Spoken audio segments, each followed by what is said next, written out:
This is the unabridged recording of California's Calling, Hunt Family Book 3 by Brooke St. James, narrated by Kate Rudd. Chapter 1. The heartache was unbearable. It caused a physical pain in my chest that made all the muscles in my torso tense and flex. It hurt. I collapsed with my head in my hands, crying bitterly. I woke up to my cousin, Mia, shaking my arm. I blinked, trying to differentiate dream from reality. An airplane. I was on a flight. My jaw was still clenched from the nightmare, and I took a deep breath as I tried to relax, letting my head fall back onto the headrest. The dream left me so disoriented that it took a minute to remember where I was and where I was going.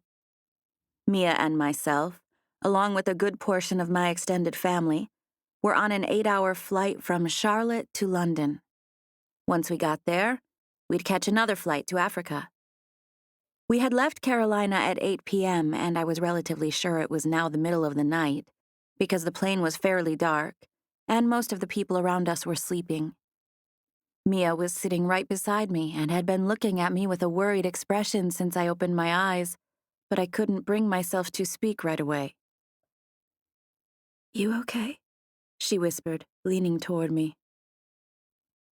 Although it had been a dream, I still had the pain in my jaw and stomach like I had been crying. I smiled sleepily at her. "You okay?" she repeated as if I hadn't heard her the first time. I nodded and blinked slowly. "Because you were crying," she whispered, "and you said the name Lance over and over."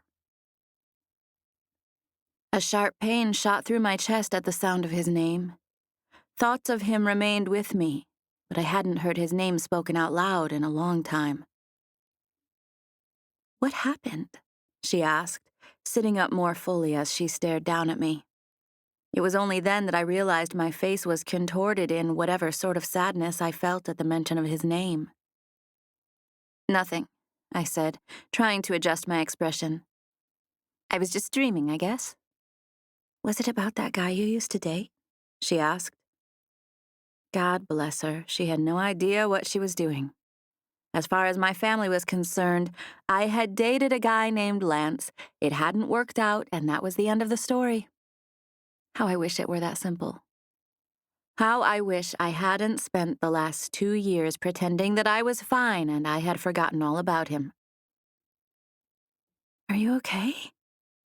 Mia asked as she turned to face me more fully and put her hand on my shoulder. I blamed the fact that it was the middle of the night and I was taken off guard, but the next words out of my mouth were, "I dream about him all the time. It's nothing new." "Who, Lance?" she asked, looking confused, again with the gut-stabbing pain at the sound of his name. "Charlotte, what the heck is wrong with you?" she asked when I flinched. I breathed a long sigh. "Love is for fools," I whispered. Tears started welling in my eyes, and Mia pulled back to stare at me with an expression that was so flabbergasted I had no other choice but to laugh. It's an odd sensation when laughter filters through tears, and I sort of just let out a few silent breaths that could have passed for laughs or sobs. "Will you please tell me why you woke up with your angst level through the roof?" she whispered. "He was married," I said. It was the first time I had ever admitted that to another human being, and I regretted saying it the second it crossed my lips. "Lance was married?" I gave it my best effort not to cringe at the sound of his name again as I nodded. "And he was my professor." Her eyes widened and she gasped quietly. "Are we talking about the same guy you dated when you first started college?" I nodded. "My freshman and most of my sophomore year." 2 years? She asked, her expression growing even more confused. "You dated him for 2 years?" "Yeah, but it seems like a big joke looking back on it." I should have known something was wrong. I should have known he was married. I paused and took a deep breath, but she just sat there, waiting for me to continue. He was at the beginning of his career. He didn't even have tenure yet. He told me no one could know we were together until I graduated. He said he'd get in trouble. I told my family about him, but I didn't scratch the surface of how serious we were because he said he could get fired. I paused again and sighed. I was so naive. Is that why you quit the creative writing program? She asked. I nodded. Tears were already on the very edge of coming out, and the mention of my unrealized dreams called them forth with so great a force I could no longer contain them. A giant tear fell onto my right cheek before one followed on my left. Oh, honey, Mia whispered, sitting up to hug me. Are you really still this torn up over him? I nodded. What about that guy Dylan you were seeing for a little while? Or that Australian you had the hots for at the beach? Fake, I said, wiping my face with the back of my hand. I did my best to smile at her, but I could tell it looked pitiful. I was thankful it was dark in there and all the people around us were sleeping. Fake? What's that supposed to mean? It means I made it up. Made what up?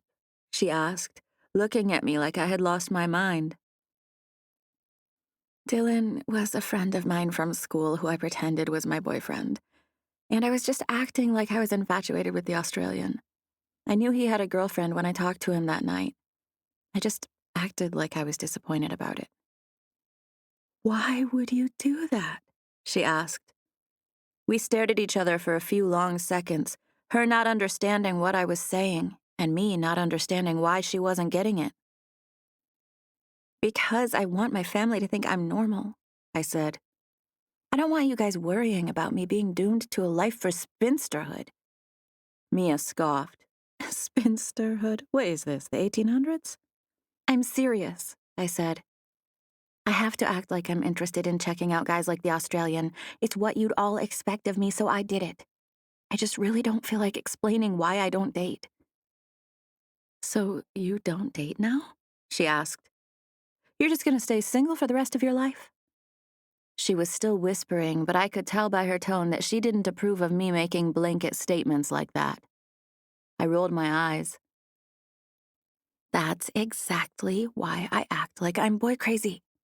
I don't feel like explaining to you guys that whatever sort of love mechanism I had is broken. That's a little dramatic, don't you think? She asked. I smiled sadly at her. She, like everyone else in our family, was used to the happy-go-lucky Charlotte, the one I pretended to be all the time. I couldn't expect her to understand this heartbroken version of me. It was obvious that she didn't like seeing me this way. So I took a deep breath and tried my best to smile. It's really no big deal, I said. I'm just tired, and that dream freaked me out. Don't pretend it's okay when it's not, she said with a soft smile aimed at me. It's stupid that it's not okay, I said.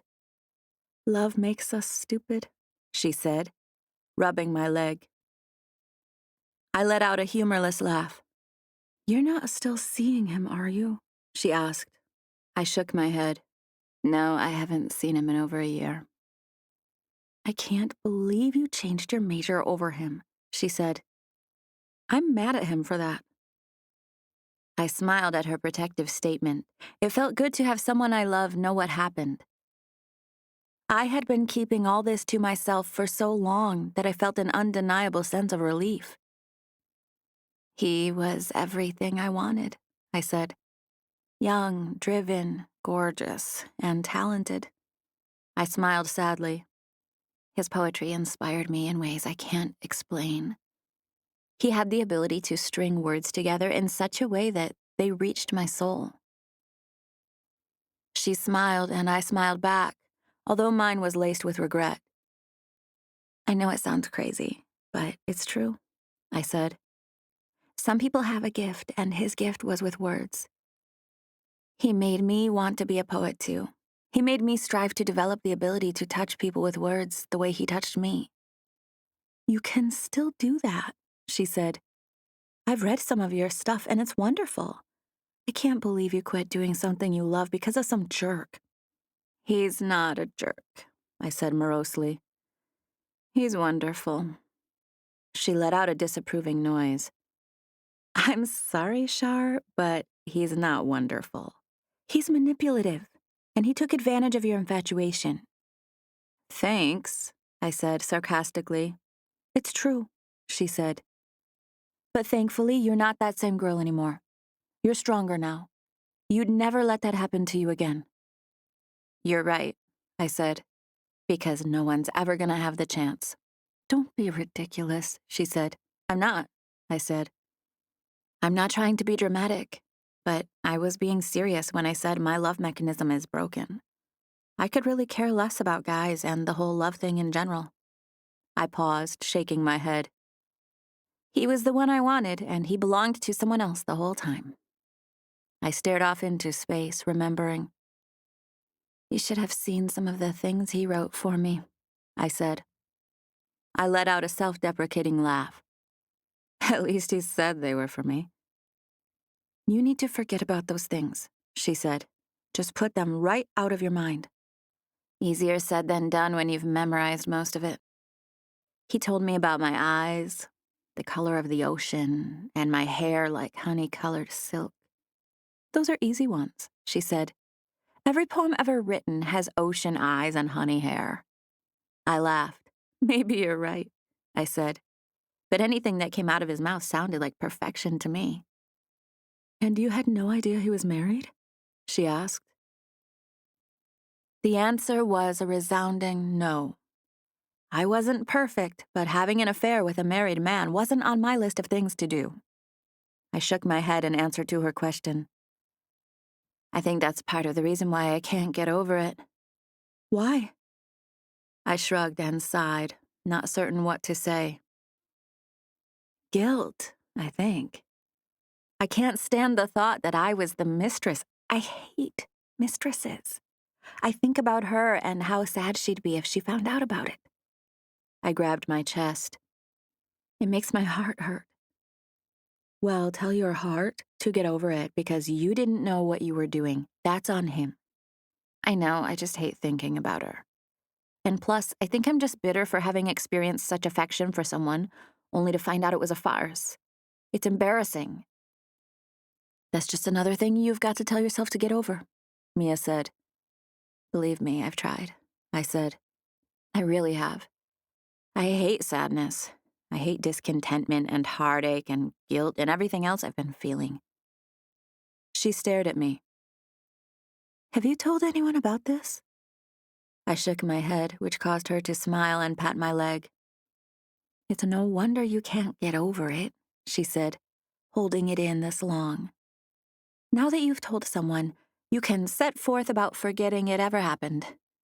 I laughed. Oh, that easy, is it? Yes, she said, smiling. That easy it is. I have to say, it does feel like the load is a teeny tiny bit lighter. There should be no load, she said. You didn't do anything wrong. I leveled her with a stare, and she smiled and held her hands up in a gesture of surrender. You're not a mistress if you don't know there's a wife, she said. I should have known, I said, but you didn't. You have to cut yourself some slack and move on with your life. Yeah, but then I still compare every eligible guy to him and find that they come up short. Don't idealize him, she said. He's not worth it. You're an amazing woman, Shar, and I'd never forgive you if you wasted your talents and youth pining away over some lost love. I smiled. What? You called me a woman just now. I called you amazing, too, which you are. I'm serious when I say I'm going to be ticked if you waste any more of your time on this loser. My smile broadened. I love that you love me. I do, she said. And I'm glad we had this talk. I can't believe it took you so long to tell someone. I can't believe you didn't tell your mom. I can't believe I did tell you, I said with a wide-eyed expression. I was all disoriented from waking up on a plane, or I never would have mentioned it.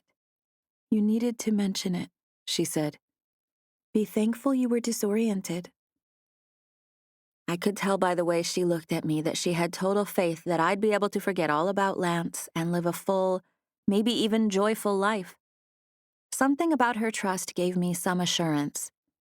For the first time in 2 years, it crossed my mind that I'd be able to recover from him, and I felt a tinge of hope like a warm ember in my chest.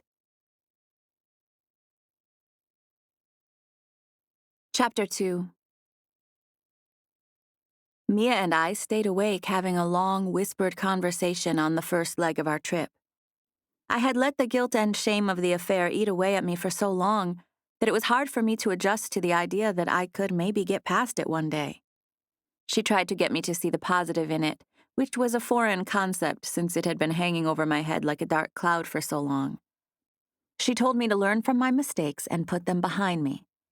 It sounded simple coming out of her mouth, but I wondered if I'd be able to put her words into action. Forgetting about Lance and forgiving myself for my transgressions, intentional or not, would be easier said than done.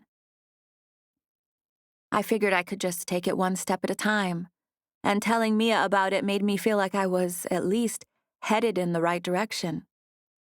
I didn't get much sleep before we made it to London, but my heart was somehow lighter, so I was all right with being tired. We were en route to Rachel's parents' center. It was a destination wedding mixed with a mission trip. Years ago, Rachel's parents started a rescue center for kids in Nairobi, Kenya. They'd been there for years and had no plans to move back to the States. Rachel had moved to California for college and dental school, and she now considered Los Angeles her home. Her intention was to live in the States and make regular visits to help out her parents and brother. It was something she had done and would continue to do twice a year. This particular trip would be the first of many that she and my brother Logan would make as a couple. She had told our family about her travel plans while we were in Myrtle Beach during our yearly family get-together at my grandma's beach house, and one by one we agreed to come with her. Logan was the first to volunteer, of course. He was hopelessly in love and couldn't bear the thought of letting Rachel out of his sight for the extended period of time. The more she shared about her parents and their work in Africa, the more we all wanted to go with her. So many of us signed up for the trip that they decided to go ahead and get married while we were there. Rachel's family would have traveled to the States for their wedding, but she and Logan both liked the idea of an African wedding, so the plans were in place. They were to be married at the end of the week, and Logan flew us all over there to pitch in at the center beforehand and be a part of the festivities. How did Logan pay for 20-something plane tickets to Africa, you ask?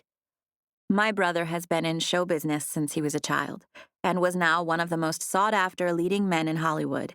He had no problem covering the travel expenses. Logan, being the hotshot actor that he was, had been to Africa several times. I, on the other hand, had never been this far from home. It was an odd feeling, being on a plane headed to the other side of the world. I had a peculiar sensation in my chest from it, excitement mixed with fear. Maybe it wasn't the traveling that was doing it, though. Maybe it was the conversation I had with Mia about Lance. I was still getting used to the idea that someone besides God and me knew about the thing I'd been holding on to for so long.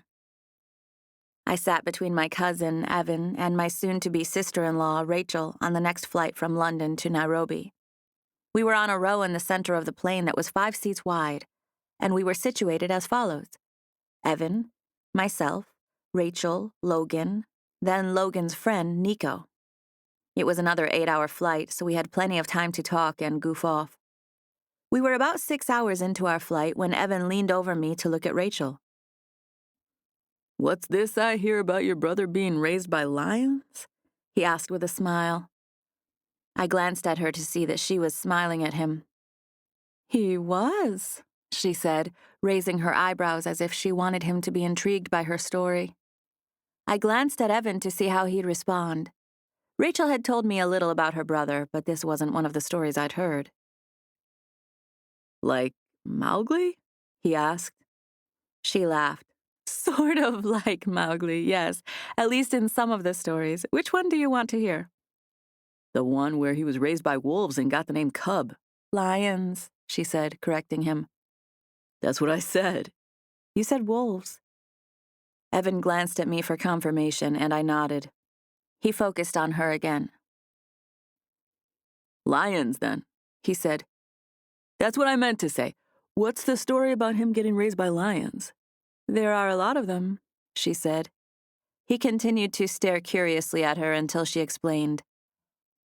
My brother's quite the storyteller. He has endless versions of how he got his nickname.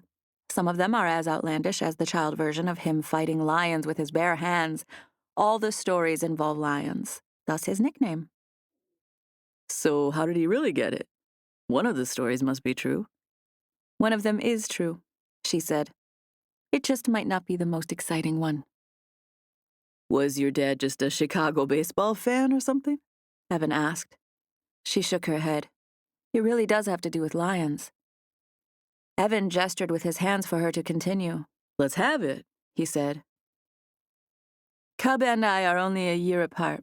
We were both really little when my parents came to Africa to start the center.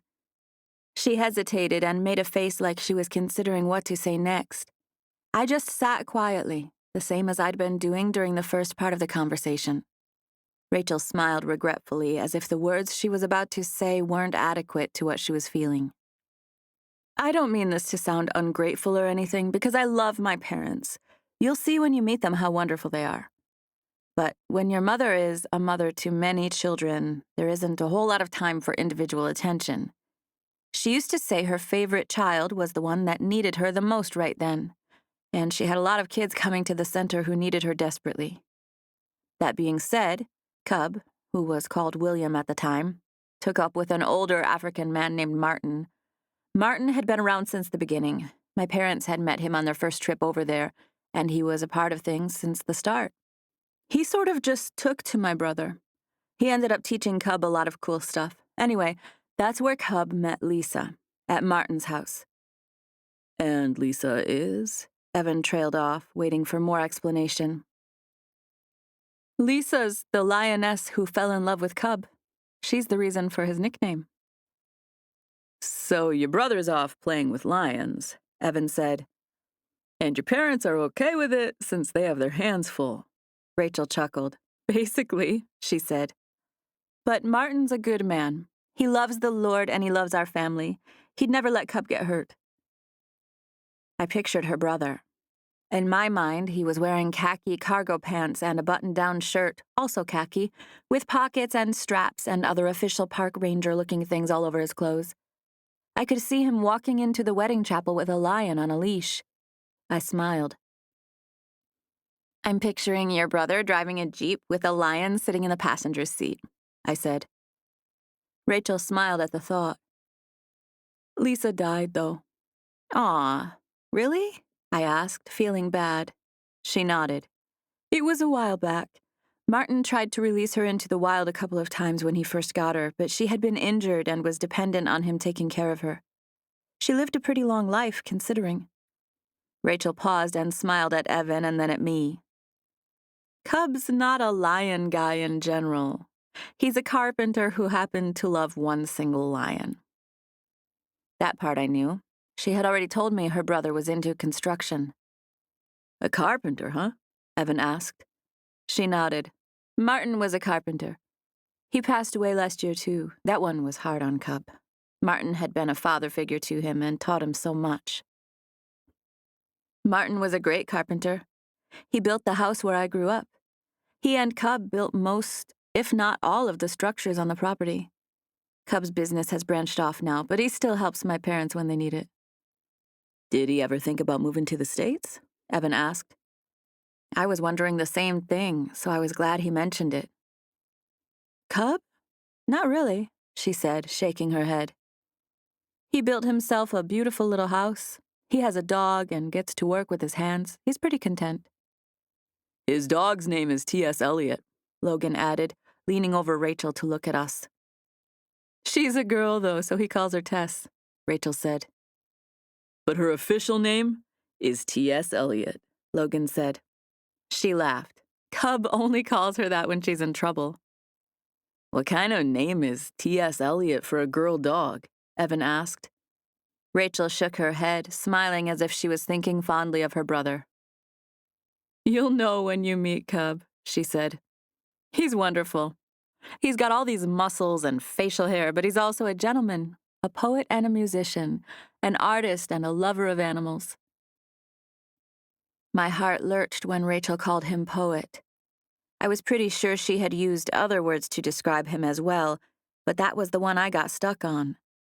I thought of one person in particular as a poet, and hearing that word made my thoughts turn to Lance. I was daydreaming about the word poet and all the feelings it brought up when I felt a finger come between the cracks of the seat and begin poking at me. It only took me a few seconds to figure out that it was Mia's finger, and it was coming through the cracks in the seat. I knew she was sitting behind me, but more than that, I could tell simply by the way she poked me that it was her doing it. I slipped my hand down by my side and grabbed her finger and giving it a wiggle before she pulled away. I didn't think anything about it until a few hours later, when she and I were in the back of a large SUV being transported from the airport in Nairobi to our final destination at Rachel's parents' place. Mia, who was sitting next to me in the very back, shoved a notebook onto my lap. Scribbled in one corner of the first page was, "Did you hear Rachel talking about her brother on the plane? That's why I was poking you." I glanced at her curiously and was about to ask what in the world she meant, but she just smiled and motioned to the notebook like she wanted me to respond on paper. I picked it up and began writing back in my best cursive. "I hear stuff about Rachel's brother all the time. She thinks he hung the moon." I added a smiley face with its tongue sticking out before flashing it at her so she could take a look. She sighed and her shoulders slumped as she rolled her eyes, taking the notebook from me. She scribbled some words near the middle of the page. "Maybe he's the poet you've been looking for." My eyes widened as I read it, and I used the pen to scratch out what she had written before replying. "Thanks, but no thanks." I held the notebook between us so she could read it. "Why not?" she wrote, stealing the pen from me to write while I was still holding the notebook. "Too many reasons to list, even if he was perfect, which he's not." "I couldn't do it yet. I'm not ready." "Not ready." She underlined the phrase 3 times. "You haven't dated anyone in 2 years." She underlined that one twice. I scribbled out everything we'd written before responding. I wrote, "Yeah, but I'm new to getting over it." "What's that even mean?" she asked. She didn't write it, she asked with her voice, which made me narrow my eyes at her, telling her to be quiet. Her face changed to an expression that said she thought I was being silly. I decided to just break down and have a verbal conversation with her. The road was noisy, and no one could really hear us as long as we kept our voices down. "It means I'm not jumping right into checking guys out," I whispered. "And even if I was, I wouldn't be checking out my brother-in-law, you sicko." "He's not your brother-in-law," she said. "Rachel's your sister-in-law and he's her brother." "Yeah," I said, smiling at her. "My brother-in-law." She knew I was being dense on purpose, and she narrowed her eyes at me. "Seriously," I said, "I'm not trying to let you go around hooking me up with the first available guy because of what I told you." "I'm not trying to hook you up because of that," she said. "I'm trying to hook you up because you love poetry and so does he. You would totally name a dog something weird like that." "No, I wouldn't." "Yes, you would," she said without looking at me. "It is sort of a cute name for a dog," I said after I sat there and thought about it for a few seconds. "And it's extra funny that she's a girl." I glanced at Mia and she smiled, still looking straight ahead.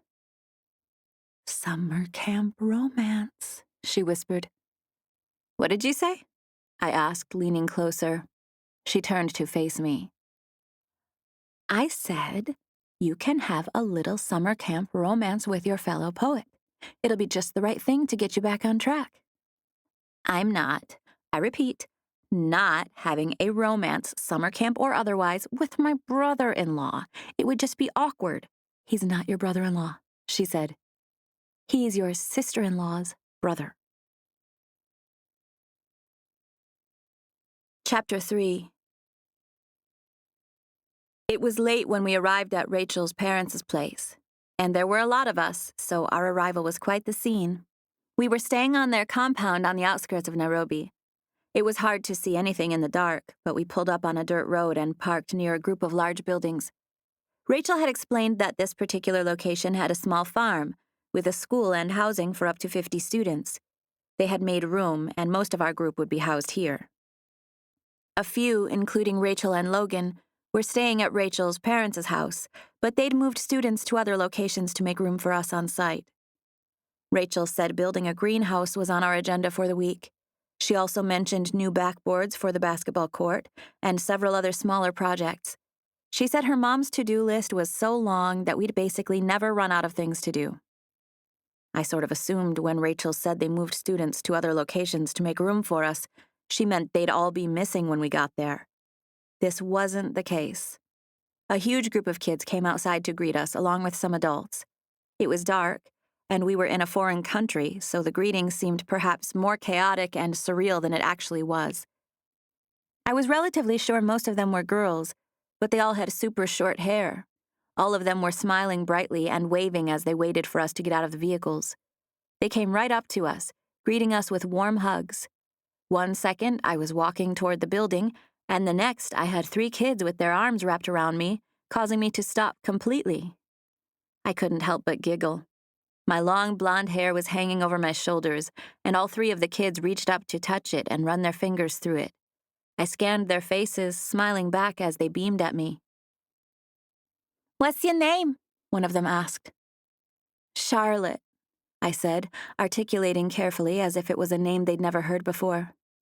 "Charlotte," she said. "Charlotte," another one repeated. I smiled and nodded, regarding them for a few seconds before I looked up to see that Rachel and Logan were standing close by talking to her parents. One of the girls saw me look at them, and she began pulling me in that direction. "This is my sister," Logan said, pointing at me as we approached. Rachel's mom turned and came over to offer me a warm hug. The girls who'd been walking with me joined in, making it a group hug that had us all laughing. "Charlotte," she said warmly, "Rachel told me you were beautiful, and she was right. She's told me so much about you." "I love your daughter," I said, "and I didn't know you'd have a bunch of beautiful girls here to greet us when we got here," I added. For some reason, I wasn't entirely sure if the kids here would speak English, but I could tell by how they giggled and hugged me in response to my statement that they understood perfectly what I said. I couldn't help but smile down at them. "Amandi, McKenna, and Shani," Rachel's mom said, putting a hand on each of their heads one by one as she gave their names. "And I'm Laura," she added with a little wave. "I'm Ben," the man standing next to her said. Just as he was reaching out to hug me, my mom and dad came up behind us, and the salutations started all over again. "Denise and Robert, meet Ben and Laura," Rachel said, her voice cutting through the greetings and giggling girls. "They're excited," Laura said as she hugged my mom. "We have you guys and Diane set up with Logan and Rachel at our house," she said, looking at my mom. Then she glanced at me with a somewhat regretful expression. "We only have 2 extra beds and a couch at our place, but Cub's got room for a few at his house." I looked over their shoulders at the huge building and said, "I assumed I'd be staying here." I received a squeeze from one of the children when I said that, and I patted her back without taking my eyes off of Laura. "I'm comfortable just about anywhere," I added. Mia and our grandma Diane, who we all called Dee, came to stand by those of us who were now gathered around Rachel's parents, and Laura greeted them both with a hug before standing next to her husband and nudging his ribs with her elbow. "Honey, you should call everyone over here and make an announcement." He turned to the side, put a fist over his mouth, and cleared his throat twice before staring out into the driveway behind us. "Hey, everyone! If I can please get your attention for a second, I'd like to make some introductions." The excited murmur died down halfway through his statement, and I glanced behind me to see that everyone was starting to make their way to the place where we were standing. I faced Ben again and watched as he waited for everyone to come closer. "I know you children are excited, but I need you to be quiet for a minute while I speak to our guests," Ben said. Within seconds, it was completely silent. "Welcome to our home," he said with a bright smile. He was a handsome, clean-cut man with salt and pepper hair and wireframe glasses. He put a hand to his chest. "My name's Ben. I'm Rachel's father, and this is her mom, Laura." He motioned to the 3 adults who were standing nearby. "This is Mary, Richard, and Keto." They each waved when he said their names. "Laura and I have a house a little further down this driveway and can be here in a moment's notice if we're needed. But these guys live right here on site and can help you if you need anything. In just a moment, we'll show you around. It'll feel a bit like camp because we'll all eat at the same time and work on projects together. We'll tell you more about those projects later, but please know how thankful we are that you're willing to pitch in. We'd also like to thank Logan for providing the supplies for our greenhouse and the new basketball goals. They arrived a few days ago, and we've got everything in place for starting construction. It's going to be beautiful." He paused and stared out into the crowd with a smile. "I hope you all know how thankful and excited we are to have each and every one of you here. I see some familiar faces, but most of you are new, and Laura and I are thrilled to get to know all of you. We're especially excited about the wedding, and we're so grateful that you were willing to travel here so we could all be a part of it." He paused and smiled at all the faces in the crowd.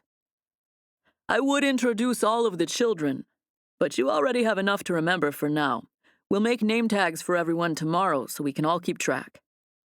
"I'll keep track of Evan," a girl yelled out from the back. We all glanced in her direction when she said it and could see that she was standing next to Evan, leaning on his leg, looking up at him with an adoring smile. The whole group laughed, and Evan reached down to poke her ribs, causing her to squirm and laugh. "Okay, everyone, Lulu's keeping track of Evan," Ben said lightheartedly, causing everyone to laugh again as we turned to face him. "There are 2 main sleeping areas. You guys will have one of them to yourselves, and the students who remained here will be in the other. We're excited about your visit and did our best to make it comfortable for you. Mary will give you the grand tour in just a minute." He paused and looked past the gathered crowd with a smile. I could hear the sound of a car engine and see headlights as they shined on us for a second as a vehicle turned into the driveway. "That's our son and Rachel's brother," Ben said, drawing our attention again. "His name's Cub, and he'll be here all week to help us get these projects finished." I was focused on Ben until I started seeing other people turn. I knew they were looking at Rachel's brother, who was now walking up behind us. As I faced that way, I saw Rachel squeal and rush toward him with open arms. And then my eyes fell onto him. Cub Stevens. He wasn't what I expected. Not that I had certain expectations, really. It's just that something about him took me by surprise. The whole crowd watched as he and Rachel embraced. She ran into his arms, and he caught her by the waist, holding her tightly. He closed his eyes and smiled as he squeezed her. I thought as I looked at him that he had lighter hair than I expected. Nothing was what I expected. He was tall and lean with a broad chest and big arms that he wrapped around his sister. "This is my Cubbers," Rachel said, pulling away from him so she could face the rest of us. She bowed and gestured toward him, making a cute, formal introduction. Cub bowed lavishly, feeding off of his sister and cracking us all up. He was smiling as he stood up straight and gave us a little wave. "Welcome to Africa. We are so happy you are here," Cub said. His accent was so thick that it was honestly hard to believe it was coming out of a white guy. He was speaking English, but the accent was so heavy that it made it sound like he was almost grunting. I wondered if he was indeed raised by lions and Swahili was his first language when Rachel cracked up and pushed at him playfully. "Seriously, welcome to Africa," Cub said in a normal voice, smiling at us. I watched as his gaze fell on all the faces staring back at him. He was handsome and confident, and I was relatively sure that his eyes were light, even though I was standing far away. Several of the kids went to greet him, and he reached out to pat their backs absent-mindedly as he gazed at us. He was just about to look in my direction when his dad spoke and drew his attention. "We were just going to let Mary show our guests around," Ben said. Cub smiled at his dad. "You guys go ahead," he said. I'll have a chance to meet you all in the morning. He was still looking at his dad when he said, I have room for a few at my place. Ben nodded, and Laura, who was standing next to her husband, glanced at me with a quizzical expression since she'd already mentioned it to me. Before I knew what I was doing, I nodded. We'll send a few with you if you don't mind, she said, glancing at Cub. Not at all. That's why I came. We spent the next half hour or so touring the bunkhouses, kitchen, and bathrooms with Mary while Rachel and Logan caught up with her parents and Cub. There were a lot of us. Some of our friends and Rachel's family from California came along, as well as some of our family from Carolina. I was comfortable with everyone in the group, but I mostly stuck around Mia and Evan. We were just wrapping up our tour when I turned to them and said, I think we get first dibs on Cub's house if you guys want to stay over there. I don't know, Mia said with a disinterested shrug. I'm thinking we'd be just as comfortable here with everyone else. She had a straight face, but I knew she was giving me a hard time. She wanted me to come out and say I wanted to go, and I wasn't about to give her the pleasure. I don't care either way, Evan said, but y'all need to decide before someone else grabs that spot. You don't care, do you? Mia asked, looking at me challengingly. Our eyes met, and we shared a knowing smirk that was imperceptible to anyone else. We might as well take him up on it, she said finally, after realizing I wasn't going to budge. Rachel and Logan, along with our parents, Dee Dee and Cub, were standing around the kitchen when Mia, Evan, and I came in. It seemed as though they were already getting along beautifully. Everyone was all smiles when we walked into the room. Did everyone get settled? Laura asked as we approached. Yes, ma'am, Evan said. Mia poked at my side, but I didn't acknowledge her since I knew that she was just telling me to look at the cute guy. Mary's great. She showed us all around, I added, since I always felt the need to talk when I was nervous. There weren't many people standing around, and almost half of them were my immediate family, but for some reason I still felt flustered. Chapter 4. Which one of you is Charlotte? Cub asked, looking back and forth from me to Mia. My heart started pounding the instant he said my name. There was no reason for me to get so nervous, but I couldn't help it. The wave of jitters that washed over me made it almost impossible to keep my composure. I smiled and waved. Me, I said. I was going to say something else. Something charming or witty, but me was literally the only word I could come up with. Cub began walking toward me.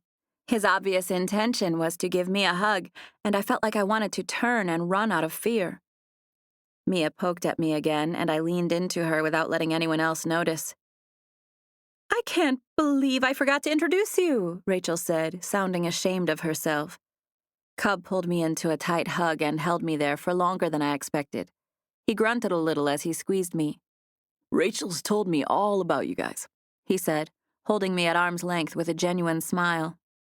He instantly shifted his attention to Mia and gave her the same squeeze before hugging Evan in that manly way guys do, where they bump shoulders and slap each other's backs a few times. Obviously, Cub was a hugger. He backed up a few steps and put a hand out, leaning casually on the counter and looking us over with a confident smile. He had these gray-blue eyes that could look straight through you.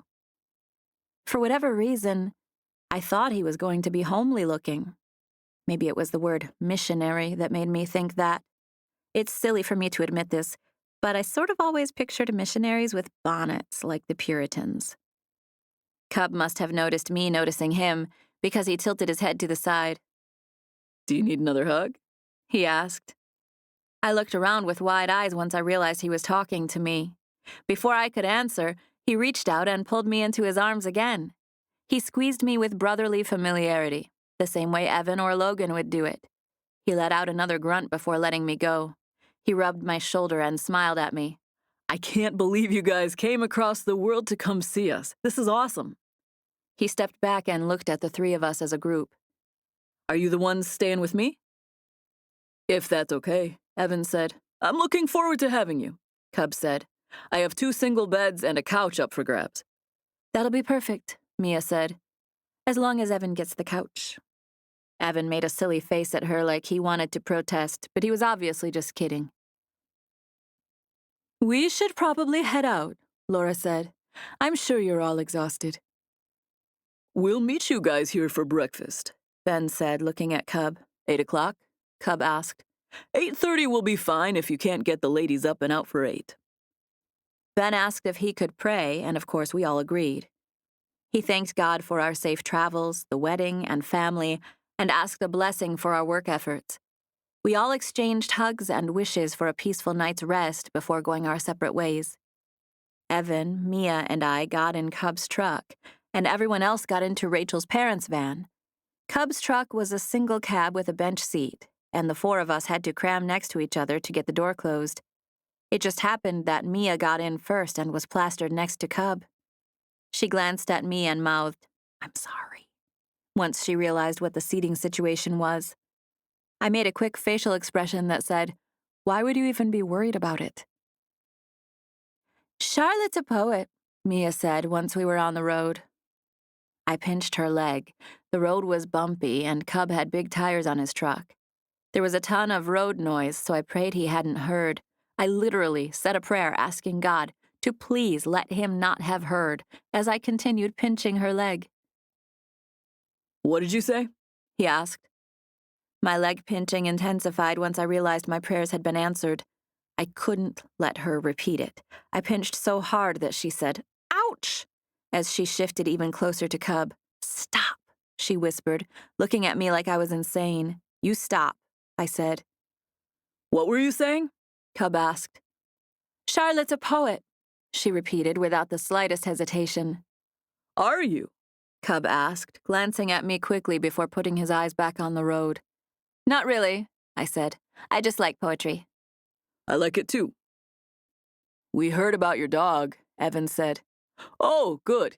I'm glad you know I have a dog. Cub said. I forgot to mention it in case any of you were allergic. We were all raised with dogs, Mia said. Her name is T.S. Eliot. I just call her Tess so she won't get embarrassed in front of her dog friends. What kind of dog is she?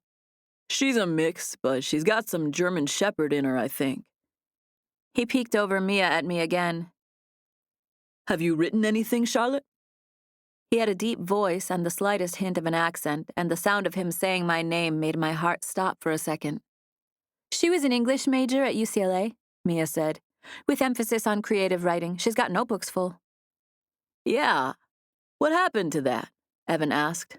Aren't you doing something else now? Interior design, I said. I would have been finished by now, but I had to backtrack on some of my classes. Why'd you switch? Cub asked. I hesitated for several long seconds, contemplating what I wanted to say. Part of me wanted to just go ahead and tell the truth. Not that I would give details or anything, but I could at least say, "Failed relationship," Mia said in a matter-of-fact tone. I let out a humorless laugh when I heard her say it, but honestly, I wasn't surprised. That's just how Mia was, real and honest. She knew I wouldn't be hurt from them knowing, so she answered the question for me. Heartache makes for good poetry, Cub said. We drove in silence for a minute. All you could hear was the thwomp thwomp sound of the tires on the dirt road as we stared dazedly out of the windshield. He was my professor, I said finally. Nuh-uh, Evan said. Why didn't you just transfer to a different school? Cub asked instantly. I laughed. Mia asked me that same thing, I said. I guess I just didn't think about it at the time. I knew I couldn't see him again, and changing my major seemed like the most logical thing to do at the time. I can't believe Aunt Denise and Uncle Rob didn't make you transfer, Evan said. They don't know, I said. Evan adjusted in his seat to stare down at me with a smirk. He gestured at Cub. You mean you told someone you just met 10 minutes ago, and you haven't told your parents? And I'm still not telling my parents, I said. Why not? It's not like Uncle Rob's gonna hunt him down or anything. He paused and laughed. Logan might, actually, if he knew someone was behind you quitting the writing thing. As you can probably guess, I did not tell Cub and Evan that Lance was married. That was TMI as far as I was concerned. That part was just too shameful. I knew Mia wouldn't mention it either. "Don't say anything to my parents if you don't mind," I said, mostly to Evan. "I'm fine with interior design. It's an interest of mine anyway. And it's not like I have to quit writing just because I'm not studying it." We were pulling into Cub's driveway as I finished speaking. He put the truck in park and killed the engine. "I'd like to read a few of your poems sometime, if you don't mind," Cub said. "Not me," Evan said, opening the door. "They're probably all angsty and wordy. I'm sure they'd go right over my head." I knew my cousin well enough to know he didn't mean it. He was just being sweet by providing some comic relief. I squinted and threw a fake punch to his stomach as he helped me out of the truck, and he tickled me. Cub helped us get our bags out of the back of his truck and carried the heaviest ones to the house for us. Tess greeted us like the well-mannered lady she was. Her excitement was evident, but she'd sit and stay when Cub told her to, even though it was obvious that she wanted to tackle us to the ground and plant kisses all over our faces. She was sitting down, but her butt wiggled all over the place because she couldn't control her excitement. It was a hilarious sight, and I just stood there and watched her do this wiggle-sit move. Cub's house was small and simple, but clean and welcoming. It was difficult for me to take it in, though, because I was fixated on Tess. Evan asked Cub a question about construction, and Cub began explaining something about building the house, and the whole time Tess just sat at his side, staring up at him with her bottom wiggling. Cub absent-mindedly put a hand on her head as he spoke to Evan. He said something about the lack of available supplies before looking at Mia and me. "I should probably show you two to your rooms. I have 2 bedrooms, each of them with a single bed, so you girls can decide who goes where." He gestured around to the couches that were right there in the living room. "Evan and I will sleep out here." "Are you trying to give one of us your bed?" Mia asked. Cub nodded. "It's not much, it's just a single bed, but it's comfortable." "We can't. You shouldn't. One of us can sleep out here with Evan," I said. He waved a hand at me like it was no big deal. "I put fresh sheets on there if that's what you're worried about." "It's not that. I just don't want you to have to sleep on the couch in your own house." Cub smiled at me and reached out to take me into his arms. "Rachel said you were sweet," he said, squeezing me from the side. Again, the hug was like a brother or some other male family member's, but it still made me take an unsteady breath. Mia's eyes widened just enough for me to understand her message. The sight of it made me smile. I was still grinning when Cub let go of me and pulled back.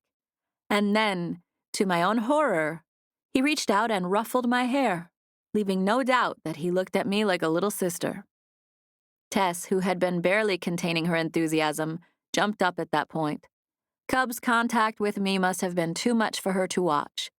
As if she wanted to hug me too, she sprang onto her back legs, planting her front paws gently on my shoulders. "Tess!" Cub shouted, causing her to instantly put all 4 legs on the ground again. I couldn't help but laugh. She'd been gentle about it, but she was huge, and her timing was funny. "She's such a good girl," I said in a cooing tone as I reached out to put a hand on her head. She tried her best to stay still, but her bottom end wiggled like crazy, making me giggle again.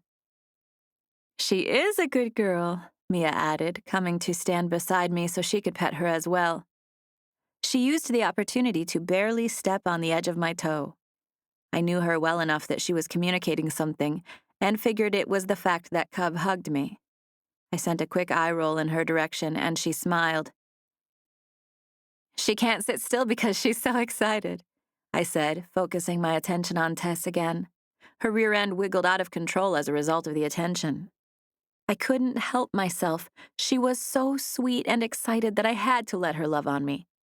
I sat cross-legged in front of her and patted my thighs, inviting her onto my lap. Without hesitation, she put her front paws right onto my legs, sniffing my chest and neck. I giggled as I took fistfuls of the fur around her neck and rubbed vigorously. "You are the best welcoming committee ever," I said to her in that same baby talk tone I'd been using.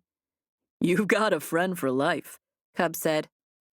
I glanced up at him to see that he was smiling down at us. "I'll put your bags away," he said. You can come find your bedroom if she ever lets you up. Evan plopped onto one of the couches, and Cub and Mia disappeared down the hallway with our bags. This is nice, Evan whispered when I glanced at him. His facial expression made it obvious that he was surprised, like he thought we'd be staying somewhere with dirt floors. Evan was an avid environmentalist who traveled the world fighting global travesties. I could only imagine some of the places he had slept. He was most likely comfortable on a dirt floor. Can you believe he built it himself? He asked, looking around. Evan had come from a family of stonemasons and builders. His dad and brother had taken over our grandpa's family business when he passed away. I wasn't sure why he was so impressed. My face must have reflected my confusion. He drew the plans, and then he made them come to life. He's not a contractor who hired an architect and a plumber and an electrician and so forth. He did it all. Chapter 5. I sat on the floor, snuggled up with Tess for the next hour or so while Mia and Evan took their showers. We all sat around the living room talking about life and laughing at each other's stories. Cub fit in like he was our long-lost cousin. I thought I remembered Rachel saying the boys in our family reminded her of her brother, but it didn't sink in until we were all hanging out together, and it seemed like we'd known each other our whole lives. Or maybe Cub was just so down-to-earth that he could fit in with any family. Either way, we were totally comfortable from the moment we met him. The only problem was that Mia had me all messed up with the idea of having a summer camp fling with him. I knew it wasn't going to happen, but her implications made it hard for me to ignore how handsome he was. I was almost mad at her for suggesting it in the first place. Thankfully, Cub had no fashion sense at all.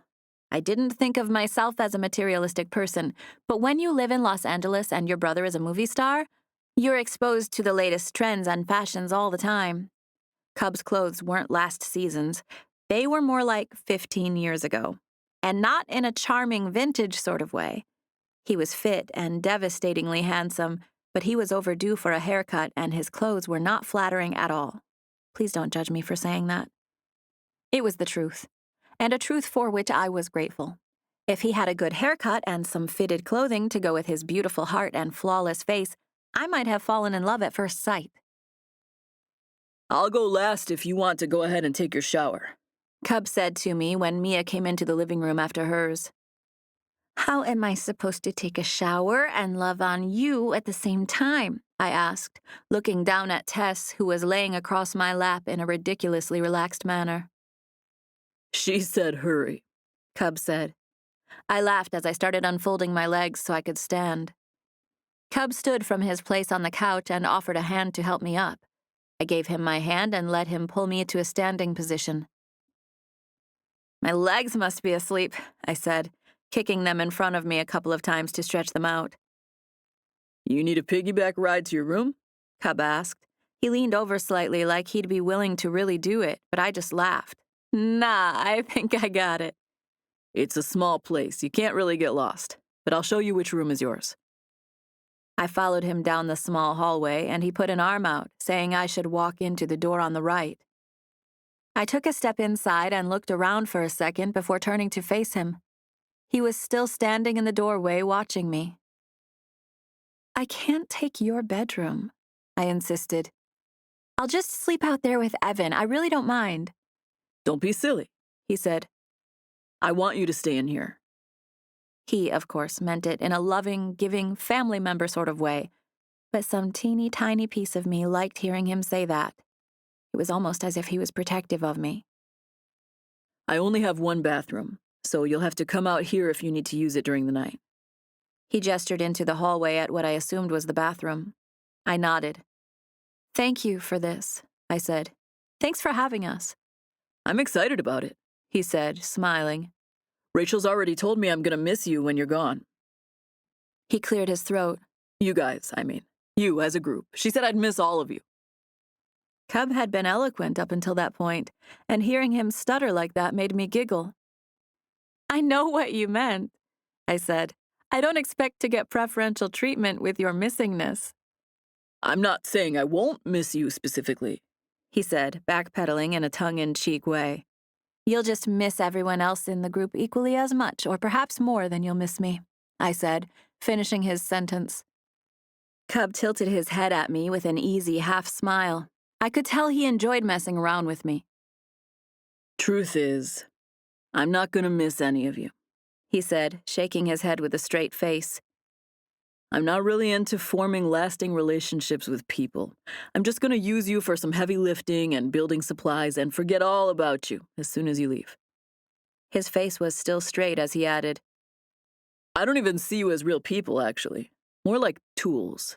Sweepers and painters and nail gun holders. I held my palm toward him and wore a completely straight face when I said, Good, because I don't want you getting attached. He finally cracked a smile.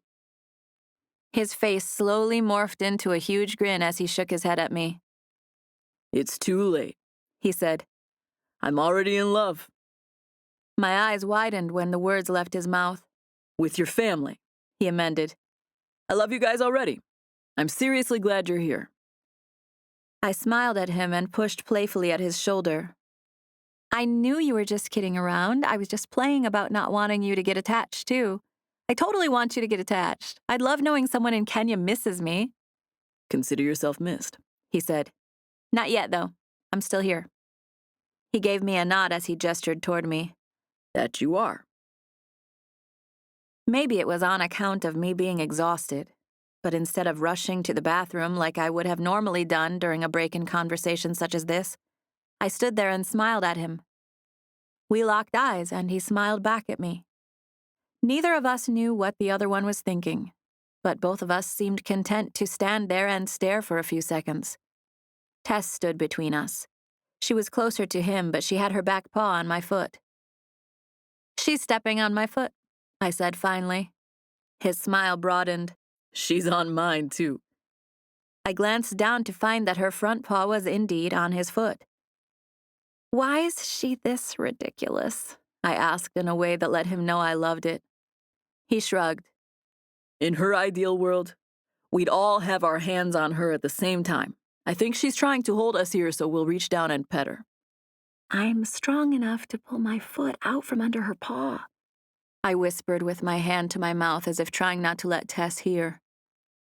I think I could do it too, he said, nodding with a deadpan expression. Don't tell her, though. I shook my head as if I wouldn't dare before bending down to scratch Tess. Your dad and me can get our feet out from under yours any time we want, I said, rubbing her behind her ears as she stretched her head toward me. I told her not to tell you, Cub said. I looked at him to find that he was shaking his head disappointedly. I couldn't help but smile. I'm totally stuck here, Tess, he said. I could not move even if I tried. I'm not, I said in that sweet cooing tone I always used with her. I can slip out of this at the drop of a hat. Totally stuck, Cub said. I giggled and bent to scratch her one last time before pulling my foot out from under hers. You're funny, I said to Cub, crossing the room with the intention to dig in my luggage for my pajamas. You're funny too, he said. I glanced at him and he gestured to the bathroom. It should be self-explanatory, but I'll be in here if you need anything.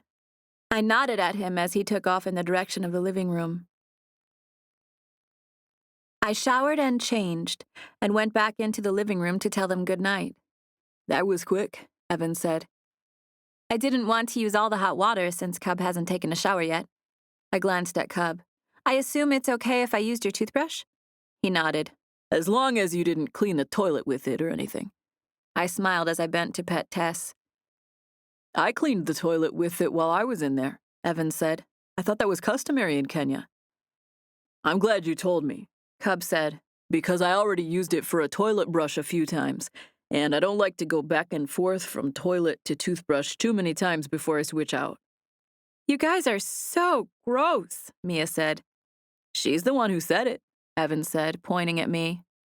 I stared innocently at Tess. I don't remember a single thing about saying that, I said. Do you? She just stared at me with her tail wagging. Nope, I said after a few seconds of silently waiting for her response. She doesn't remember me saying anything like that. I always dreaded the day when I'd bring a woman into this house and they'd gang up on me, Cub said. Yeah, it's 3 against 2, Evan said. We better stay on our toes. We talked for a few more minutes before Mia and I said goodnight and excused ourselves. Tess tried to come with me to the bedroom, but Cub stopped her, making a point of showing her the doggy bed, which was positioned near the couch where he was sleeping. Even still, she tried to follow me. Tess, Cub said. Your bed's right here, girl. Despite his persistence, she wouldn't leave my side. I'm sorry, he said, crossing the room to retrieve her manually. She's used to her bed being in there. She can come with me if she wants, I said. It's okay, he said, taking her by the collar. I've got her bed in here.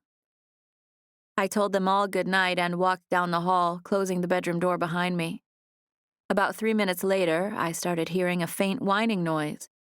I ignored it for about 10 minutes before finally opening the door. I expected to find Tess at the door, but when I opened it, I almost walked right into Cub. His presence surprised me, and I put a hand over my mouth to keep from letting out a yelp. He grabbed my shoulder to steady me and looked at me regretfully. It was mostly dark aside from my lamp and a small light coming from the living room, but I could still read his regretful expression. I don't know why she's doing this, he said, taking a hold of her collar. She'll lay by me for a minute, but then she'll get up and come back over here. She knows I want her over there, and she's usually really obedient. I'm sorry. I've had people stay with me before, and she's never done this. Would you miss her too much if we put her bed in here with me? I whispered. I could leave the door open in case she wants to get out and come to you, but I really wouldn't mind having her in my room if you're okay with it. I'm fine with it. But you should know there's a possibility that she'll stealthily crawl up in bed with you sometime in the morning. I want her in there with me, I said, feeling comforted by the idea of cuddling up with a dog in the morning. I scratched her head as I stared at Cub with puppy dog eyes. You're going to spoil her, he said. She's the one who's spoiling me. He sighed and shook his head. I could just imagine him saying, women, in that way men do when they don't know what to do with us. I'll get her bed, he said, handing her collar to me. I let it go as soon as I took it from him, bending down to rub behind her ears for a second before making a kissing sound for her to follow me into the bedroom. She came without hesitation, which made me smile. She was lying at the foot of Cub's bed when he returned with her doggy bed. Tess, he said in a disappointed tone. She jumped down instantly. He tossed the bed to the floor right next to me, and she went right to it, circling around to find the right spot. You're not spoiling her that much, he said, smirking at me. I held up my hands in surrender. She just jumped up here like she knew what she was doing, I said. Just don't get too attached, he said, throwing my words back at me. I wouldn't think of it, I said. Chapter 6. Cub? I said, just before he left the room. I was sitting up in the bed with the covers over my legs, and he answered by stopping in his tracks to wait for me to continue. I forgot to ask, how'd you get your name? Before he could answer, I added, Rachel told us about the lioness your friend Martin had, but I wasn't sure if... She said there were other stories. She told you Martin had a lion? He asked. Like for a pet? His disbelieving expression made it obvious that he couldn't believe she'd say such a thing. I smiled and nodded, knowing I was about to get a different story. He sighed as he came to sit on the side of my bed near my feet. He shifted to look at me once he was sitting down. It's really not a big deal, he said. It's just that when I was a little boy, I entered this contest that no one else would enter. They went all through the land, searching for men brave enough to face a family of hungry lions. It was arena style, like gladiators in a coliseum. Anyway, the prize was $1 million if you survived an hour with the lions on the arena floor. Wouldn't the lions just get full after like the first 10 competitors and leave guy number 11 alone? He shook his head. No man was willing to do it. They scoured all of Africa, but no one took the challenge. Everyone knew it was certain death. But you did it? He nodded with a serious expression. I stared at him, waiting for him to continue, but he just sat there like the story was over. So what happened? I survived. He said, sighing seriously and looking down at his own lap, as if that were evidence that he was still alive. Obviously, you survived, I said. But what happened after you took the challenge? What happened in the arena? Who gave you the nickname? And where were your parents? I'm missing the best parts of this story here. One question at a time, he said with a hand out, urging me to be patient. I was the only man to show up at the arena. I thought you said you were a little kid. I was, but if you're willing to take this type of challenge, the storyteller must always refer to you as a man, no matter what your age. I giggled at the solemn face he was making as if this were all so serious. Tess glanced at me when I giggled, but decided everything was fine and put her head back down. So, I was the only man who showed up that day, he continued. They didn't want to let me do it at first. They never dreamed someone as young as me would volunteer for the challenge. Why do you do it? I asked. For the kids, he said. The subtle movements of his facial expression made it seem like he was touched, like he was about to cry. My brother was an actor, so I was used to these types of shenanigans. I bit the inside of my cheek to keep from laughing. Cub took a breath in through his nose as if he was trying to hold back tears so he could finish his story. I had to do it for the kids, he said dramatically. My parents had just started the center, and they didn't have the provisions they needed to care for the children of Kenya. So you won the $1 million? I asked, still biting my cheek a little in an effort to school my expression. I was nowhere near as good at this as my brother or, apparently, Cub. He nodded. The arena full of people watched in awe as I walked among the lions for a full hour with no harm coming to me. I wrestled around with them some, just, for showmanship or whatever. The crowd gasped and cried out, but we were just playing around. You and the lions? Yeah. You guys were just playing around? Yeah, to entertain the crowd or whatever. The biggest one of the males with a full mane, wrestled me to the ground, pinning me on my back with his paws, right here.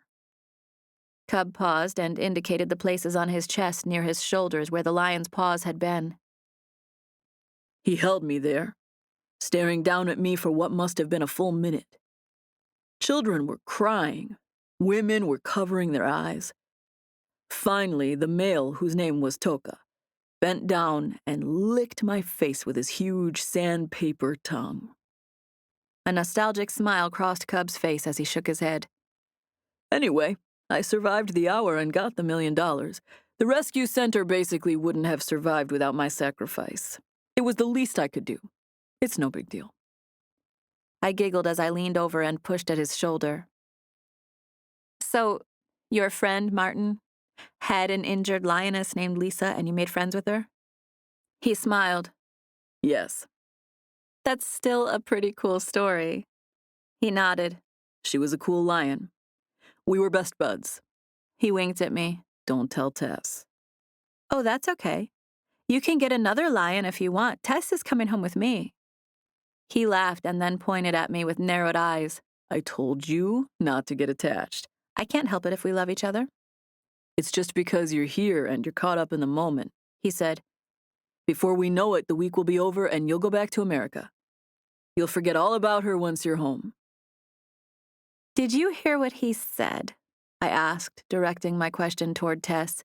He said I'd forget all about you, which is obviously not true.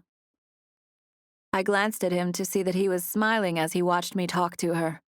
He reached back and gave my leg a squeeze. I should let you get some sleep, he said. I thought you wanted to keep us company until my eyes get heavy, I said, scooting into my place in the bed and pulling the covers up to my chin.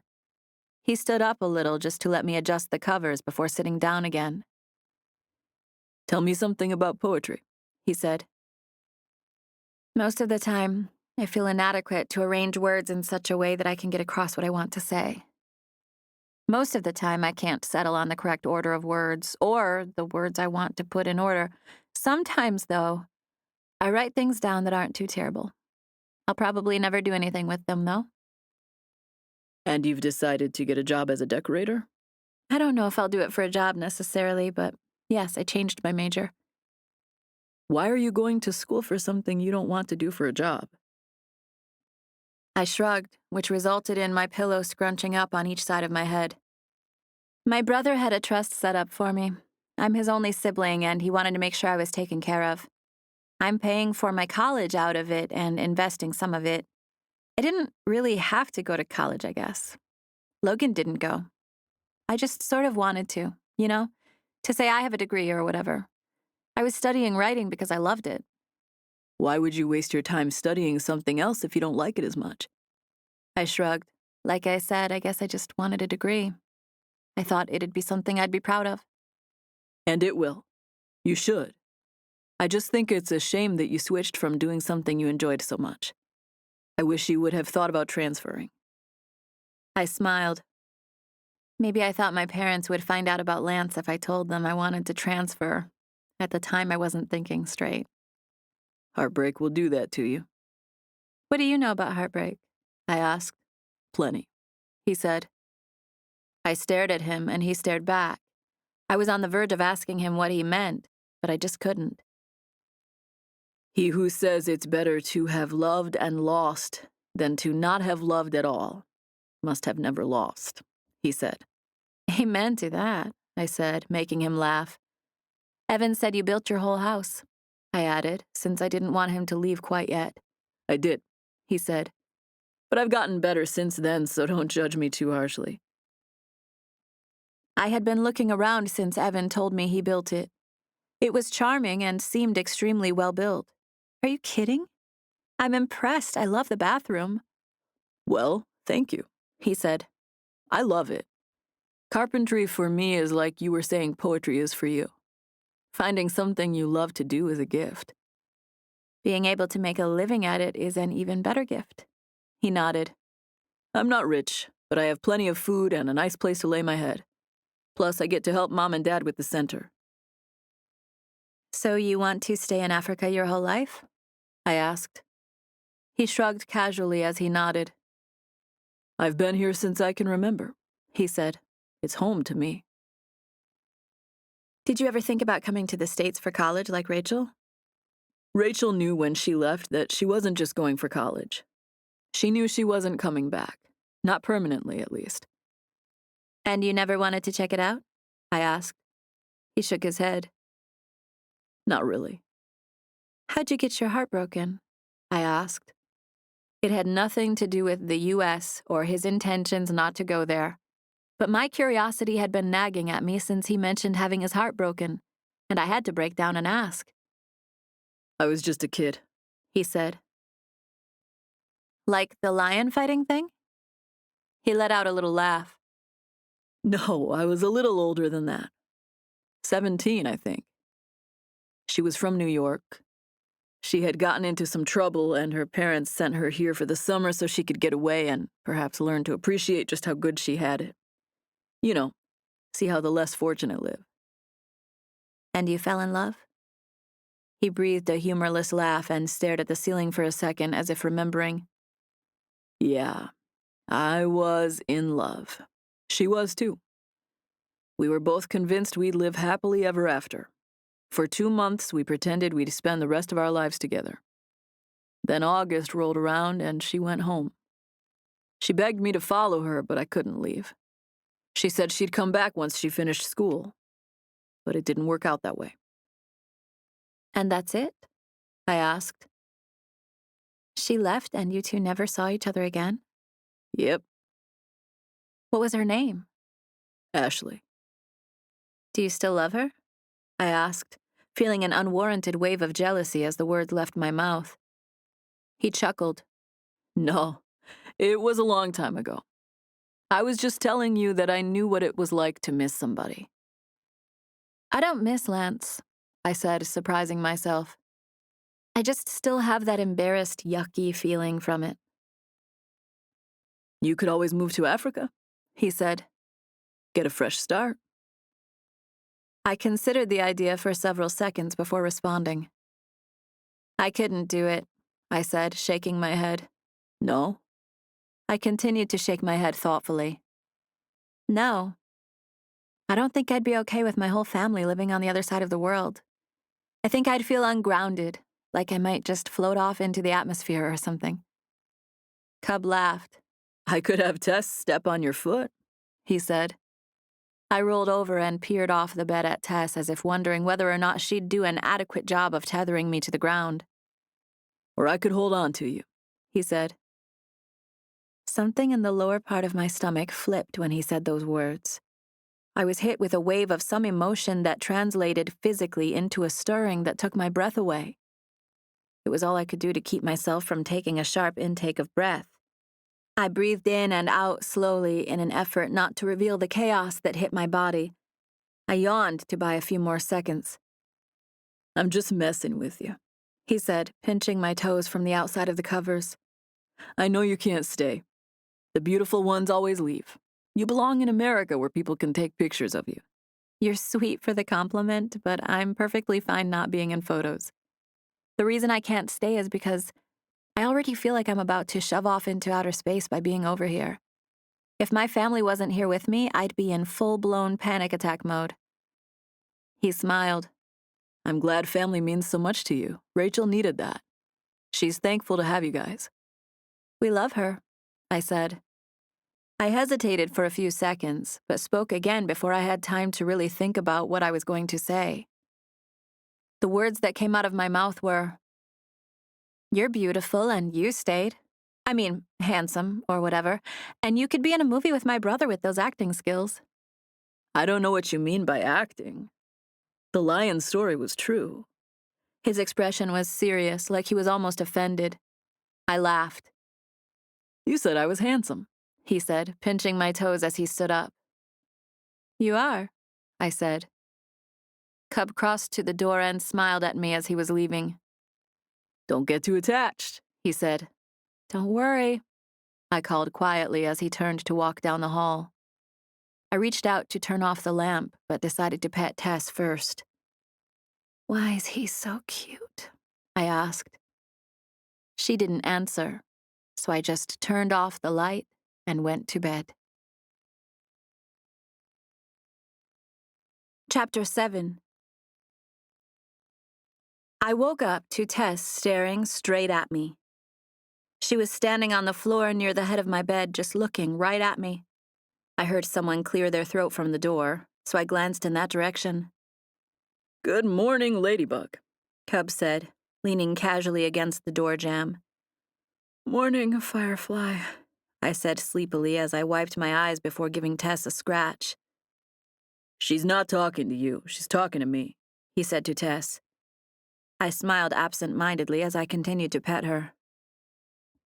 You've got about 20 minutes to get up and rolling, he said. I should have asked you how much time you needed.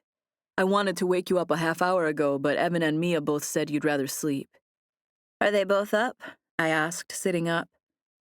Yep, Mia said. She came around Cub with a mug of coffee in her hand. Do you want me to get her out of here? Cub asked as he was leaving. I started to joke like I thought he was referring to Mia instead of Tess, but I was still a little tired for that. She's fine, I said. Cub walked off, leaving us alone. How long have you been up? I asked as I got to the edge of the bed. 30 minutes or so. We've just been in there talking. We both took sips of our coffee, and she regarded me from behind her mug with wide eyes. What? I asked. She nudged her head in the direction of the living room, indicating Cub, and continued staring at me with that wide-eyed expression. He's so cute, she said. So? I whispered. I sat my mug on the bedside table and got to my feet. I crossed the room to close the door so I could change. Tess followed me the whole time, so I reached down and put my hand on her head. Thanks for the coffee, by the way. Stop trying to change the subject, Mia said. I'm not, I whispered. He's cute, so what? So summer camp. You're hilarious, I said. I can't even look at him right since you started putting all that junk in my head. I can't go there with him. Not with his sister marrying my brother. It'd just be awkward. Plus, if I let it go anywhere, I would just miss him when we have to leave. Nothing good could come of it. Can you imagine what he'd look like with new clothes? Mia asked. She grabbed her shirt and pumped her fist against her chest a few times, indicating her heart was pounding. Total knockout. I had already thought the same thing about his clothes, but I didn't like Mia saying it. I felt protective of him. Those are probably just his work clothes, I said. It's not like he needs to get all dressed up to go to work. Somebody's taking up for him, Mia said, raising her eyebrows at me. It's not that. I'm just saying maybe he doesn't need the latest clothes living in the middle of Kenya. I'll bet they'd look at him funny if he showed up with a tool belt and some skinny jeans. She put a hand over her mouth and laughed quietly, imagining the sight. All I'm saying is that it's hard not to notice how super gorgelicious he is. I'm almost thinking if you're not interested. Mia trailed off, but she had already implied that the rest of the sentence would be, then I am. No, I said. Nobody's hooking up with Cub. You only have eyes for Nico anyway. This statement called Mia to shoot me a playful warning glare. I ignored it as I looked at Tess. And you better not tell Cub we said any of this. If she tells Cub what you're saying about him, then she'll have to tell you what he said about you. She won't tell a thing, I said. Then I did a double take at Mia. Wait, he talked about me? She nodded. To you? She nodded again. And Evan. What did he say? Mia smiled and shrugged. I'm not telling you. I rolled my eyes at her as I slipped out of one shirt and into another one. You're not telling me because he didn't say anything. Maybe he did. You don't care anyway. I don't care because you're lying. Mia slapped a hand to her chest like she was offended. I would do no such thing. What did he say then? He said you smell like peaches and he hopes his room still smells like you when you're gone. He did not, I said, pushing at her playfully. He did, she whispered, smiling. He would never say something like that. He did. Evan was telling him about being on those ships for long periods of time. They were talking about smells, and somehow Cub just mentioned that his room smelled like peaches when he went in there to talk to you last night. He also mentioned that Tess wanted to sleep with you. I think he's wonderful, I said. But he's not leaving Kenya, and I'm not staying here. A fling is all that could come of it, and I'm not doing that with him. End of story. Fine, Mia said, holding her hands up in surrender. But it's a crying shame. We piled into Cub's truck 15 minutes later. Tess tried to hop into the cab, but Cub whistled to get her to jump into the back. Is she coming with us? I asked, climbing into the front seat. Yep, Cub answered. I was the one who took the seat closest to Cub this time. Mia and I both assumed it would be that way. She stood back and let me get in first. Does she always go with you? Evan asked. Most of the time, he said. It depends on where I'm working. But she always comes when I go to the rescue center. The kids love her. He started the truck and did a 3-point turn to get out of his driveway. I was forced to lean into him as we turned, which I didn't mind at all. He smelled good, and I caught myself thinking I hoped my stuff smelled like him when I left and not vice versa. I blamed his rugged handsomeness for even making me have thoughts like that. I gave my head a little shake to clear it before shifting in my seat to look out the back window at Tess. I could only see the tail end of her body, because her head was wrapped around the driver's side so she could feel the wind in her face. I can't even see her face, I said. I craned my neck to get a better look out the back window, but still couldn't see her. She's right here, Cub said. He put his hand out the window to pet her, and I peered around him to see the end of her nose through the driver's side window. Spoiled rotten, I said. He smiled and shook his head, and I focused on the road instead of continuing to stare straight at his profile. It's crazy seeing everything for the first time in the daylight, Mia said. I was just thinking the same thing, Evan said. Cub glanced at them with a smile. Nairobi's huge. You didn't get to see much of it last night. I'm sure your drivers took the bypass from the airport out to the center. Rachel said it was sort of dangerous, I said. It can be, Cub said. It depends on where you go. It's best to have an experienced tour guide who knows where not to go. The center's not dangerous, is it? Mia asked. No. We had a problem with people trying to break in a while back, but we built a fence, and we haven't had any problems since. Seriously? People were breaking in? I asked. I glanced at him as we bounced along down the dirt road, and he nodded. Like, bad guys? He laughed as if he thought the question was cute. I guess so, he said. Guys who want to steal from the center. That's heartless, I said. I'm sure they don't really care, he said. They're probably desperate. Why can't they just climb the fence? Mia asked. Because it's 10 feet tall with barbed wire, Cub said. You didn't notice it last night? Evan asked. Mia and I both shook our heads since we had no recollection. I'd be scared, Mia said. I'm used to my regular old life where no one tries to break in and take my stuff. I wouldn't like that either, I said. It's just something you deal with here, he said. You can't really give yourself the option to be scared. You just build a fence and deal with it. He paused before adding, And Rachel said your brother has to deal with photographers following him around all the time. I think that'd be just as annoying. It's pretty annoying, Evan said. They kind of leave him alone when he travels, but it's crazy in LA. He can't even leave his house. Cub shook his head.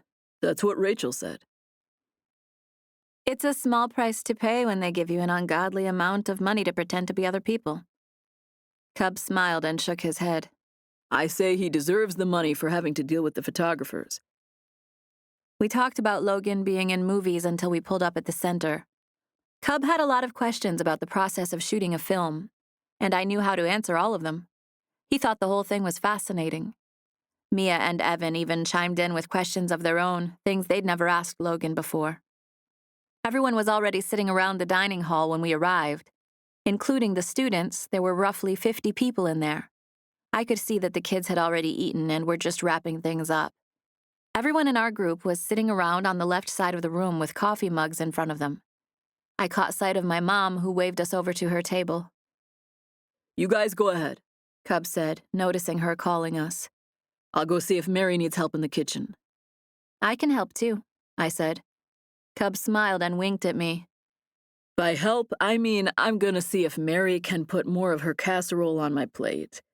She spoils Tess and me. I looked around. I was wondering where Tess took off to. He nodded. Mary. I guess we'll see you later then, I said. I was trying not to make a big deal out of saying goodbye to him, but I had no idea what to expect. For all I knew, Cub would be working on one project while I was working on another. Maybe we wouldn't even see each other for the rest of the day. Maybe we'd meet up again when it was time to go to his house that evening. I shook my head again, reminding myself that I was there to work and to go to my brother's wedding, and that it really didn't matter whether or not I saw Cub or his dog. The dining hall had rows and rows of tables with bench seats. Evan, Mia, and I sat across from my parents and Dee Dee. Rachel, Logan, and her parents were close by as well. How'd you sleep? Was the first question that was asked as we took a seat. I glanced up to see that it was Rachel who was talking. I slept well, I said. Cub slept on the couch and gave me his bed. Rachel pointed at Mia. You had the second bedroom. She pointed at Evan. And you had the other couch. They both nodded at her. Were you comfortable? They continued to nod. Tess kept me company, I said. Tess slept with you? Rachel asked, looking dumbfounded. I nodded. She's used to sleeping in Cub's room, so she stayed in there with me. Yeah, but she usually stays with him, Rachel said. She shrugged, still looking a little surprised. You can bet she's with him right now, Ben said, overhearing our conversation. She ran back there before Cub, Laura said, laughing. Ben shook his head. If I was a betting man, I'd wager any amount of money that Mary's back there feeding them both bacon as we speak. How about 1,000? Logan said. 1,000 what? Ben asked. Dollars. Ben laughed. Oh, the bet? He asked. Logan shrugged a shoulder. I win, you don't owe me anything. You win, I donate $1,000 to the center. That's not a bet, Ben said. You said you weren't a betting man. I can almost promise they're back there eating bacon right now, Ben warned. Logan threw up a hand like, let's do it anyway. It'll be a funny way to donate if you're right. Who's gonna go spy on them? Ben asked. I'll go, Rachel said. I'll go with you, I said. I hadn't planned on volunteering. The words just came out of my mouth before I could stop them. Come on, Rachel said, grabbing my hand. We walked along the walls of the dining hall toward the doors that led to the kitchen. We can't walk straight over there because they'll see us coming, she said. There's a window on each door and we need to sneak up to them. I'm nervous, I whispered. Me too, she said, giggling with her fist over her mouth. I don't know what I got myself into, I said. I never volunteer for stuff like this. That's Mia's job. You got this. It's just a little spy mission for the sake of the center. She stopped walking and pointed to the set of swinging double doors in front of us. It's those doors right there. They obviously both have windows. I'll go to one, and you can go to the other. We'll stoop down, and at the count of 3, we can both stand up and look through our window. It sounded like as good a plan as any, so I nodded nervously as we approached. Chapter 8. Rachel went to the far door, and I took the one closest to us. We were both squatting down under the windows to avoid being seen. Okay, so when I count to 3, stand up and look through your window. You'll see into the kitchen. Remember, you're looking for Cub and Tess and any sign of bacon. Bacon. Got it. Rachel smiled and reached out to give my hand a squeeze. Okay, she said. 1, 2. I don't think she even had the chance to finish the word 2 before I got slammed in the forehead with a blunt object. It was the door. The door swung wide and whacked me straight in the face, causing me to stumble backward and land on my rear end. Of course, I had no idea it was the door at the time. All I knew was that Rachel started counting, my face got smacked, and then I was on the ground. I wasn't sure how many seconds went by between the time when I fell and the time when I realized what had happened. It could have been 1, and it could have been a lot. It seemed like within an instant, there were 5 or more faces staring down at me. I could see their hands reaching toward me to help me up. Cub was the one who was offering to help. My eyes met his, and I could tell by his expression that he was concerned. I'd been looking at his eyes, so it took me a second to notice that there was about 2 inches of a slice of bacon sticking out of his mouth as he stared down at me. It struck me so funny that I sank my face into my hands for a second, so I could let out a laugh. Are you okay? Rachel said. She's laughing, Cub said. I glanced up at them, shaking my head as if wondering how in the world I had ended up on the ground like this. Come on, let me help you up, Cub said, reaching out to pull me up by the arm. I am so sorry, he added as I regained my balance. I glanced at him to find that the bacon was gone, and he was staring at me with a regretful smile. Tess was begging at the door, so I was going to let her out. I had no idea you were standing right there. You wouldn't have, I said, touching my forehead and nose where I had been smacked. It was stinging already, but in a numb sort of way. We were stooping down. Did I hit you too? Cub asked, looking at Rachel. She shook her head. I was at the other door. We were trying to spy on you because Logan was going to give Dad $1,000 if you were back there eating bacon. I was definitely eating bacon, he said, nodding. I know, she said. You still had a piece of it in your mouth when you whacked Charlotte in the head. Cub reached out and grabbed me, bringing me in to hold me against his chest. I'm so sorry, he said. Not the best way to start your first workday. I pressed my cool fingers to the hot spot on my forehead. Dee Dee would call it making memories. Rachel started giggling and got so tickled that I laughed right along with her. The look on your face when that door swung open will be etched into my memory for as long as I live. I laughed as I tried to imagine what she'd seen. I didn't mind one bit that we were having a laugh at my expense. It was funny and I knew it. My level of comfort in the situation was enhanced by the fact that Cub still had his arm around me. Tess was standing right in front of me, and I reached down to touch her head. I had become aware of Cub's arm around me, and the sensation I felt at that revelation made me feel the need to squirm. I used petting Tess as an excuse to step out of his grasp. "It was a small price to pay to catch you eating bacon," I said, still feeling dazed. I touched my head and nose again. "I don't have a bloody nose or anything, do I?" Rachel let out a nervous giggle. "It's a little red, but no blood." Mary's about to call the kids in there to serve you guys breakfast, Cub said. Do you need some ice or anything? I shook my head. "I'm okay, but thanks." I looked at Rachel. "I guess we should get back to our table." Cub and Tess came with us. We had to walk by a couple of the kids' tables, and he spoke to them and gave them high fives as we passed. He said a phrase to one of them in a language I assumed was Swahili, and the sound of it made a feeling similar to pride swell inside me.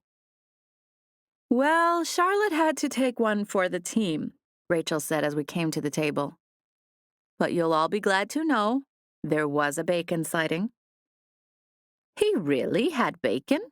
Dee Dee asked as if surprised. What did Charlotte have to take for the team? Logan asked. I saw some commotion over there, Ben said, glancing toward the kitchen door. Did she fall or something? I hit her with the door, Cub said, taking a seat near his mom and reaching out to grab her coffee. It was an accident, Rachel added as we sat down. I should have known it could happen with that swinging door.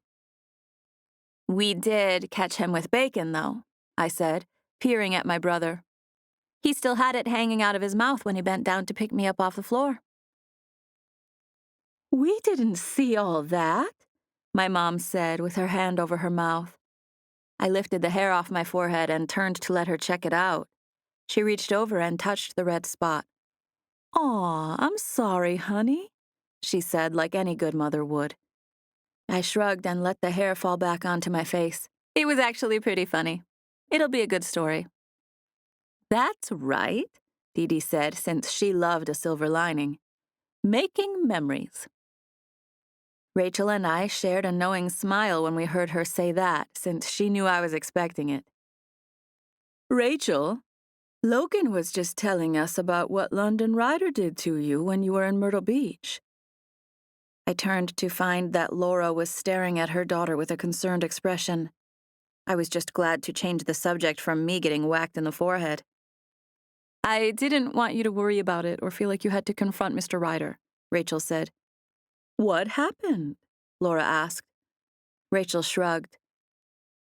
London had a driver take me like 10 miles out of town and drop me off in the middle of nowhere. What was that supposed to do? Laura asked, looking confused. Rachel shrugged again. I don't know. Scare me off? Make me stop hanging out with Logan? Laura shook her head. Logan said her dad found out about it. He did, Rachel said. His driver felt bad about it and eventually told him. He made London write me a letter and send me a new phone. A phone? Laura asked, looking lost. Rachel glanced at Logan, who said, I hadn't mentioned that part. Rachel smiled and turned to her mom. The driver threw my phone out of the window before he dropped me off in the middle of nowhere. I guess they didn't want me to be able to call for a ride. Laura let out a disapproving sound at the thought. I can't believe that happened, she said. That's terrible. It's not a big deal, Rachel said. Nothing really happened from it, and I got an extra phone out of the deal. I was thinking I could leave it here with you guys. Rachel paused and peered over several people to look at her brother. I brought you some clothes, too, she said. Mia, who was sitting next to me, pinched my leg. For the wedding? Cub asked. Yes, and some other stuff, too. She brought more luggage for you than she did for herself, Logan said. Ben waited for us to finish our conversation before he got all of our attention. He stood up and began speaking about the goodness of God and how blessed he felt to have all of us there. He quoted a few scriptures and said some things about the blessing of blessing others, He gave us an idea of what we'd be doing that day, but said that Cub would give us further instructions once we finished eating. He then prayed for our breakfast before the children began pouring into the dining hall, carrying our plates. I had never been to summer camp, but if I had, this was indeed what I thought it would feel like. All of us were in great spirits as we laughed, talked, and ate. Cub was sitting on the same side of the bench as me, so I didn't see much of him. I was still somehow aware of his presence. Maybe it was because Tess was lying right under me. I could feel her with my feet. "I told your brother he'd make a good actor," I said to Rachel as we finished our breakfast. "He totally would," she said. "I've told Logan that before. They're a lot alike, you know." I nodded. "Clowns?" She laughed. "You know what he'd be amazing at?" she asked. "Who?" I asked. "Cub." "What?" "Set design," she said. "Oh, yeah," I said, nodding. "The way he can dream up something and build it," she said. "Logan said he could get him a ton of work back home." "He's staying here, though," I said. She shrugged and nodded, saying she knew I was right. A girl can dream. "I'm already working on him letting me take Tess back with me," I said, stretching my foot underneath me to rub her back. Rachel giggled as if I must be joking. "I'm serious. I love her." She was still smiling as she looked at me regretfully. "I hate to say this, but no chance. Don't even think about it. I try to take her back with me every time I come down here." She crossed her pointer and middle fingers. "What I'm saying is, don't keep your fingers crossed." "She needs to meet Samson," I said. "I agree," she said. "I tried to tell Cub she's an American dog 1,000 times. Heck, I tried to get him to come with her." I rolled my eyes in a joking way. "Yeah, but he has his heart set on staying over here where he's needed to help people," I said in a fake annoyed tone. "I know, isn't it so ridiculous?" she asked, rolling her eyes too. "Did Cub tell you how he got his name?" Laura asked. I'd been talking to Rachel while other conversations went on around us, but the question stood out to me, and I turned to face Laura. I was just about to say, "Yes," but Mia answered first. "No," she said. "We forgot to ask him that." She turned to Cub. "How'd you get your name?" I was confused for a second. I had totally forgotten that we were alone when he told me. I almost spoke up and said I had already heard the story, but I decided to keep my mouth shut. Cub told a brief but hilarious story about being orphaned on the savannas for the first few years of his life, and how the lions had raised him as one of their own. He pointed out a scar on his cheek that was mostly hidden by his beard, and said it was from a scuffle with some hyenas. Dee Dee and my mother were both so stricken by his sincerity and his acting skills that once Cub finished the story, he went right into the real story about Martin and his injured cat named Lisa. It was funny watching their faces when he told them the first story, though. They weren't privy to the information that Cub was famous for making up tales, and they believed him 100%. Cub couldn't stand to see the genuine concern in their eyes, so he made things straight the instant he finished telling the story. We all thanked Mary for the breakfast when she came out of the kitchen. She started to pick up the dishes, but several of the ladies, including myself, jumped in to help. 5 of us stayed behind to wash the dishes and clean the kitchen while the others went out to get started on the greenhouse. "She wants to stay in here," Cub said, opening the kitchen door to let Tess in. "I tried to get her to come with me, but she wants in." "She must think Mary's got some more bacon," Laura called. Cub shrugged as if he didn't understand, but wasn't going to waste time speculating. "Just bring her out with you when you come, please," he said, mostly talking to his mom. Tess found a spot on the side of the kitchen where she could see the action. "I don't have anything for you," Mary yelled as we cleaned. I smiled on the inside, knowing Tess wasn't there for the food. Chapter 9. That first day of work was long and difficult, and I caught myself wondering how people did hard manual labor day after day. I asked Cub about it that night, and he said you get used to it just like anything else. He had called me Ladybug a few times that day, and did it again during that conversation. I had asked how come he didn't feel like he'd been hit by a truck like the rest of us, and he said, "You get used to it, Ladybug." He was definitely a charmer. He was an equal opportunity sweetheart with all the ladies there, and we were all under his spell. Logan, Evan, and Nico were making their fair share of lady fans as well, but Cub was an established heartthrob at the center, and it was quite obvious that everybody loved him. Tess had earned everybody's affections as well. She made the rounds, visiting different groups throughout the day, but sticking mostly with me. Cub gave me a hard time. He teased me about carrying treats in my pocket, which I most certainly was not doing. She loved me for who I was, bruised forehead and all. I had just cut some long bangs, a fact for which I was grateful, since there would, indeed, be a bruise on my forehead. About half of it was beyond the hairline, so it wasn't that noticeable, unless I picked up my bangs to inspect it. I did so that evening while I was staring in the mirror after my shower.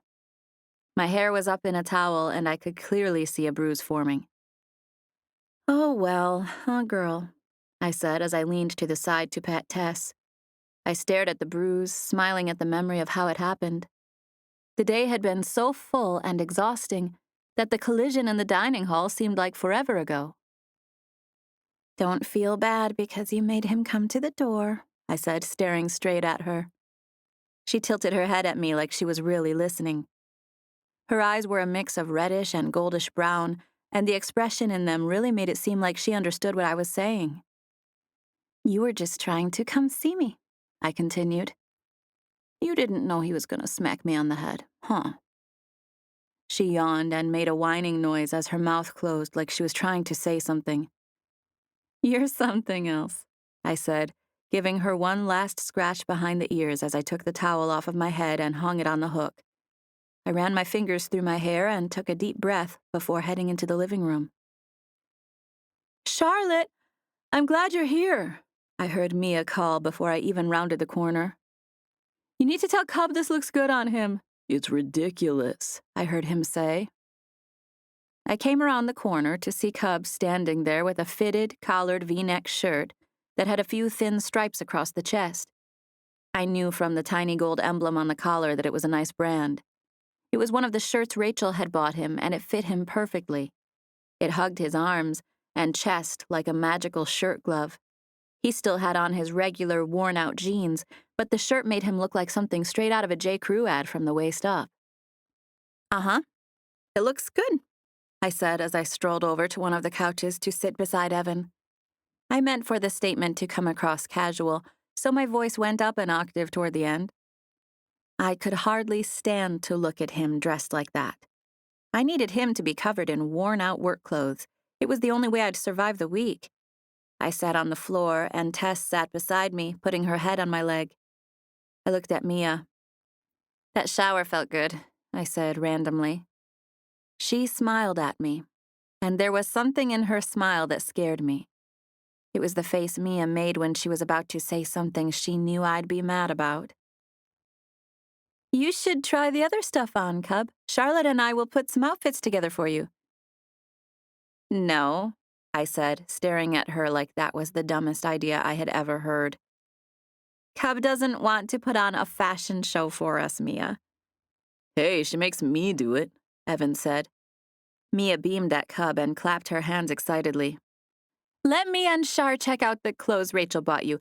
We'll tell you what to wear with what, and you can try on a whole outfit for us."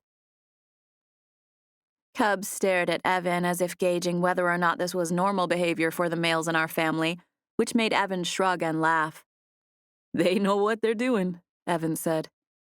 "No, we don't," I said. I did not want to see Cub in good clothes. The shirt was enough. "And Cub doesn't want to do it," I added. Cub stared at me with a blank expression for a few seconds before responding. His expression was unreadable, but I was still wary of it because I could tell he was thinking about something. "I think you might have to show me how to put some of that stuff together," he said. "Otherwise, it probably won't get worn." He made a skeptical grimace. "Actually, I don't know if I'll wear any of it anyway. It's all so tight." He stretched his arms in front of his chest as if to indicate the tightness of the shirt he currently had on. "It's supposed to fit like that," Mia said. He looked at me. Is it? He asked. He was wearing a sincere expression like he wanted me to tell him the truth, as if he thought it might not look good on him. I gave him a somewhat defeated nod in reluctant agreement that the clothes were supposed to fit like that, and yes, it did look good on him. I could see every muscular curve of his arms and chest. I had to get myself together, or it was going to be obvious that I had some type of feelings about seeing him in fitted clothes. I smiled. "I'm good with a fashion show if you want to," I said, faking unaffectedness. "Evan's right. Mia and I know what's up." "Yep, we do," Mia said, crossing her arms proudly. I'll take a shower, and maybe I'll try on a couple of things afterward," Cub said. "All that stuff's in a big duffel bag in my closet." "You mean the room where I'm sleeping?" I asked. He gave me a slow grin as if he enjoyed watching me act nervous.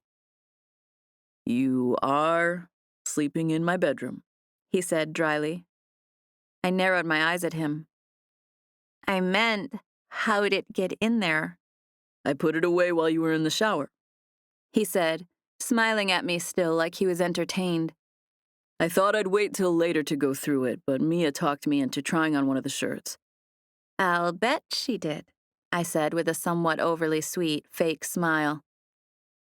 "Okay, so go put together a few things, and I'll try them on when I get out of the shower," Cub said. He was smiling at me when he said it, which made me blush. I knew I turned red because I could feel the heat in my cheeks. "Great," I said, in what I hoped was not a shaky voice. I turned my attention to Tess in an effort to mask my nervousness. "I told you," Evan whispered as soon as the door was closed. "Told me what?" I asked. "He's talking to me," Mia said. "What did he tell you?" I asked, looking at Mia. She shook her head as if searching for the right words. "I said you were smitten," he said. "Smitten? Since when do you say smitten?" I asked, looking offended since I was embarrassed.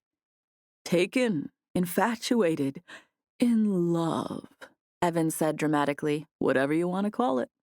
"You're crazy," I said. I looked at Mia. "Can you believe this?" She shrugged. I looked back and forth between the two of them for a second and contemplated saying more, but ultimately decided not to. After all, the more I'd say, the guiltier I'd look. "I guess we should go look at those clothes," I finally said to Mia. Rachel had brought him 5 pairs of shorts, 5 pairs of pants, and 10 shirts. Most of it was casual, but I knew by the labels that Logan's stylist had put it all together. "This totally sucks," I said, holding up a pair of pants. I cringed as I imagined how they'd look on him. "He needs it," she said. "I'm not trying to be mean or anything, but these are going to make him look like a totally different person." "That's exactly what we don't want," I said. "We've got to convince him only to wear this stuff on special occasions." "Like the wedding?" she asked with a maniacal expression. I scrunched up my face at her. "I can handle one day at the wedding," I said. "But please, don't make him start wearing this stuff around before that." "Did you see the suit Rachel brought him for the wedding?" Mia asked. I shook my head and she pointed to the closet. I could see the suit hanging in a clear protective cover. I only gave it the slightest glance before looking away while shaking my head. "I don't need to see that," I said. "I'm gonna have to look at it in 5 days anyway." Mia went to work, putting together 3 outfits by laying them out on the bed. I wanted to protest all of her choices because I knew they would look great on him, but I did my best to act less affected than I was. I changed the subject, hoping to shake my ever-growing nerves. I brought up the rescue center, and we spoke about a few of the things that happened while we were working earlier that day. We had been in there for a few minutes when we heard Cub open the bathroom door. Anticipating his appearance, both Mia and I looked toward the door. He had on plaid cotton pajama pants, but his shirt was completely missing. At least it wasn't in its rightful place on his chest. It was in his hand. He held his arms out as if asking what we had first, but we just stood there and gawked at him. Seconds felt like hours in the time that my eyes were glued to his impeccable torso. He was long and lean, with a broad chest that made him look like he had a wingspan, like he could just take off running and fly with the birds if he wanted. The rows of muscles on his stomach and ribs were intricately weaved together. If I had an anatomy book in front of me, I could locate and name all of those individual muscles. "Why in the world would you come in here like that?" I asked, shielding my eyes and peeking through an area that made it impossible to see anything but his face.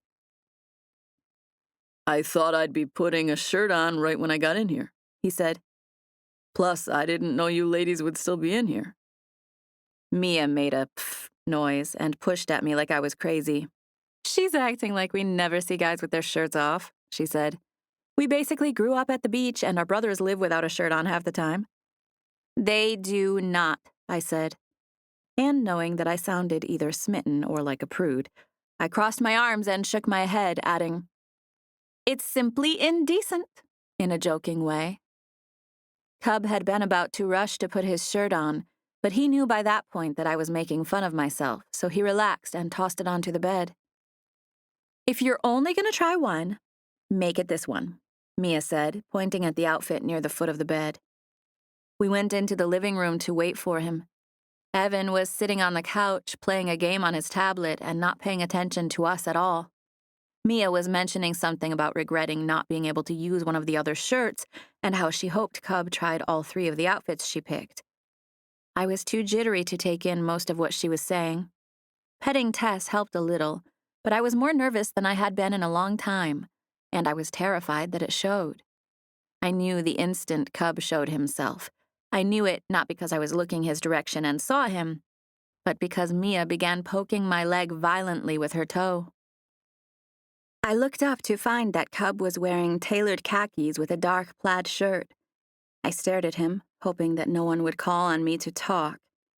He was barefoot, and he walked across the floor dancing and being a total fool, so much that Evan stopped playing his game to enjoy the entertainment. Cub felt so out of place in his clothes that he took on a whole other persona, as if he thought that's what someone who wore those clothes should act like. He was hilarious, but he actually had good moves to back up what he was doing. He was trying to be funny, and he had no idea how appealing it was. I wanted him. Maybe that was too strong a word, but I definitely felt something for him. I realized as I watched him that I was attracted to him the way a woman wants a man. I swallowed hard at the thought. "That one's awesome," I said, trying to sound upbeat and completely unflustered. I got to my feet and casually strolled past him toward the restroom. "I'm gonna go use the restroom," I informed them in a nonchalant tone. I thought I would try on the other 2, he said, watching me as I walked. "That's fine," I said. "Go ahead and put on whatever. I'll just be a second in here." Chapter 10. Cub was just coming out of his bedroom when I left the bathroom. We hadn't expected each other, and we just sort of collided in the hallway. I had made an effort to take a long time in the bathroom so that this exact thing wouldn't happen, but here we were, alone in the hallway, me wearing pajamas and him looking like he just stepped out of a fashion magazine. His hair was still wet from his shower, and he had it combed away from his face. He never used product in his hair, so when he didn't have it pulled back into a baseball cap, it normally just hung over his forehead. Anyway, his wet hair being combed back gave the illusion that he had used hair product. That, combined with the new fitted jeans and shirt, had me struggling not to stare. I tried my best to remain casual as we sort of awkwardly stepped around each other in the hallway. He put out an arm to keep me from ducking around him. I had been trying not to look at him too closely. I was staring toward the living room with the intention of heading that way when Cub leaned over in front of my line of vision, obviously wanting me to look at him. The light in the bedroom was on, and it shone into the hallway, but it was still darkly lit in there compared to the rest of the house. I pulled back and let our eyes meet for what must have been the first time since I bumped into him in the hallway. I stared into his light eyes for several seconds. They were gray in this light. My gaze roamed over his face, down the line of his nose to that little indentation above his mouth. I followed the curve of his smile to the dimple in his cheek, which was deep enough to be visible under his facial hair. "It looks good," I said. Again, I was overcompensating for my nerves by trying to act nonchalant. I knew, even as I spoke, that I was doing a terrible job of it. Goodness, I couldn't even get a steady breath of air into my lungs. Cub Stevens literally shook me up.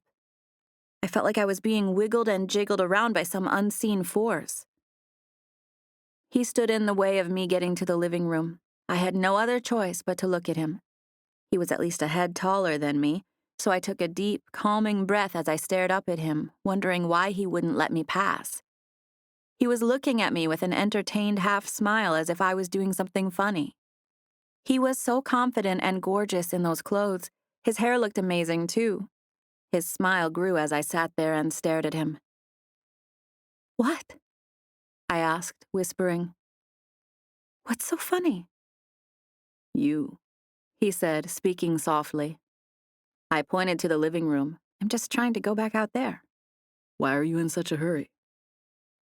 "Because I was done in the bathroom. I thought you were coming out here to show us your—" Cub cut me off by putting his hand up. "You like me in these clothes, don't you?" He took a tiny step toward me. It wasn't enough to make me step back, but he was definitely invading my personal bubble. "I just said I liked them. I said you looked good." He stared at me, letting his eye fall all over my face curiously. "Yeah, but you don't just think they look good, do you?" He asked. "I think you're into me in these clothes." His smile widened and he nodded. "These clothes make you into me." He reached up and ran his hand through his damp hair, and a piece of it fell gloriously onto the side of his forehead. "You like my slicked back hair, too?" He asked, still smiling and teasing me. I could not breathe. I did not breathe. I just stood there at a loss for words as I listened to him tell me how into him I was. Bam, bam, bam, bam, bam, went my heart, pounding relentlessly in my chest. He had no clue just how into him I was. My body's response to him was crippling. I just stood there and stared at him like a deer in headlights. He slowly reached out to me. His fingertips touched the most sensitive area on my neck, directly under my jawbone. He left his fingertips there for what seemed like eternity, but must have been a few seconds. We both knew what he was doing. My heart had been about to beat out of my chest, and he was touching the spot on my neck where you could feel a pulse. He must have been able to see it beating from the outside. I tried to control my breathing, but it was difficult. "Is that all for me?" he asked. I knew he was talking about my pounding heart, and I glanced down shyly and shrugged, shifting and causing him to drop his fingers from my neck. "I didn't expect to run into you out here." "Oh, so you got startled?" he asked. I nodded without really looking at him. "Because I was hoping it was about me." I glanced up at him. "That would be a little weird since you're my new brother," I whispered. His face crumpled into a funny frown when I said that. "I'm not your brother," he said. I couldn't help but smile. "You know what I mean," I said, peering at him. "You're my brother's brother, or whatever." His face continued to show his confusion, making me smile even more. He shook his head. "No, not whatever," he said. "You're not my sister or cousin or any of that." "You know what I mean," I urged quietly. "Your sister's marrying my brother. It's just weird." He stared down at me with an unreadable expression for the next few seconds. "You're probably right," he said in a tone that was almost regretful. "And you'll be leaving soon anyway." He paused, and the hint of a smile touched his mouth. "But Charlotte, just so you know." He hesitated, and I said, "What?" He took my hand in his and used my fingertips to touch his own neck. I was too shaken to really feel whether or not his heart was beating or not, but the simple fact that he put my fingers there told me that it was. My own heart was pounding like a jackhammer. I took an unsteady breath as I looked away, shaking my head. "Cub, we can't," I said. All right, He said. I'll leave you alone about it. I knew by the way he said it that it wasn't an empty promise, and he wasn't going to bring it up again. I was relieved and disappointed in equal measure. Had I made a mistake by telling him no? Had he given up too easily? I was hit by a massive wave of regret as we walked into the living room. Mia and Evan both acted like they didn't notice we'd been gone for too long, and I was grateful for that. I sat there and smiled and talked about his outfits, but I couldn't get the image of his face out of my head. I kept replaying the part where he stared down at me and said, I was hoping it was because you liked me. I knew good and well that he hadn't meant he hoped I liked him as a friend or as a brother. We both knew what he was talking about. The problem was, he continued to try on clothes, act silly, and look gorgeous and happy while I sat there wondering why in the world I had just told him there couldn't be anything between us. Maybe it was the right thing to do, but something about it didn't sit well with me. That same sick feeling sat in the pit of my stomach for the next 5 days. We worked nonstop at the rescue center, and our days were full. But I was around Cub constantly, and I just kept regretting telling him no that first day. I thought the newness would wear off and I'd be less affected by his charms, but that didn't happen. He was funny and kind, and so very handsome, despite the fact that he hadn't worn any of Rachel's clothes since that night he tried them on. We made accidental physical contact, brushing against each other several times during the week, but still being careful to avoid flirting. He scaled back on calling me Ladybug, only letting it slip once or twice all week. I smiled and laughed, pretending my feelings for him didn't exist, but there was an underlying pang of sadness and regret. Truth be told, I could easily fall head over heels in love with Cub. Everything I learned about him during the last week had only served to confirm that. He was selfless but confident, and he loved God and those around him with all his heart. Plus, he had a dog named Tess whom I had come to love almost as much as I loved her owner. I had a new definition of a dream guy. If I could just find a version of Cub who lived in California and wasn't my relative by marriage, then I'd be all set. At least I was no longer feeling like my chances of love ended with Lance. It was hard to believe the wedding day was here, and our trip was coming to an end, but it was. Yesterday was our last full work day. We'd have the wedding today, and the last day of our trip would be spent relaxing and doing a few last-minute projects before we went home. Evan and I were dressed and ready to go to the wedding. We were sitting on Cub's couch waiting for Cub and Mia to come out of the bathroom. She had insisted on helping him style his hair for the wedding, and he reluctantly agreed. I knew he would be wearing a suit when he came out, and I braced myself for it. I'd seen him in his old stuff all week, and I wasn't sure that I was prepared for the suit. I was hoping the extra effort I put into my own appearance would carry over into some kind of added confidence where I didn't notice him as much. I heard footsteps coming down the hallway, and I looked up, expecting to see Cub. It was Mia, and she stared at me with a wide-eyed expression. She pointed to the area of her head right above her ear. "He gave himself a haircut," she whispered. "Really?" I asked. I cringed, thinking she was warning me that he messed it up or something. "He left the top long, but he shaved the sides.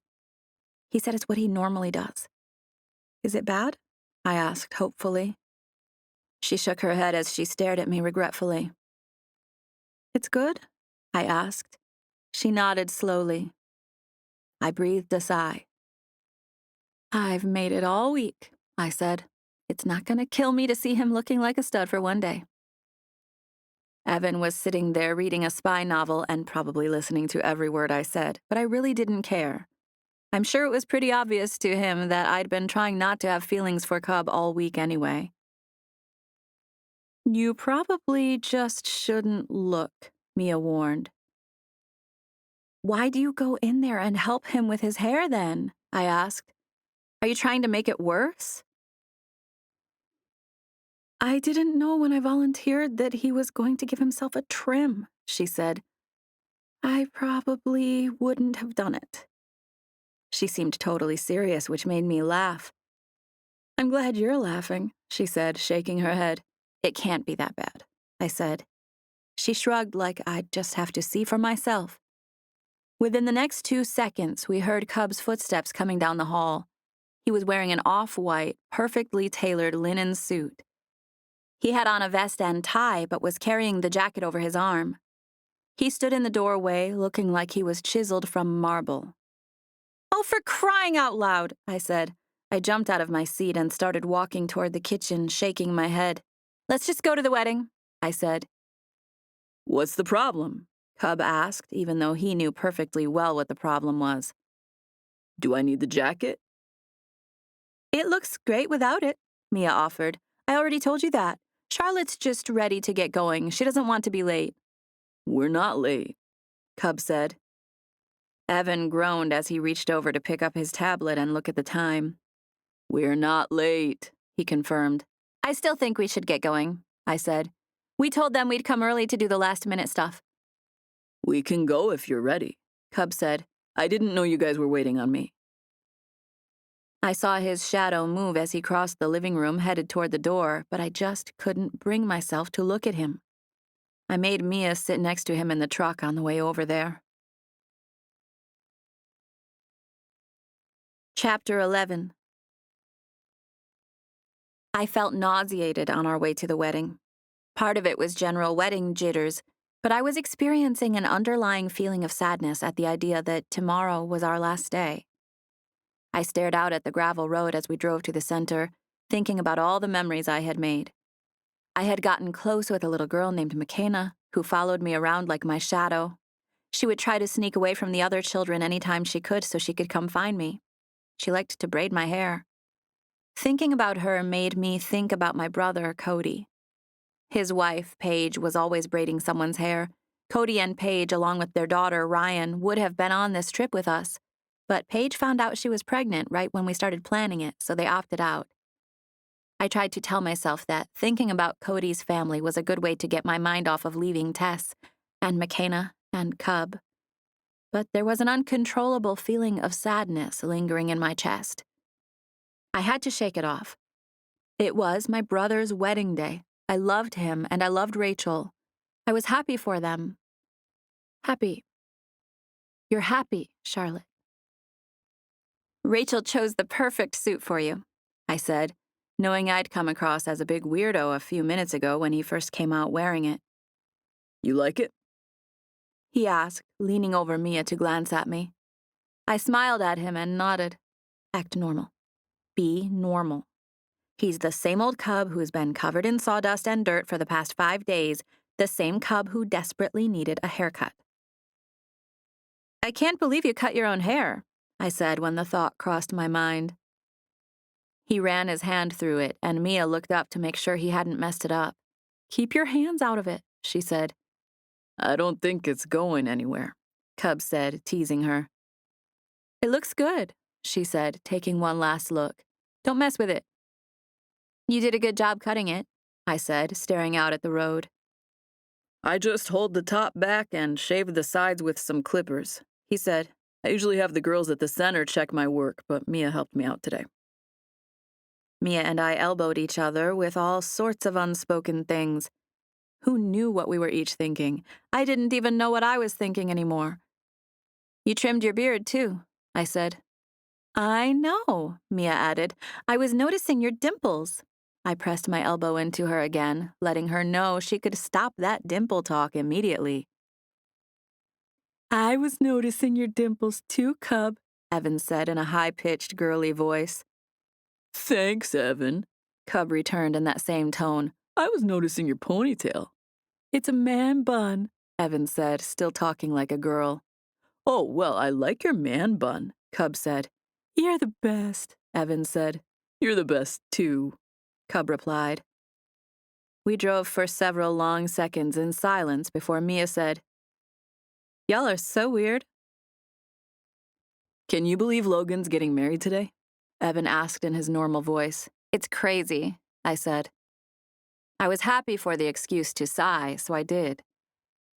I thought all of us would get married before Logan ever did. They slipped briskly into an intimacy from which they never recovered, Cub said, quoting F. Scott Fitzgerald. I wanted to come back with some cool, clever statement, or an even better famous quote, but I couldn't think straight. All I could think to say was, F. Scott Fitzgerald said that, which only made it seem like I wanted to show off for knowing. So instead of saying that or some other nervous comment, I remained silent. They sure did, Mia said after taking a few seconds to think about what Cub had said. Is that a famous quote or something? It's from a book, Cub said. I'm not sure how famous it is, but someone famous did write it. Who? Guess, Cub said. Edgar Allan Poe, she guessed. Nope.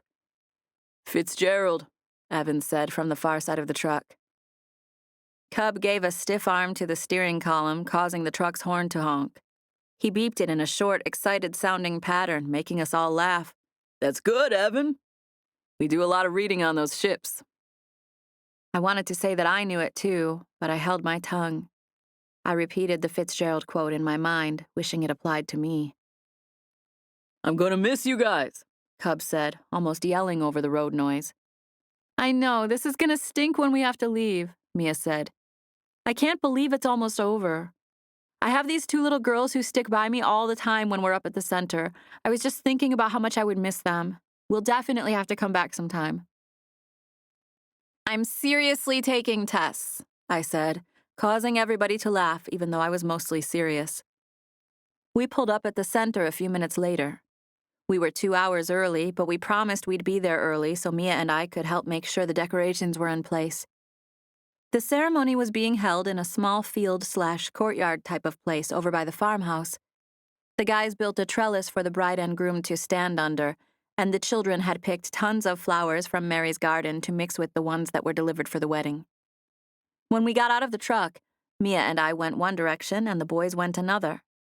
They were keeping it simple for the most part, but Logan had hired a catering company to do the reception. People were already hustling and bustling around the center when we arrived. There was so much to do that the hours before the wedding passed in a flash. Rachel was trying not to let my brother see her before the wedding, so she had been mostly MIA since we'd been there.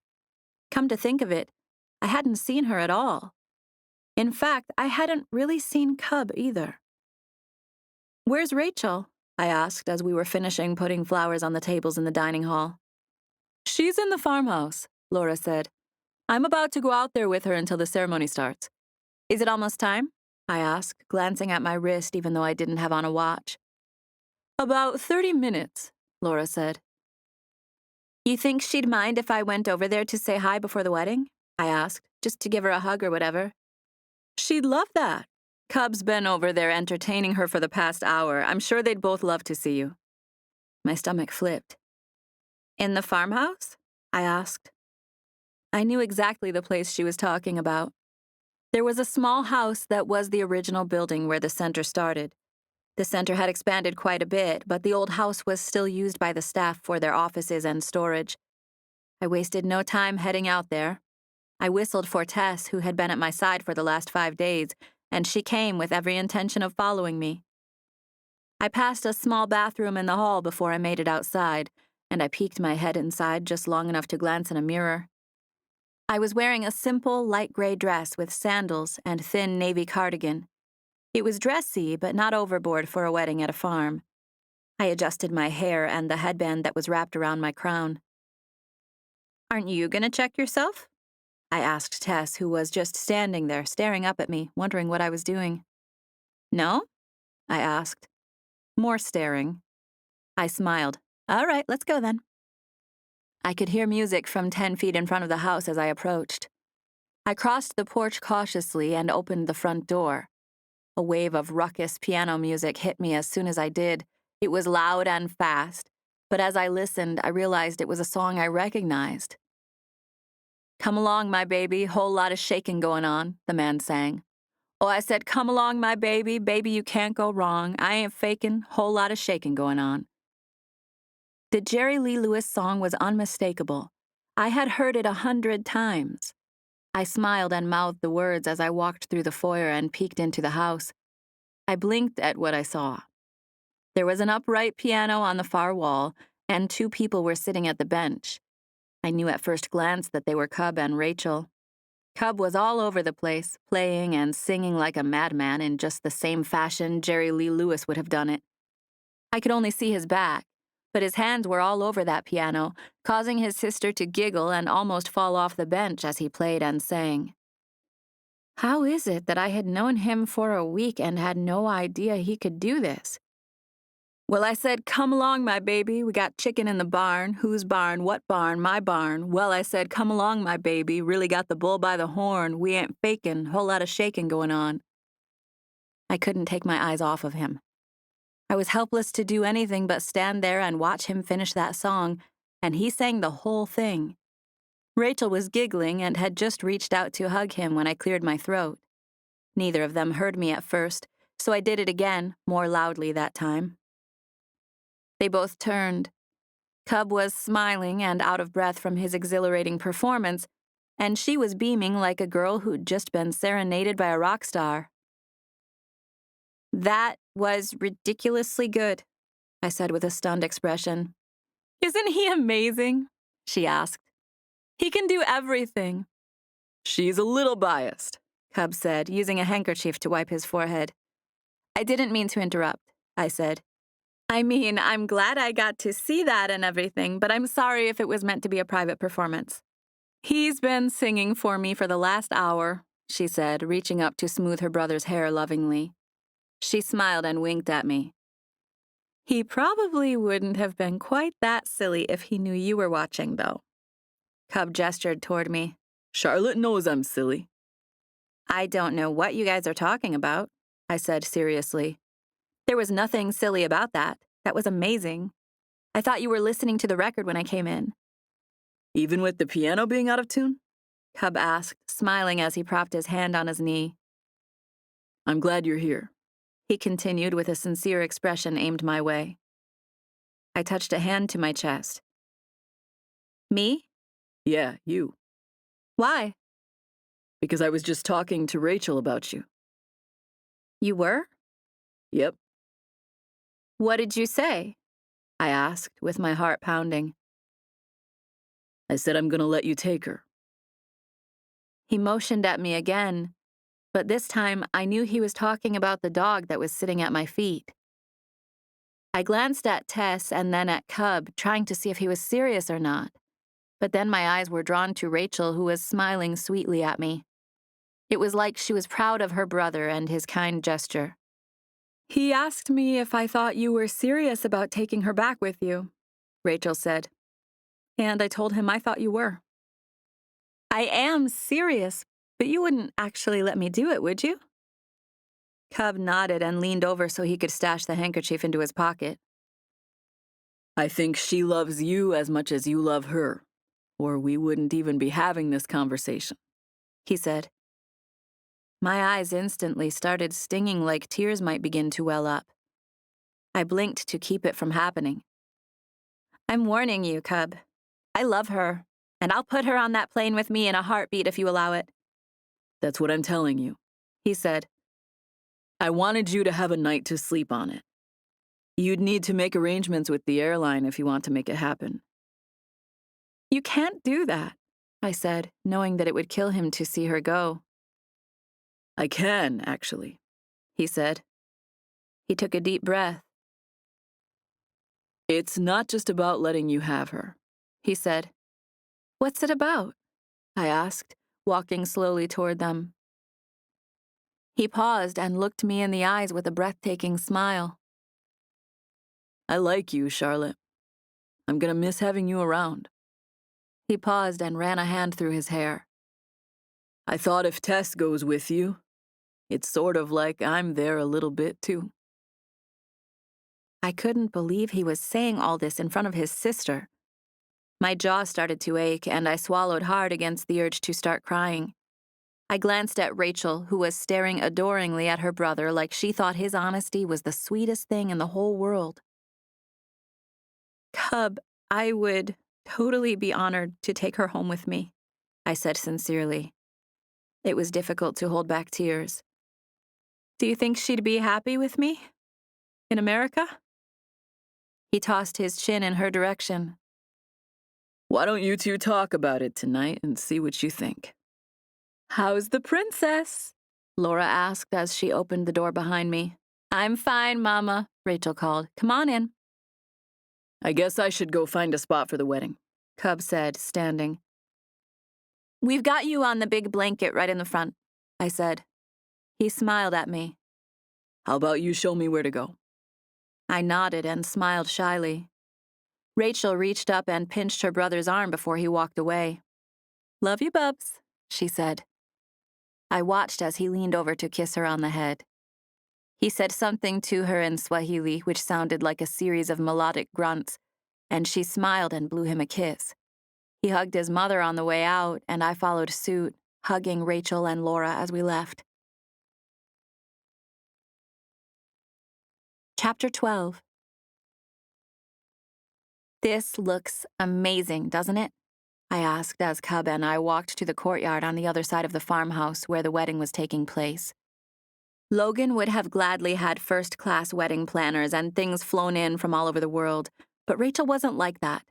She wanted to keep things simple. Rather than sitting in chairs, the wedding guests would sit on colorful quilts and blankets that were spread all over the ground. I had been to concerts in the park that had a similar atmosphere to the one Cub and I encountered in the field when we walked out there. Children and staff from all 3 campuses were decked out in their Sunday best, waiting for the ceremony to begin. There was still 15 minutes to go, but most of the guests had already found their spots on blankets and were bantering back and forth from one side of the courtyard to another. Everyone was in amazing spirits, and I took a deep breath as we walked and surveyed the scene. I had a nostalgic feeling, and I made a conscious effort to remember details so I could call them up later. Logan had hired a photographer who was planning on doing family pictures after the ceremony. I noticed him discreetly taking pictures along the edge of the action, and I smiled, knowing I could relax on trying to remember every detail. Cub and I were sitting on a big blanket in the front with our parents, and we walked toward it. We made our way at a slow pace since he stopped and spoke to just about everyone we passed, introducing me to people from the other centers. Our goal was to eventually make it to the blanket, but we got stopped every few seconds by someone coming to greet us or pet Tess. I smiled as I talked and laughed with everyone, but I was sort of in a surreal frame of mind the whole time. There were just so many emotions coursing through me that I was on autopilot. I put my hand on Tess's head, wondering if I had dreamed the whole thing about Cub saying I could take her home with me. The Jerry Lee Lewis song had to be a dream as well, for that matter. I was dazedly watching the 2 girls giggle as they tried but failed to show me their secret handshake when Cub's arm came around my shoulders. I had trouble catching my breath just like I did every time he did that. She's staying with me, he said. We're kidnapping this one and not letting her go back to the States. I turned to see that I had never met the lady Cub was talking to. Charlotte, this is Smaller Mary, he said. She works with us at our North facility. Mary bowed and smiled broadly as she shook my hand. You are to marry Cub? She asked. Her accent was so thick that it took me a second to decipher her question. I glanced at Cub, wondering if I could have possibly heard correctly, and he smiled at me as he squeezed my shoulder. I wish, he said, still smiling at Smaller Mary. I don't think her family will let me keep her. She smiled at me and reached out to pinch my cheek. You are not keeping her? She asked in her heavy African accent. I'm afraid not, he said, smiling and shaking his head. She's Logan's sister. Ah, Logan? She asked, pointing at the trellis even though he wasn't standing there yet. Cub nodded. Logan, yes. He then said a string of words in Swahili that she seemed to understand much better. She said something back to him before reaching out to hug us both. Several other people came up to us before we made it to our blanket. Most of them commented on Cub's suit and haircut, saying how handsome he looked.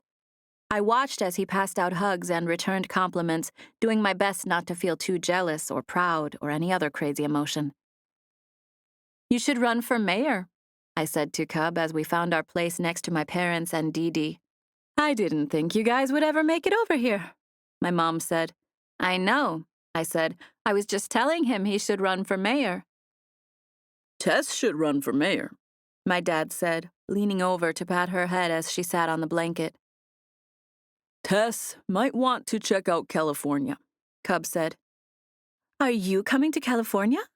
Mom asked with an excited expression aimed at Cub.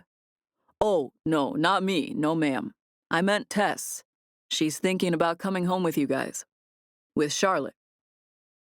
My mom looked at me, and I smiled even though I felt more like I wanted to cry. There were too many emotions to contain. By that point, I didn't even know what they were. I was ecstatic at the thought of keeping Tess, though, especially now that Cub had said it would be like having a piece of him around. I rubbed her neck. Cub said she and I can talk about it tonight and that I could take her back with me if we both thought we wanted to do it. We talked about Tess and the possibility of her becoming a California dog until it was time for the wedding to begin. I wanted to brag on Cub's musical skills to my parents, but I was too nervous and tongue-tied to bring it up, so I just stuck to the topic of Tess. One of the staff members played acoustic guitar as Rachel's dad walked her mom to our blanket and then went back to the farmhouse to get Rachel. My brother was waiting for her under the trellis, and I watched him as he watched her. I had been on the verge of crying all morning, and seeing the way he smiled at her put me over the top. My mom had a tissue in her hand, and I took it from her to wipe my own cheeks. I gently patted the corners of my eyes, telling myself to keep it together. I was still wiping my eyes when I heard everyone in the crowd cheer and whistle. That's supposed to happen after the ceremony, Evan shouted from the blanket next to us, causing everyone to laugh. I glanced up to see that my brother was kissing his bride before the ceremony even started. It was just the distraction I needed, and I laughed as I looked at Cub. He was squinting into the sunlight, smiling so broadly that his dimples were even deeper than usual. He sat right next to me, leaning onto his hand for support. I had been sitting with my hands in my lap, but I adjusted so that I was leaning on my arm like him. I conveniently placed my hand near his, causing our pinkies to make the slightest contact. He inched his closer, and our accidental touch turned into something slightly more intentional. We sat there with our hands next to each other for the rest of the ceremony, which was short and sweet. Part of me wanted him to forget about the accidental contact and just go ahead and hold my hand on purpose, but he never did. We got together afterward to take some family photos and then went to the reception. Food was set up in the dining hall, but it was so beautiful outside that a lot of us ended up back in the courtyard where the wedding had taken place. There was so much going on that the day passed quickly. It was later that afternoon when some of the students and staff from the other locations were leaving that it started getting quiet. Logan and Rachel had just left to spend the evening in a fancy hotel in Nairobi. They made the rounds to tell everyone goodbye and thank them for coming to the wedding. We hadn't planned on doing it, but Mary went and got a bag of rice from the kitchen, and we all threw a handful at them when they left. I had just helped get the blankets to the laundry area and was on my way back to the dining hall when I ran into Cub in the main hallway. He had unbuttoned the first few buttons of his shirt, and his tie was hanging loosely around his neck. His sleeves were rolled up, and his hair was falling over the side of his forehead. I was just coming to find you, I said, doing my best not to stand there and check him out. You were? He asked with a smile in his tone. What were you going to say when you found me? That Evan's got Tess. He found a tennis ball, and she's out there chasing it. I paused briefly and smiled at him. And I was going to see when you wanted to head back. I'm ready when you are, he said. He motioned to the door at the end of the hall, which I knew led to the dining hall. We're done in there. I nodded. Everything's picked up outside, too. Cub stared at me for several seconds, inspecting every inch of my face like he was trying to memorize it. I had no idea what he was thinking or what he might say next. I guess we should go round up Mia and Evan, he said finally. What? After that epic stare down, all he had to say was that we should go round somebody up. "Cub," I said before he could walk away. He stood there waiting for me to speak. I didn't know if I'd have him alone again for the rest of the trip. There were so many things I wanted to say that I couldn't think of what should come first. I reached out and took his hand in mine. It was big and warm and was the perfect combination of soft and calloused. I brought it gently to my neck, making sure his fingertips settled near the place where he could feel that my heart was beating out of control. "Just so you know," I said. He kept his fingertips in place as he moved in front of me, wrapping his other hand gently around the nape of my neck. I relaxed into his grasp, letting my head fall back onto his fingertips. He stepped even closer and placed his mouth close to my ear. You don't have to tell me. He whispered. I already know. "What do you know?" I asked, desperately wanting the conversation to continue. His mouth remained near my ear as he whispered a phrase in Swahili. "What's that mean?" I asked breathlessly after giving myself a few seconds to take in the sounds and phrasing. He was using one hand to support the back of my neck, and I was holding the other one in place on my pulse. I can't tell you that, he said. "Can't tell me what?" I asked, since I was too rattled to remember the question. He laughed at me for not being able to remember. He was standing so close to me now that the air between us shook when he laughed. I can't tell you what I said in Swahili. "That's no fair," I said. Sure it is. You're thinking a bunch of stuff that you don't tell me. Chapter 13. I was absolutely breathless and helpless to think straight. Cub had me with my back to a wall. He gently dropped one of his hands from the pulse on my neck, but he still had a light hold on the back of my head with the other. He smiled down at me with an almost regretful smile as he took a deep breath in and out through his nose. His chest rose and fell, just inviting me to lay my head on it. I stared blankly at it for a second, contemplating doing just that. It was the coziest place I could ever think of being. Cub's chest as a pillow was my idea of perfect. I took a shaky breath as I shifted my attention to his face. No, the face gets me in trouble too. Even more trouble than the chest. There was literally nowhere for me to turn without being unbearably attracted to him. At least all week I could stare down at the hem of his torn carpenter jeans for a little relief. He was dressed in a suit, for goodness sake. He was polished and tousled at the same time, perfectly carefree. I thought back to him singing to his sister while she cracked up and stared at him adoringly. Then, suddenly, snapshots of the previous week began to form in my mind's eye. I thought about watching him swing a hammer, watching him give hugs and smiles and high fives. I thought about watching him make people laugh and seeing him laugh at them. I pictured several scenes all in a row and felt a gut-wrenching wave of dread at the thought of leaving him. What in the world, Charlotte? I heard him ask. What's the matter? I peered up at him, only to realize that his face was blurry as a result of the tears that were gathering in my eyes.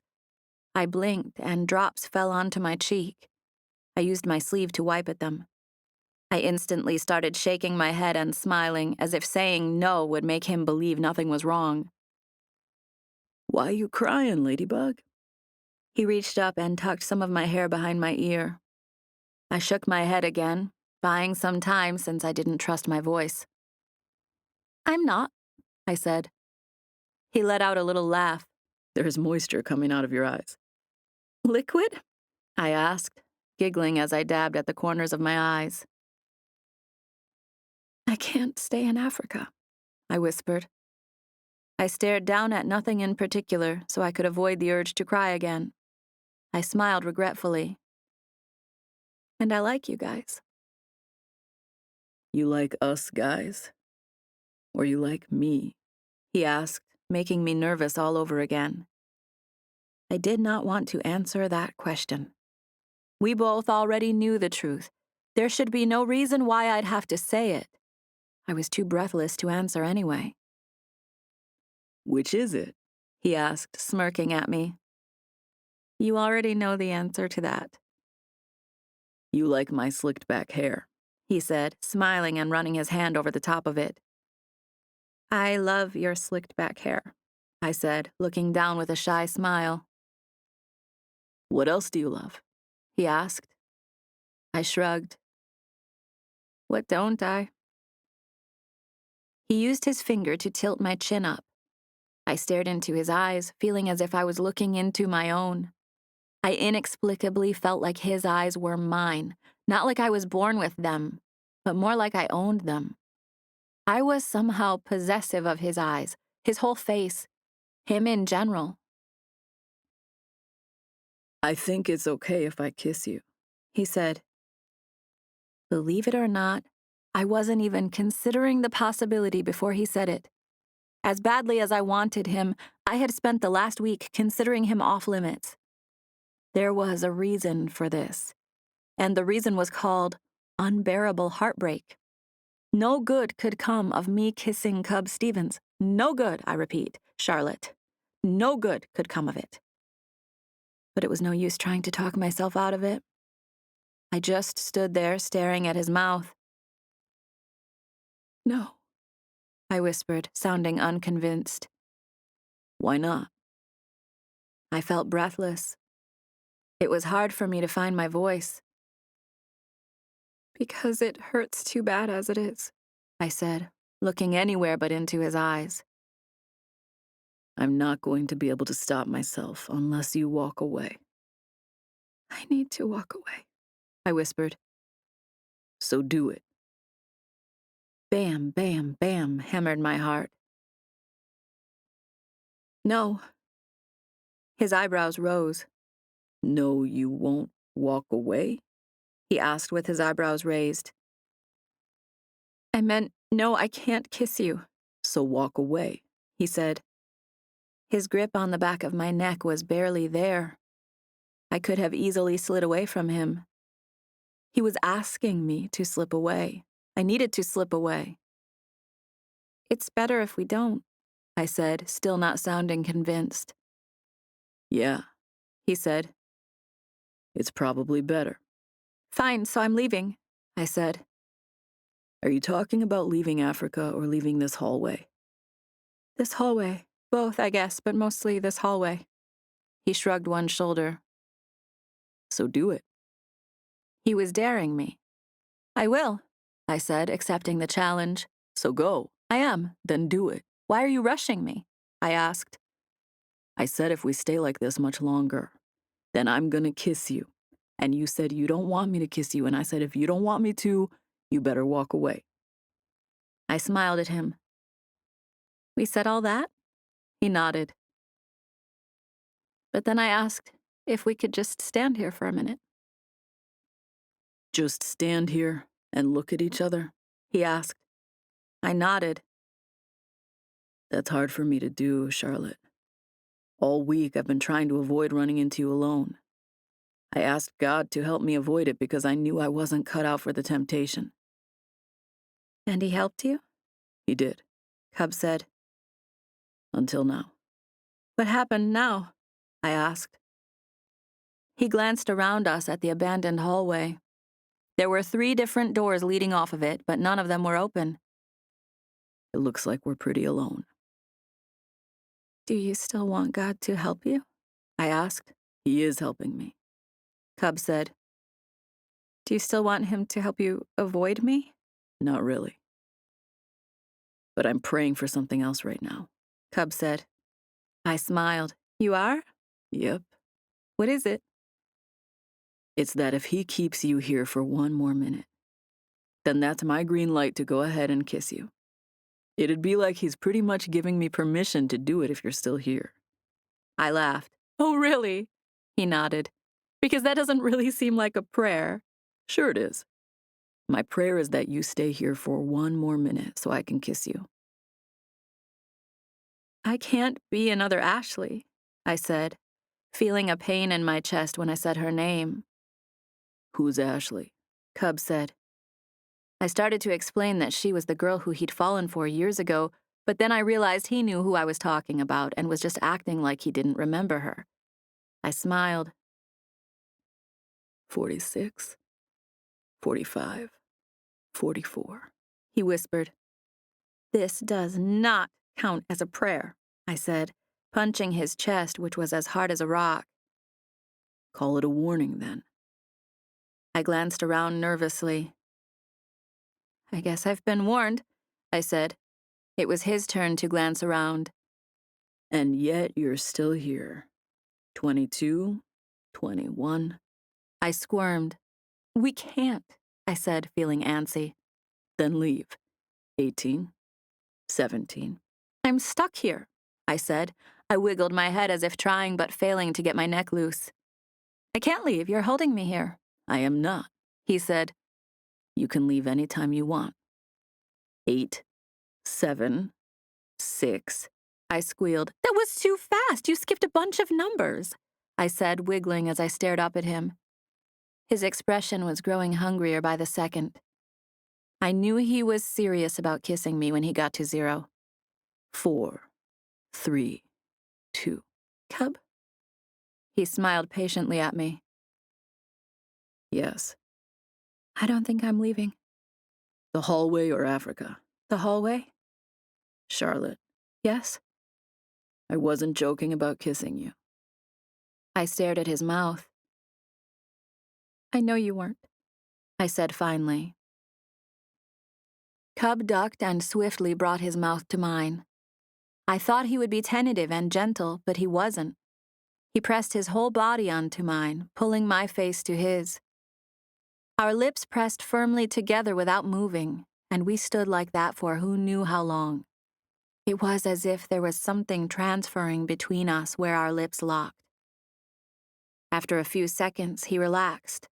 I could feel his lips mold to mine as they softened. He pulled back slightly before kissing me again. He did it again and again and again. It was as if he thought each one would be the last, but he couldn't make himself stop. Again and again, his lips met mine. Some of the kisses were chaste, and some were tender and slow. I felt as if I was being poured into him, and he was being poured into me, back and forth like water between two glasses. Cub, I whispered between kisses. I was delirious and did not want to stop what was happening, but I had to. Heaven's coming. I didn't feel like my voice was my own, but I had no other choice but to speak. One of the doors in the hallway led to outside, and it had a window. I could clearly see out of it from where I was standing, and movement had caught my eye. Tess is running this way, and Evan's following her, I warned. Cub took a deep breath as he stepped back and ran a hand through his hair. I'll go this way, I said, running away from both Cub and Evan in the direction of the door that led to the dining hall. You don't have to go anywhere, Cub said, reaching out to hold me by the arm. Just then, Tess jumped up on the door, causing it to rattle and shake under her weight. You better get down from there, Cub said in a stern man's voice. Daddy, I said in a cooing tone like I felt bad for her. His head whipped around to look at me when I called him that, and I pointed at Tess and shrugged innocently. I was saying it from her, I said, like she was calling you that. Yeah, but it came out of your mouth. But I was saying it for her, I said as he walked the few feet to let her in. Evan was only a few paces from the door by that point, and I watched as he and Cub greeted each other the way guys do when they nod and don't say anything. Evan, I said when his gaze shifted to me. Charlotte, he returned. He stopped in the cramped hallway for a second before realizing that he might have caught us at a bad time. I was just heading into the hall to look for you guys, he said, gesturing to the dining hall. I was coming out to get you, Cub said. We stood there for a second or two as Tess paced from one door to the other, wondering which one we'd be using. I'll go find Mia, Evan said. He whistled for Tess to follow him. She hesitated, looking at Cub and me until Evan flashed her the tennis ball, and she followed him with no further questions. We should go with him, I said when the door closed behind Evan. Let's go, Cub said, nodding. He moved to step around me, and I shifted to stand in front of him. Excuse me, ma'am. I need to get through here, he said in all seriousness. I'm sorry, but you have to know the password, I said. Ladybug. I smiled. No, but that's a good one. I'll have to think of one that good. Why did you ask for a password if you don't even have one? I was just planning on making you guess a bunch of words until I felt like letting you through. So you're playing me? It feels more like I'm the one getting played. Hey, my cards are on the table, he said. But your table is in Africa. He stepped closer to me, thinking I'd break down and let him pass if he invaded my space.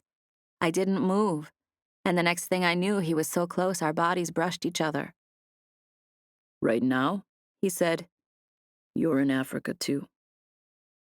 I glanced down at my own feet. I guess I am. But you're leaving tomorrow night, he said.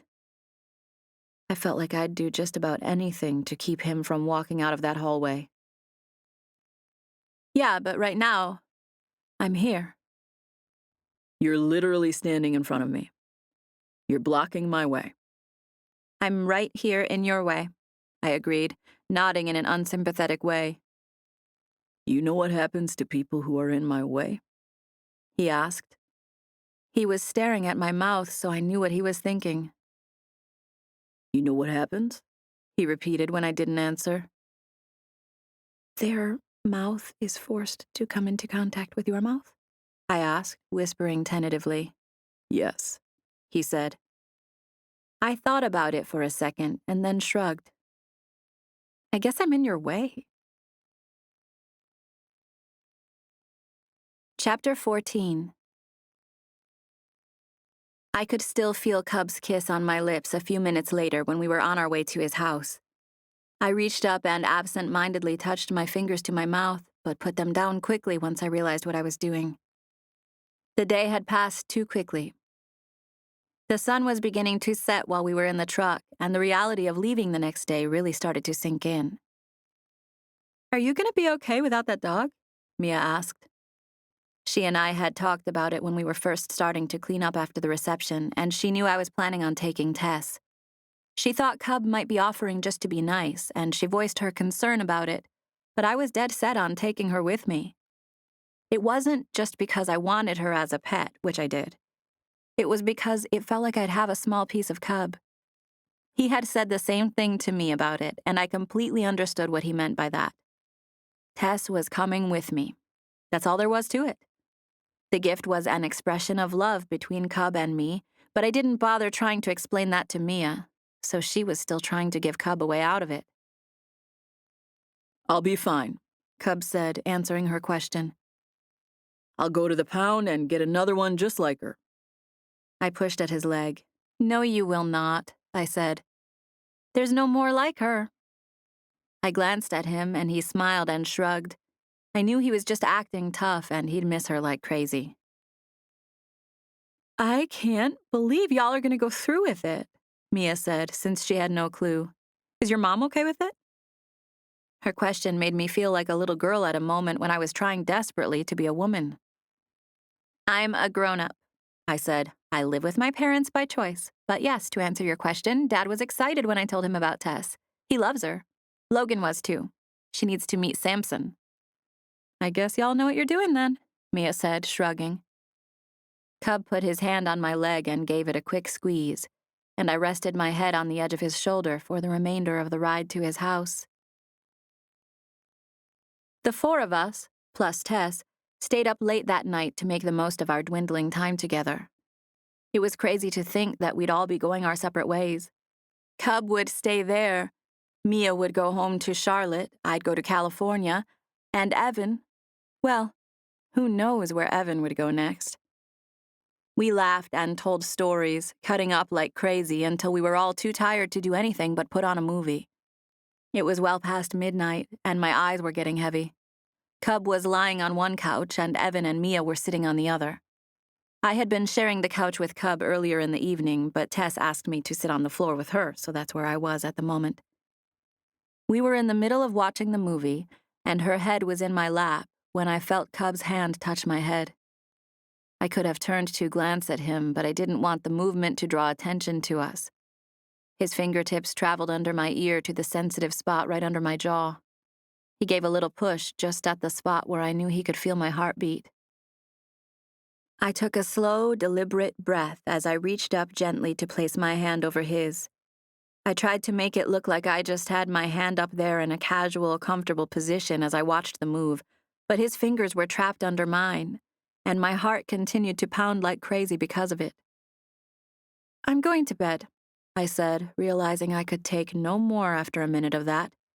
I tried to deliver the news in a convincingly tired tone so that everyone would think it was a general statement. "I'm tired too," Mia said, stretching upward with a groan. "Come on, little girl," I said with my own groan as I stood. "Night," Mia said, waving at the boys. "I had fun tonight." Cub smiled and gave her a little wave. "Yeah, you guys are pretty okay," he said. "Night," Evan said, stretching out onto the couch and pulling a blanket up over his shoulders. "Night," I said. I waved at Evan first and then at Cub. I didn't even want to look at Cub. I wished I could just go ahead and leave to get it over with. I smiled as I barely glanced at him before turning to head down the hall. Mia and I both went to brush our teeth before heading to bed.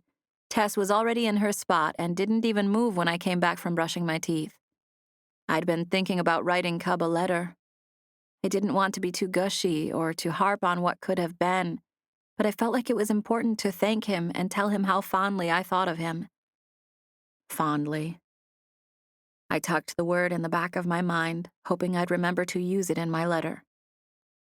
Maybe I'd just say that I had done my best to stay unattached, but that he made it exceptionally hard on me. I'd figure it out once I sat down with a piece of paper. I turned on Cub's bedside lamp and sat on the edge of his bed, staring down at the drawer. I wanted to write a letter, but I didn't want to be the big dork who went out there and asked him for a piece of paper after I had just said how tired I was. I glanced at Tess as if waiting for her to protest if she thought Cub would mind me digging through his stuff. I put my fingers on the handle, but couldn't work up the nerve to open it. Maybe I was scared I'd find a letter from Ashley, or better yet, a picture of her. I almost jumped out of my skin when Cub cleared his throat from the door. I gasped and turned to find him standing in the doorway, smiling at me. "What are you doing here?" I whispered. I noticed my hand was still resting on his drawer, and I brought it to my lap. I wanted to know if you had a piece of paper. I stopped mid-sentence and slapped my hand to my forehead. What a dork. I took a deep breath and smiled as I let my shoulders slump. "I was just thinking about you," I said. "I wanted to leave you a note. Just saying I'd take care of Tess and everything."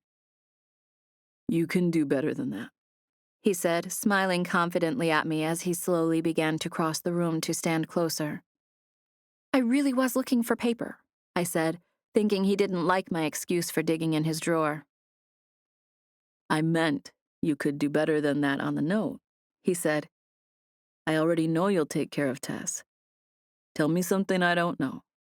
"That I started to say, but he cut me off with a hand in the air. "I thought you were telling me in the note," he said. I stared up at him for a few silent seconds. "What are you doing in here?" I asked. "I'm not writing you a note," he said. He reached down to grab my hand before pulling me up and into his arms.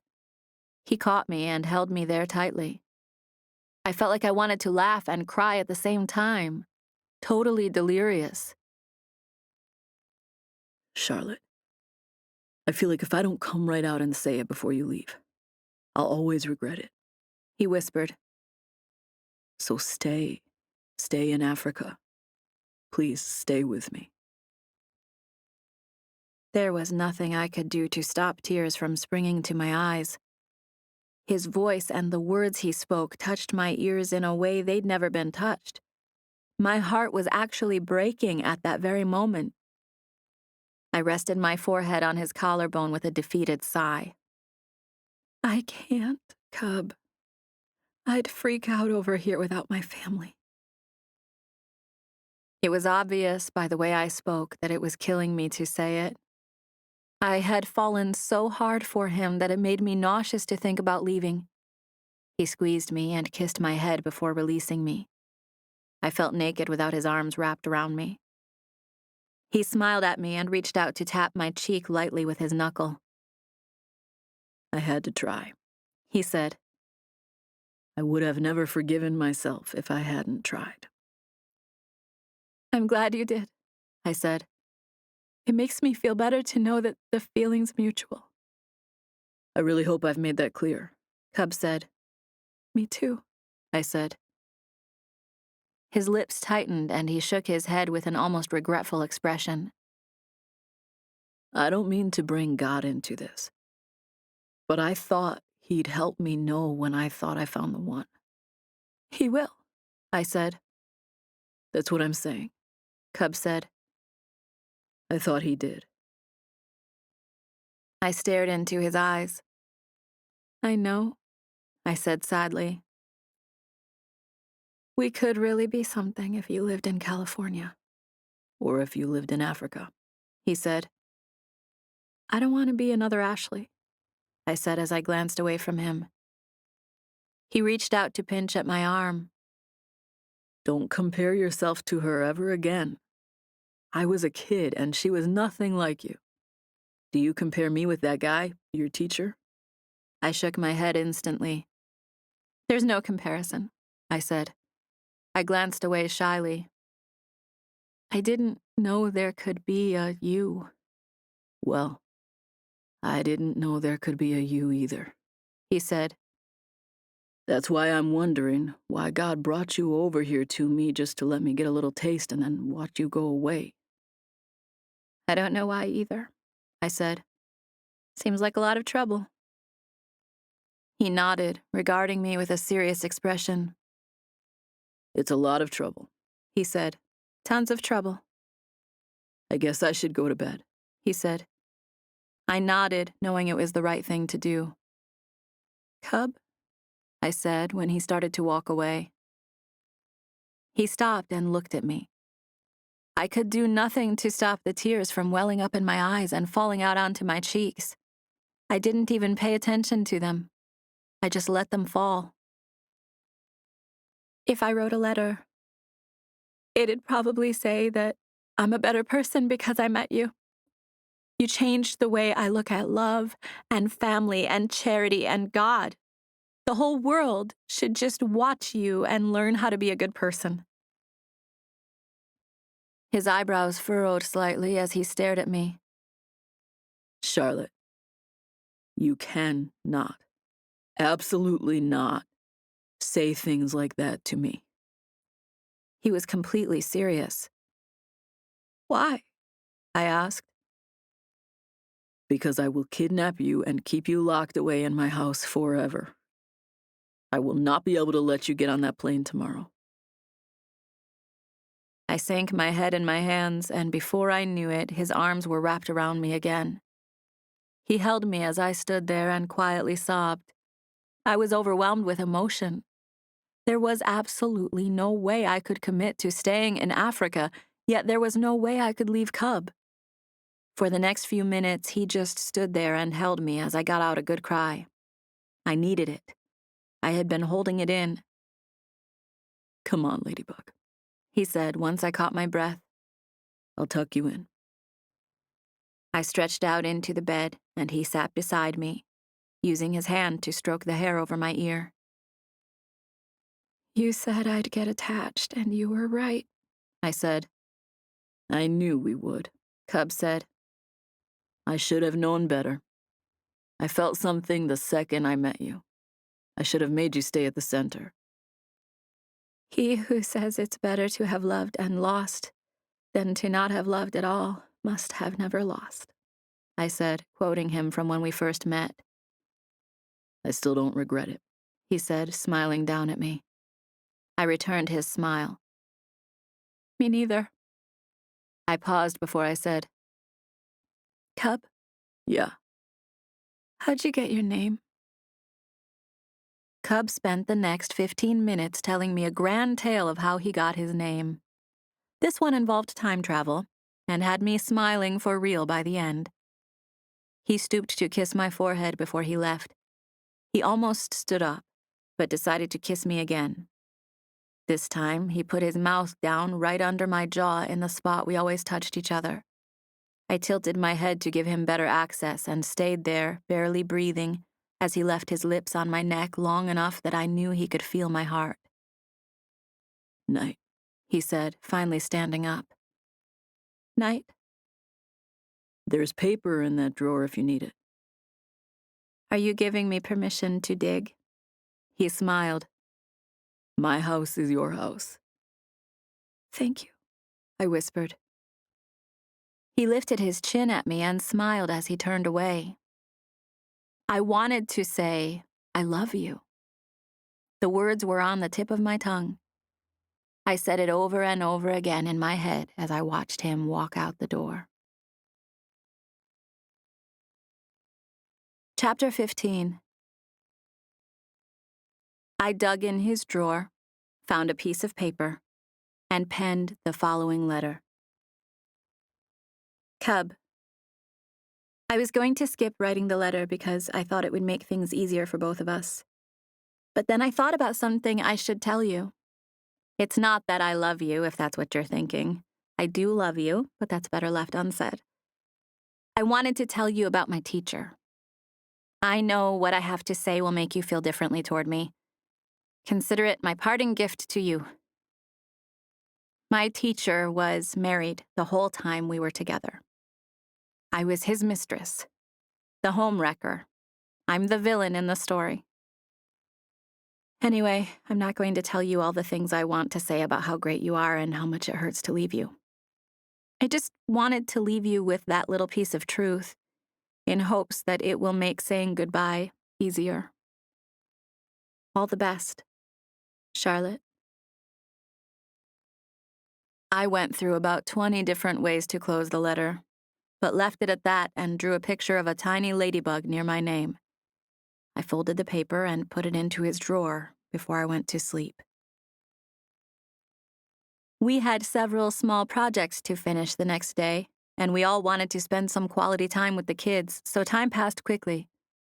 We had grown fond of everyone there, and leaving was bittersweet for all of us. It was probably bitter and sweet in equal parts for everyone else, but for me it was mostly bitter. I was excited about adopting Tess, and a piece of me missed my life in California, but I was having a really hard time getting over leaving Cub. I was on the verge of crying all day. Our flight wasn't scheduled to depart until 8 p.m. that evening, but like always, time slipped away. And before I knew it, we were standing in the driveway of the center, getting our bags packed into the SUVs. Cub wore a pair of his new jeans so that Rachel wouldn't think he disliked the stuff she brought. I didn't buy it. He knew how he looked in them. He was staring straight at me as he walked toward me in the driveway. He had a long, athletic stride that made regret rise up in me all over again. You sure you don't want me to go with you to the airport? He asked when he got close enough that he didn't have to yell. I started shaking my head instantly. If he was standing there at the airport, I might change my mind about leaving. There were so many of us traveling together that Logan had hired drivers to get us to and from the airports. None of Rachel's family was planning on going to the airport with us. It was something we had already discussed. It's already hard enough, I said, smiling regretfully. It's best to just say goodbye and get it over with. Tess, who had been standing next to me, went to Cub and he stooped to pet her. I squatted as well. I'm not going to be able to watch this, I said, glancing around at absolutely anything besides the dreaded goodbye that was happening right in front of my eyes. I stood up, still refusing to look down at them. She'll be fine, Cub said, scratching her head as he stood up to make eye contact with me. I'll be fine, he said, knowing I was reluctant about taking her. I'll be fine and she'll be fine. We'll both be fine. He reached out and tapped my cheek with his knuckle. Remember what I said. She's going in my place. I let out a sigh through my nose and glanced around to see if anyone was paying attention to us. My vision was suddenly getting blurry, and I realized my loathsome tears were starting up again. I looked up and blinked about 10 times in an effort to dry my eyes. "This is at least as terrible as I thought it would be," I said. Cub looked down at Tess with a curious smile, which made me glance down at her. "What?" I asked. Is she standing on your foot? He asked, leaning over to try to see. He and I were standing a few feet away, but she was a big dog, and her front paw was on his foot while her back paw was on mine. I let out a little laugh as I blinked hard in an effort to chase the tears away. "She's funny," I said. Cub was smiling when he stooped again. "You take care of my girl," he said. I hadn't been looking at him when he said it, and I still didn't look at him when I responded. "I will, I promise," I said, staring at the sky. He stood and took me into his arms in a gesture that seemed like a goodbye hug. "I was talking to her," he said as he squeezed me. He let me go just as soon as he squeezed and stepped back to smile at me. It was nowhere near enough. That was an insufficient goodbye hug. It was so distant and non-committal that it gave me a stomachache. "What did you say?" I asked, since I couldn't remember a single thing that had just happened besides this super ultra-short hug. "I said I was talking to her. I told Tess to take care of you, not you to take care of her." "Oh," I said, smiling, and not even realizing at the time that he had just called me his girl. I didn't realize that until 2 hours later, when I was replaying the conversation from my seat on the plane. It was too late now. Tess was in her kennel in a comfortable boarding area, and I was officially on my way home. She was fine. I was fine. We were all fine. We'd go to California and everything would be fine and hot diddly dandy. "Are you all right?" I heard Dee Dee ask as she placed her hand on my thigh. I had complained of a headache and traded places with my mom so that I could lean against the window to sleep. I had been sitting there pretending to be fast asleep since I didn't feel much like talking. "Ma'am?" I asked in a groggy voice. "You were making a face like you were hurting," Dee Dee said. "I have some Excedrin in my purse if you need it." I shook my head and attempted a smile. "No, ma'am, it'll keep me up. Thank you anyway. I have Advil, too." I shook my head again. "I'm okay," I said. "My headache's not that bad." "Not as bad as heartache," she said. I must have made a "how in the world do you know what I'm thinking" expression because she smiled at me. "You don't have to tell me about it if you don't want to, baby." "It's not that. I'm just not really sure what I'm feeling, much less how to put it into words." "Why would you have to meet somebody who lives all the way over in Africa?" Dee Dee whispered in an echo of my own thoughts. "Exactly," I said sadly. I shook my head almost imperceptibly as I thought about it. "And it's sort of weird that his sister just married my brother," I added, not bothering to beat around the bush about who we were talking about.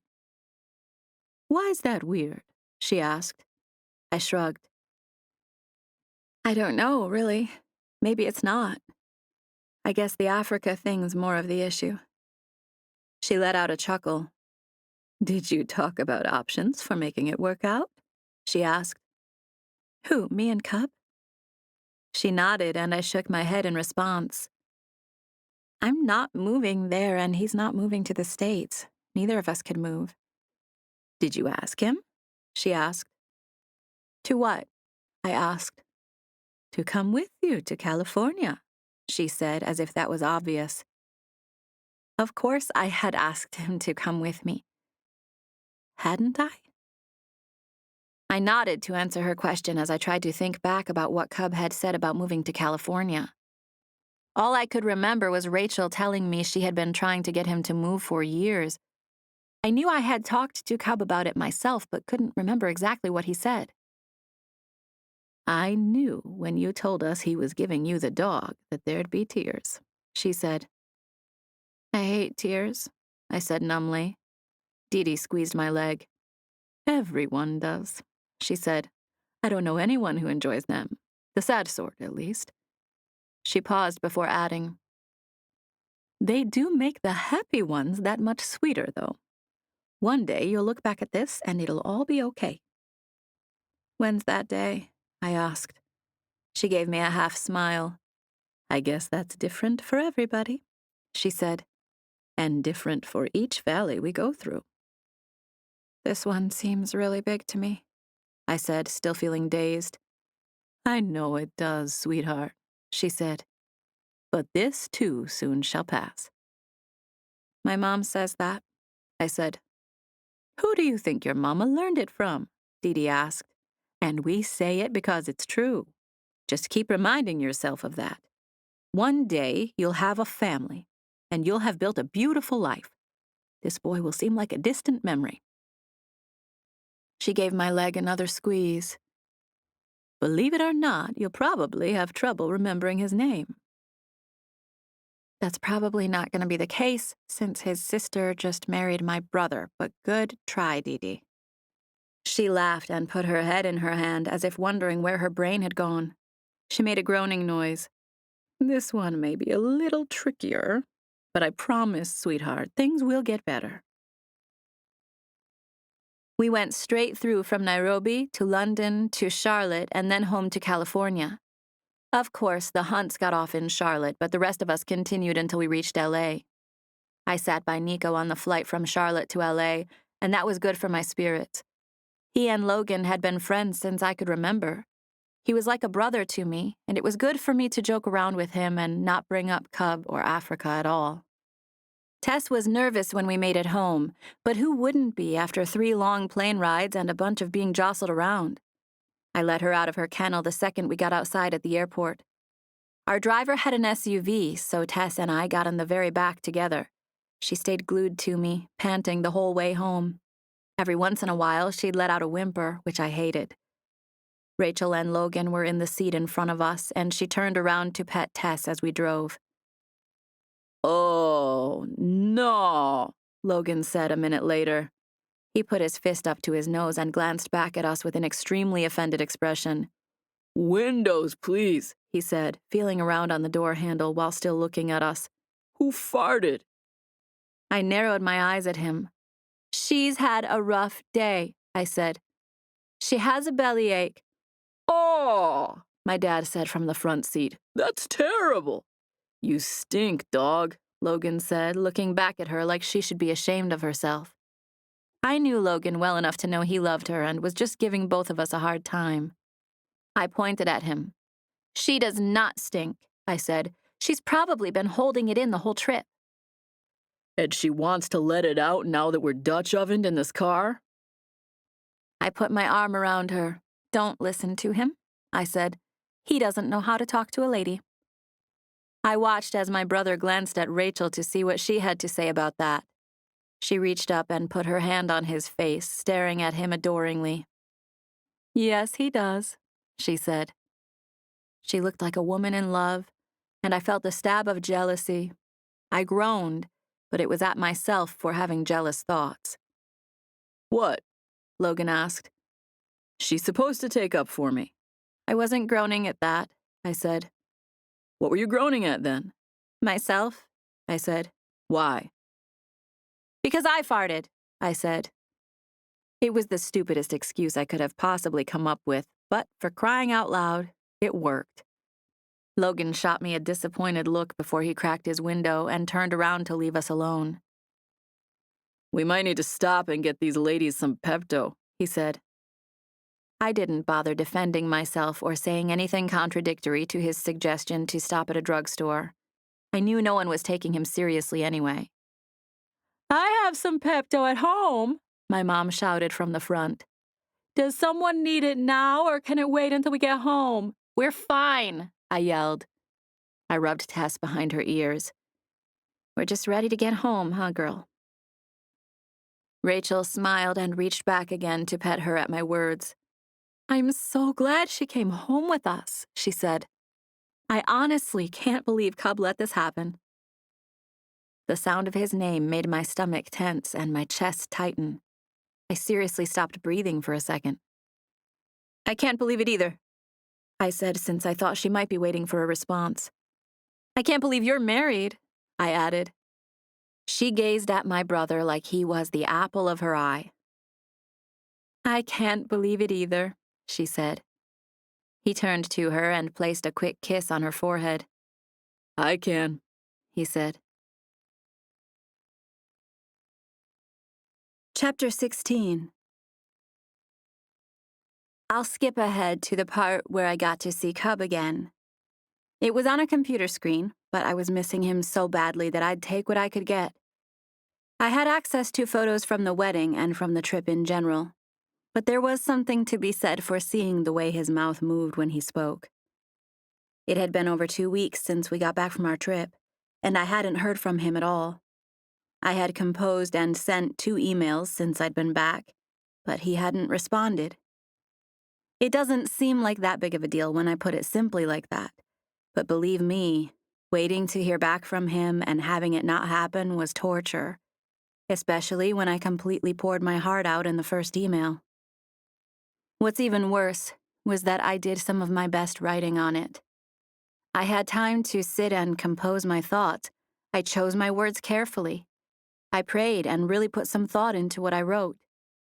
I was completely confident with it. I even had myself believing that God had helped me convey the right things. Basically, I told Cub that I wanted him to come to California. Wanted him to come for me. I said that I regretted ever writing the letter that I left in his drawer. I told him that I had asked forgiveness and forgiven myself for the affair with my professor, and that I knew it shouldn't keep us apart. The sad part was that I honestly thought it would work.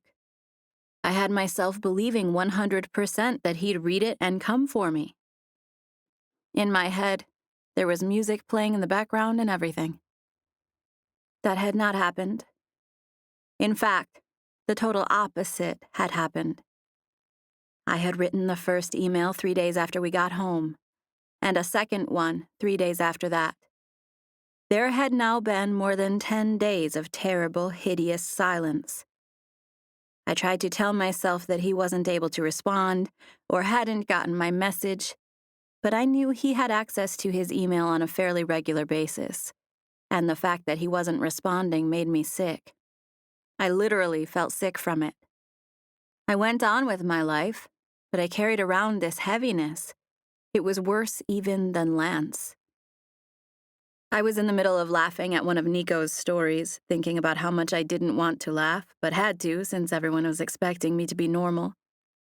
Nico had just been forced to shave his head as a result of some silly bet he had with my brother, and he was telling about all the different haircuts he gave himself while he was in the process of shaving it all the way. One of them was called the Mulleter. That one got like 1 million comments when my brother put a picture of it on his Instagram account. So Nico was telling us this story while we were all on the patio at my brother's house. I was there along with Logan, Rachel, who now lived here, Nico, and Philip. It was a random Thursday night, and Rachel had called to ask if I wanted to come over for dinner, since she and my brother had just gotten back from their honeymoon. It was a beautiful evening, and we were all sitting by the swimming pool on Logan's posh outdoor furniture, telling stories and having fun. I was doing my best to have fun, at least. Being around Rachel did nothing to help me forget about Cub. I'd been over here for an hour already, and I hadn't asked about him once. We had talked about Tess and how she was settling in, but the conversation never went back to Cub. I almost hoped she wouldn't bring him up, because I already felt on the verge of crying just thinking about him. "Oh, shoot, I forgot," Rachel said once Nico finished his story. She turned and regarded me with a worried expression. "What?" I asked, since she was staring straight at me. "Could you do me a huge favor?" "Yeah," I said before I even know what it was. "Will you go inside and listen for a call coming in from my mom?" I glanced at her phone that was sitting on the ottoman, suspecting that she could hear it just as well as I could. "I'm talking about Skype," she said. She gestured with a flick of the head to the house. "It's all set up on that computer in the kitchen. I thought if you were going in for something to drink, then you could listen out for a minute." She glanced at my iced tea glass that had been empty for a long time. "Sure," I said. "Do you want me to just come get you when it's ringing? You might have to pick it up, but you can just tell my mom to hang on while you come get me." I hadn't known Rachel my whole life or anything, but I'd known her long enough to know that she wasn't really the type to ask for favors. It struck me as funny that she'd ask me to go in and listen for a call, but Rachel had been sitting cuddled up on my brother's lap, and I couldn't blame her for not wanting to get up. I was honestly glad for the excuse to go inside for a little while. And she was right anyway. I was thirsty. Tess and Samson both followed me inside. They went into the living room while I went into the kitchen. I decided to stare at my phone while I was waiting. I was still looking down at it about 5 minutes later when a call came in on the computer. I stood in front of the screen and pressed the button to connect. I was already going over what I was going to say to Rachel's mom when the screen changed, and I could suddenly see someone else on the other end. It's amazing how quickly your brain works. I saw Cub's face on the screen, and instantly I started wondering if Rachel had sent me in here on purpose. I can't lie. The thought had crossed my mind that it could be him when she asked me to come listen out, but I never would have thought that daydream would actually come true. I must have been consumed by these thoughts for a few seconds, because when I focused on him again, he was smiling and waving a hand in front of the screen as if to ask if I could see him. "Hello?" He said. How could he smile at a time like this? I'd been torturing myself about sending those emails, and he just smiled like he didn't have a care in the world. "What are you doing?" I asked, not even caring that I put no effort into what I looked like when I left the house. "I'm calling you. What are you doing?" He asked. He was still smiling for Pete's sake. I wanted so badly to ask if he had gotten my email, but I thought that might come across as desperate at a time when he seemed so casual and unaffected. "I'm transferring to USC," I said instead. It was one of the many things I had on my list to share with him, so I just blurted it out. "I haven't started yet, but I'm registered for classes." "I heard," he said. "I'm proud of you for doing that." His deep voice was muffled by the speakers, but it still sounded like music to my ears. "How'd you hear?" I asked. "I talked to Rachel. She told me." "You talked to Rachel?" I asked, trying not to seem annoyed. He smiled and nodded. "She told me Tess is doing great too. I knew she'd be happy with you." It made my heart drop to learn that he was getting updates about Tess from his sister instead of me. "You're switching back to creative writing, aren't you?" He asked. "Yep," I said. "You need to step back," Cub said. "What's that mean?" I asked, feeling offended. "From the screen," he said, laughing. "You need to take a step back. I can't see you." I hadn't noticed myself moving, but he was right. I was too close to the computer screen. Seeing him on the other end made me feel like I wanted to jump through the screen. I pulled back so that he could see my entire face again instead of just the top part of my forehead. "My bed still smells like you," he said. He was wearing a gorgeous half smile that made me scoot closer to the screen again. "What did you say?" I asked, leaning closer. He laughed as he said, "My bed. It smells like you still." The words sounded loving and familiar, like he thought his bed smelling like me was a good thing. "It does?" I asked.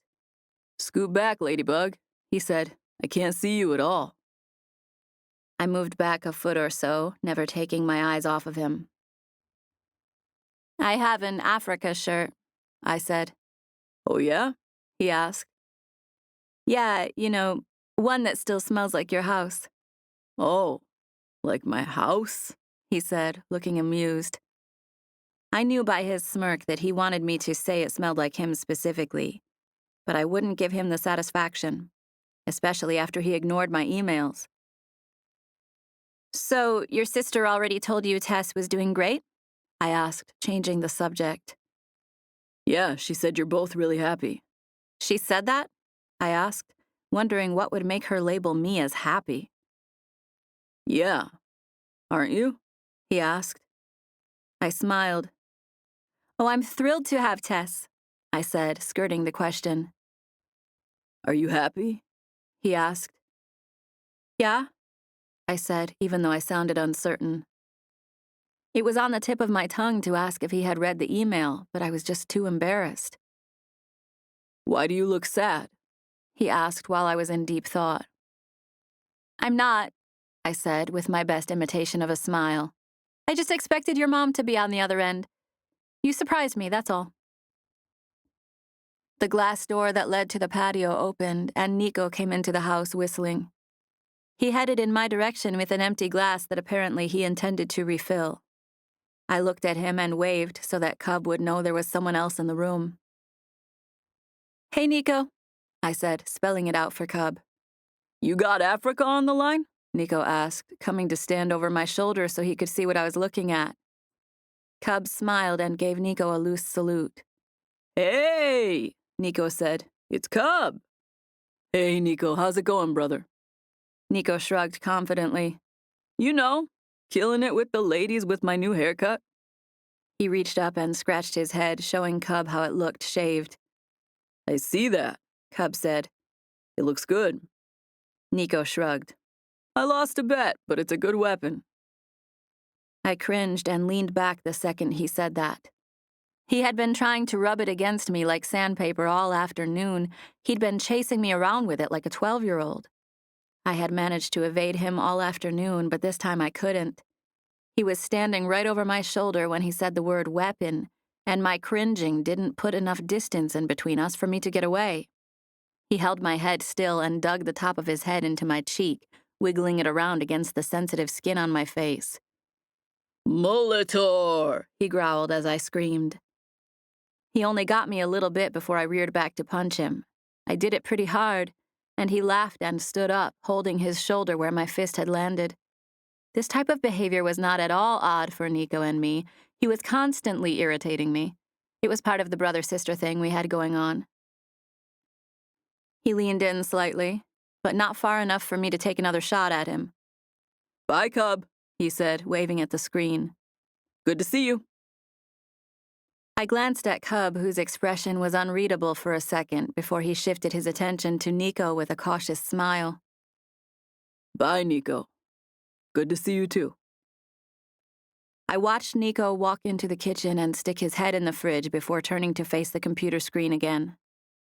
Cub and I just stared at each other for a second. Molitor? Cub asked. I rolled my eyes. It was this haircut he gave himself before he shaved his head. And he rubs it on your face? I shook my head, but couldn't help but smile at the fact that Cub seemed slightly jealous. He's just being an idiot, I said, making sure I said the last word loudly enough for Nico to hear. Did he hurt you? Cub asked. No, I'm fine, I said, shaking my head. I touched my cheek, which was hot in the place where he'd rubbed it. It's red, Cub said. Seriously, did he hurt you? She can take it, Nico said, passing behind me on his way back outside. He ruffled my hair and waved at Cub again, but otherwise didn't stop. I'm not gonna let him do stuff like that, Cub said, shaking his head as if he were just stating a fact. I smiled. Tess probably would have taken up for me, but she and Samson ran out when Nico came in. Are you okay? He asked. I'm fine. I giggled a little, but it was mostly because I was delighted that Cub seemed to care. I was actually grateful that Nico had come in and harassed me so that I could see Cub get annoyed by it.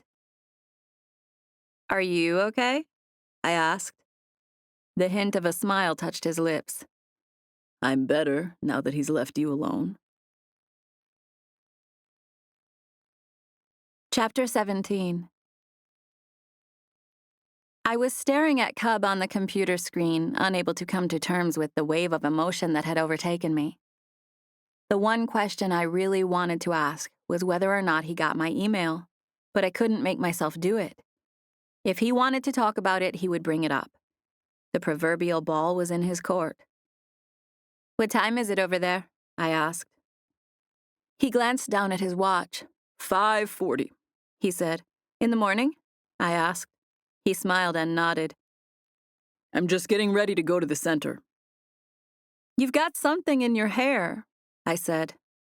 "Do you style your hair for work now?" He smiled and ran his hand through it.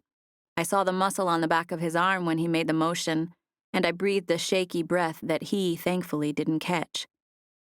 I just got out of the shower, he said. I heard a noise from outside, and it made me scared that I was about to be interrupted. "Did you get my email?" I asked before I could think better of it. He tilted his head to the side. What email? He asked. A feeling of relief fell over me like a cozy blanket.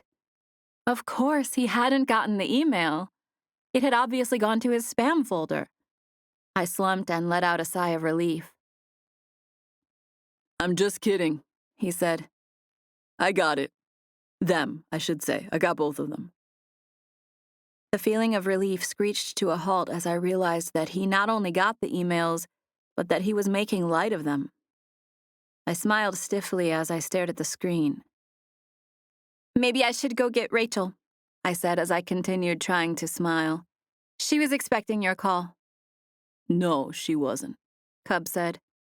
I nodded. "She knew you were calling. She's the one who asked me to come in here and listen for it." He smiled. Charlotte. She sent you in because she knew I was calling for you. I took a deep breath in and then out. My emotions were all over the map. "I don't understand," I said in a defeated tone. You sent me an email saying you wanted to be with me, he said. I nodded. "That was like 2 weeks ago," I said. Have you changed your mind? I narrowed my eyes at him playfully, feeling too shy to talk about it. "You didn't write me back," I said. He could see the pain his delay had caused me. I could tell he could see it by the way he looked at me remorsefully. I've been really busy, he said. I've got a ton of things going on around here. I searched his eyes. "You could have at least told me, 'Nice try,' or 'Thanks but no thanks,' or something. I've just been sitting here thinking you didn't get it or you didn't care." Look at me, Ladybug, he said.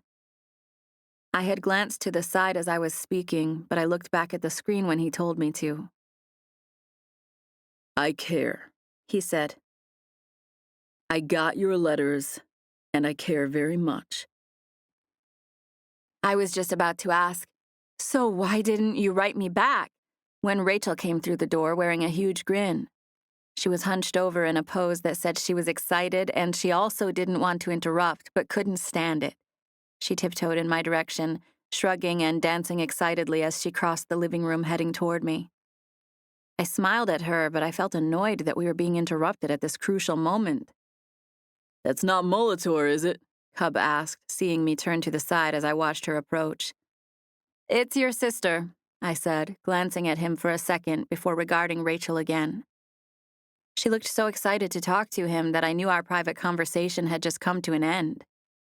I continued to smile even though I was thoroughly disappointed. Rachel came to stand behind me in much the same way Nico had. I thought she was going to address her brother, so I shifted my attention to the screen to let her speak. I felt her mouth come down on my cheek in a big wet kiss. She made a huge smooching sound that almost made my ear ring. "I don't know if I've ever loved someone as much as you right now, Charlotte Ritchie. I love you almost as much as I love your brother." I pulled back and turned to look at her. "Thanks," I said in a hesitant tone. "I love you too." "I've been trying to get him here for 8 years, she said. "I feel like I owe you the world for making it happen."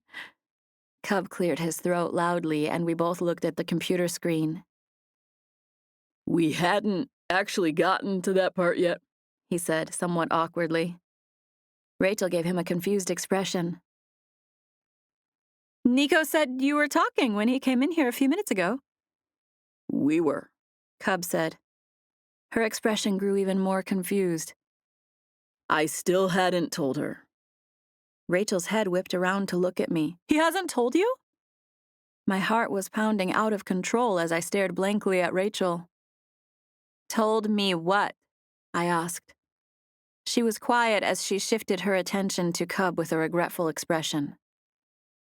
Seriously? She's been in here forever. What were you guys talking about? We were getting to it, he said, smiling. Getting to what? I asked, feeling desperate for more.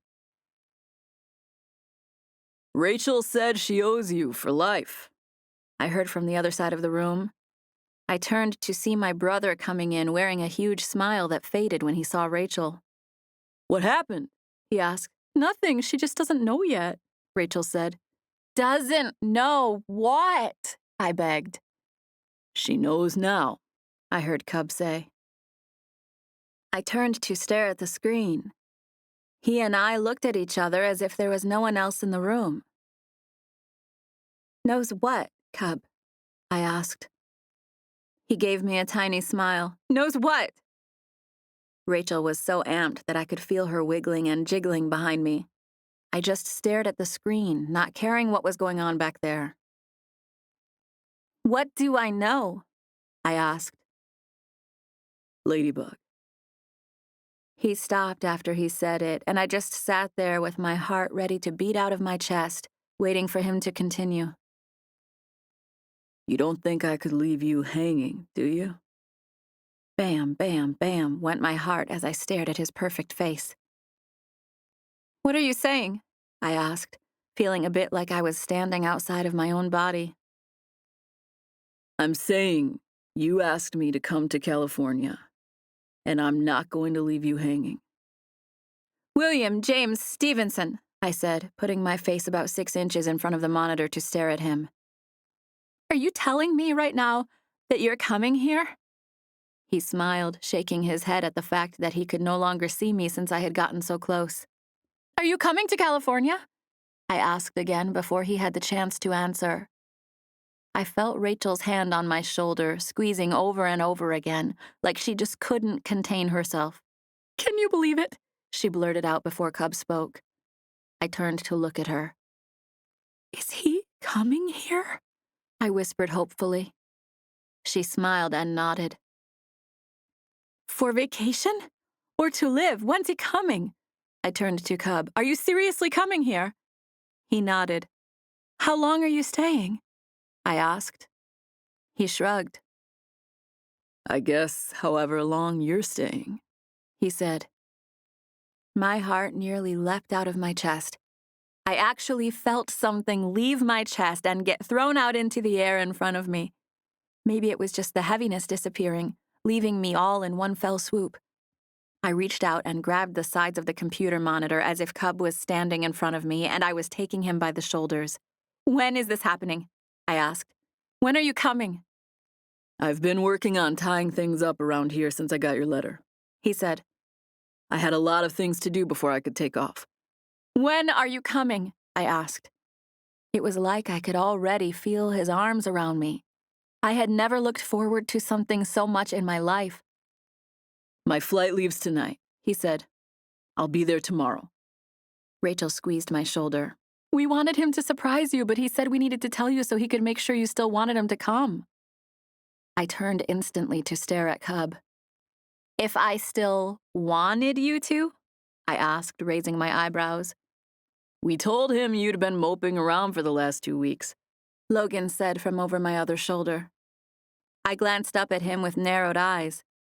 You've been on your honeymoon, I said. How would you know what moping I've been doing? Mom told us, he said. She even told Cub not to worry about warning you he was coming. You talked to my mom? I asked, looking at the screen again. And your dad, he said, smiling. I wanted to reach through the computer screen to touch him. Am I really going to see you tomorrow night? I asked. He nodded. I pulled back and put my fingers on my own neck to show him my heart was racing, and he smiled. Me too, He said. I can't wait, I added. I can't wait either, Rachel squealed from behind me. She leaned down to put another smacking kiss directly on my cheek. I seriously love you for this, she whispered. I have to go, Ladybug, I heard Cub say. I'm gonna see you soon, okay? I nodded. I wanted to say I love you and all sorts of other things, but all I said was, okay.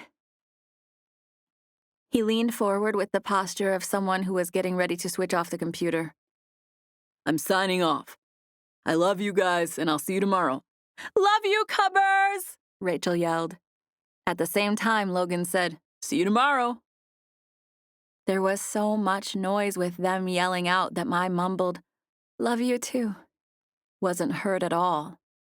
He smiled and kissed his own hand in a manly version of blowing a kiss before pressing the button to disconnect. Our screen went blank, and I got to my feet stiffly, turning to face Logan and Rachel. Did that really happen just now? I asked, pointing at the computer. Rachel nodded excitedly, holding both fists in front of her mouth as if she didn't believe it either. Is your brother coming to California? I asked. She continued to nod. How's he going to leave Africa? I asked. On a plane, she said as if that was obvious. I mean, how's he going to leave when all those people at the center need him? I asked him the same thing, and he said someone else needs him more. I put my hand on my chest, feeling like I wanted to burst into tears. Me? I asked. She nodded. I could no longer stop the tears from falling. They were tears of joy this time, but they were coming out whether I wanted them to or not. My eyes stung so badly that I had no other choice but to cry. Rather than bust out crying right there in front of Rachel and my brother, I let out a delighted squeal and did what anyone else would do in my situation. I ran out of the house, through the back door, and across the patio to the swimming pool. Without hesitating, I did a cannonball into the deep end. The cool, heavy water enveloped me as I sank to the bottom of the pool. I opened my eyes, letting myself get lost in the silence of the deep water.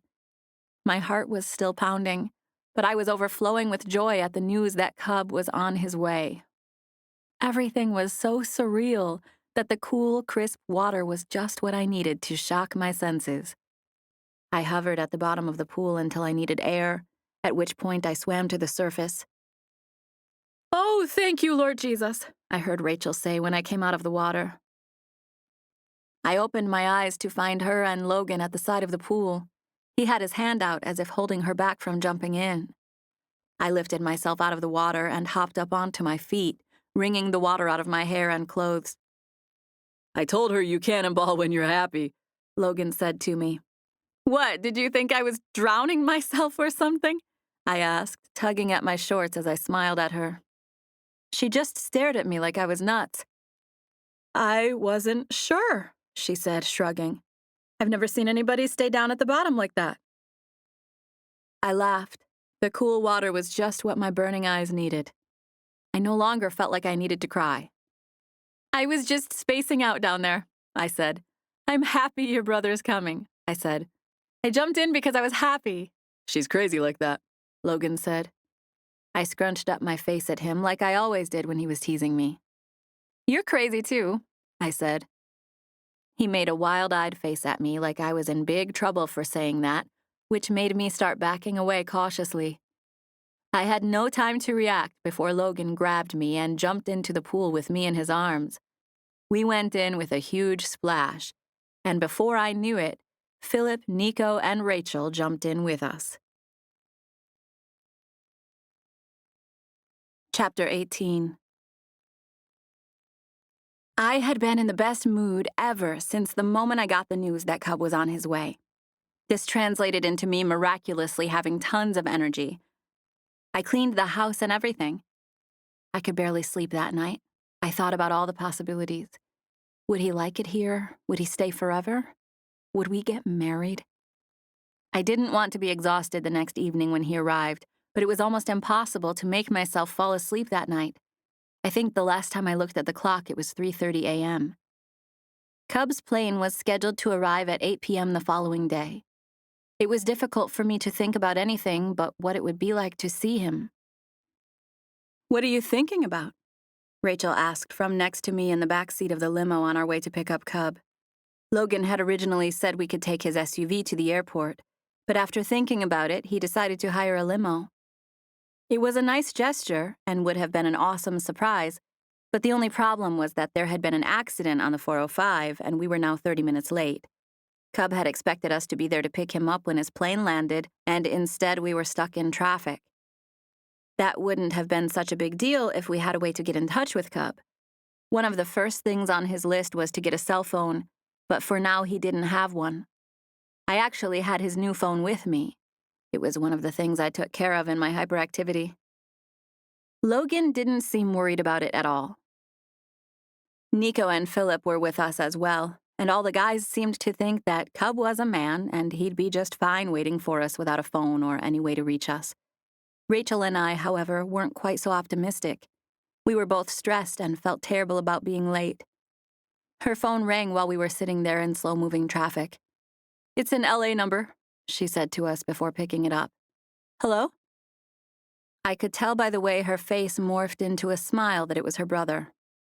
"Where are you calling me from?" she asked. She was quiet while he answered.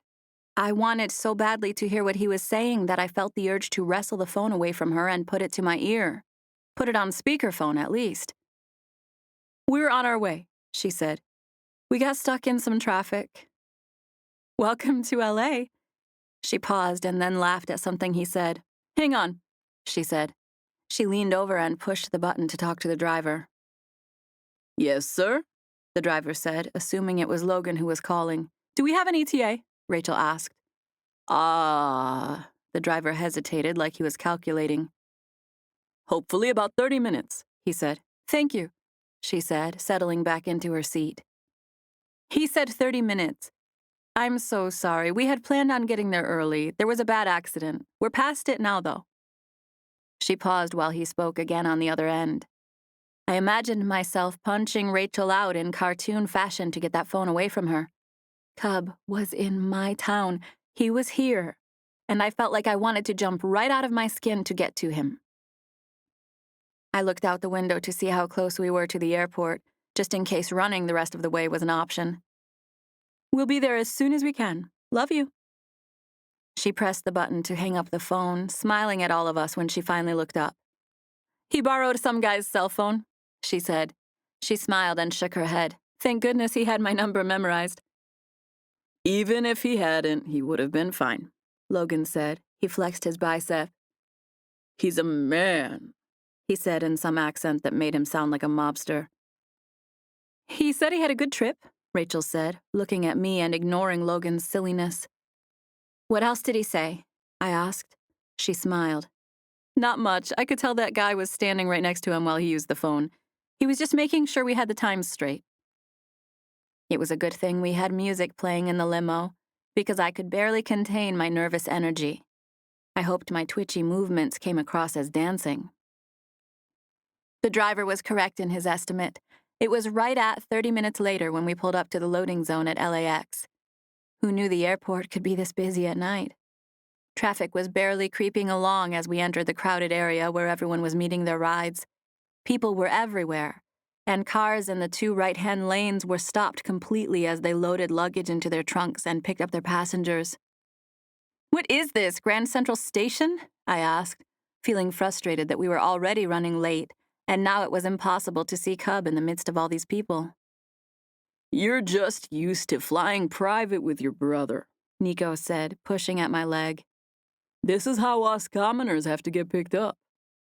"I've flown on commercial airlines," I defended, pinching Nico just for fun. "I'm just saying it's really busy tonight."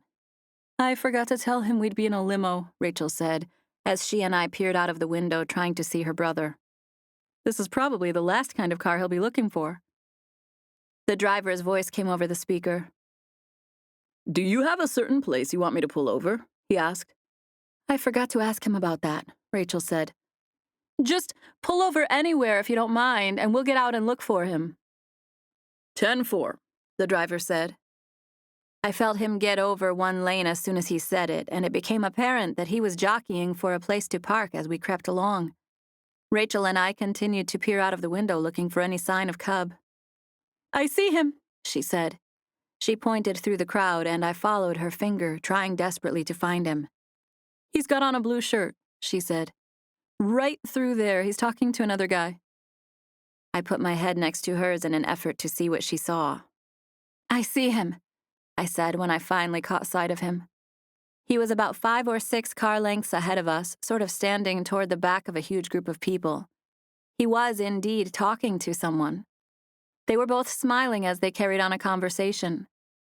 My body flung itself to the door of the limo, which was unfortunately locked.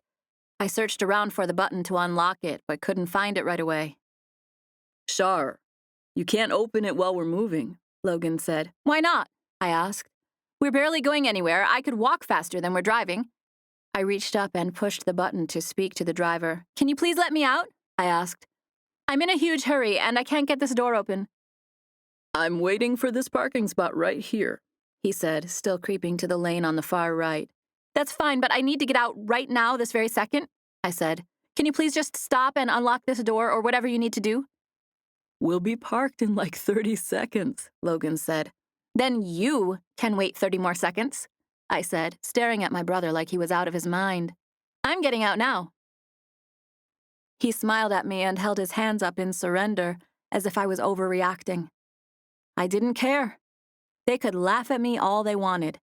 I'd been desperate to see Cub for over 2 weeks, and I wasn't going to wait any longer than I had to. The driver stopped the car right where we were, and I threw the door open. I barely glanced behind me before closing the door. I didn't care where they parked or how long it would take them to do so. I was in a daze as I began navigating through the crowd of people that separated us. I could see Cub more clearly as I approached. He was dressed in some of the clothes Rachel had bought him, looking like someone who had lived in LA their whole life. I could see his dimples as he laughed at whatever the guy next to him was saying. Syrup. Maple syrup, or maybe it was honey. Either way, I felt like I was trudging along in some sort of thick liquid that was making it hard for me to move. Like slow motion was as fast as I could walk. Cub! I yelled, not feeling like I could get to him fast enough.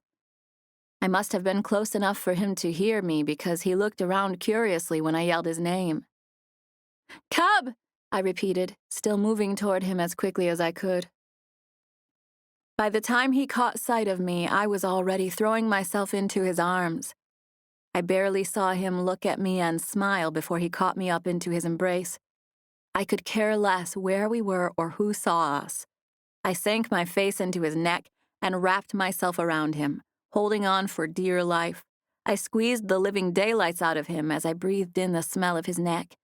He was laughing at being pounced on, but he held on to me tightly so I wouldn't fall. I regained my balance and we pulled our faces back just far enough to focus on each other. Charlotte, this is Jerry, he said, smiling lovingly at me before glancing at the guy he'd been talking to. Jerry, this is the lady who brings me to LA. It's nice to meet you, Charlotte, the man said. He tipped his hat at Cub as if it had been a nice conversation, but he didn't want to interrupt us any further. Nice to meet you, Jerry, I said, not letting go of Cub. I rested my face on his chest as I continued to hug him. My body was alive with all sorts of wonderful sensations. Sheer joy pulsed through me as I relaxed into his arms. I sighed.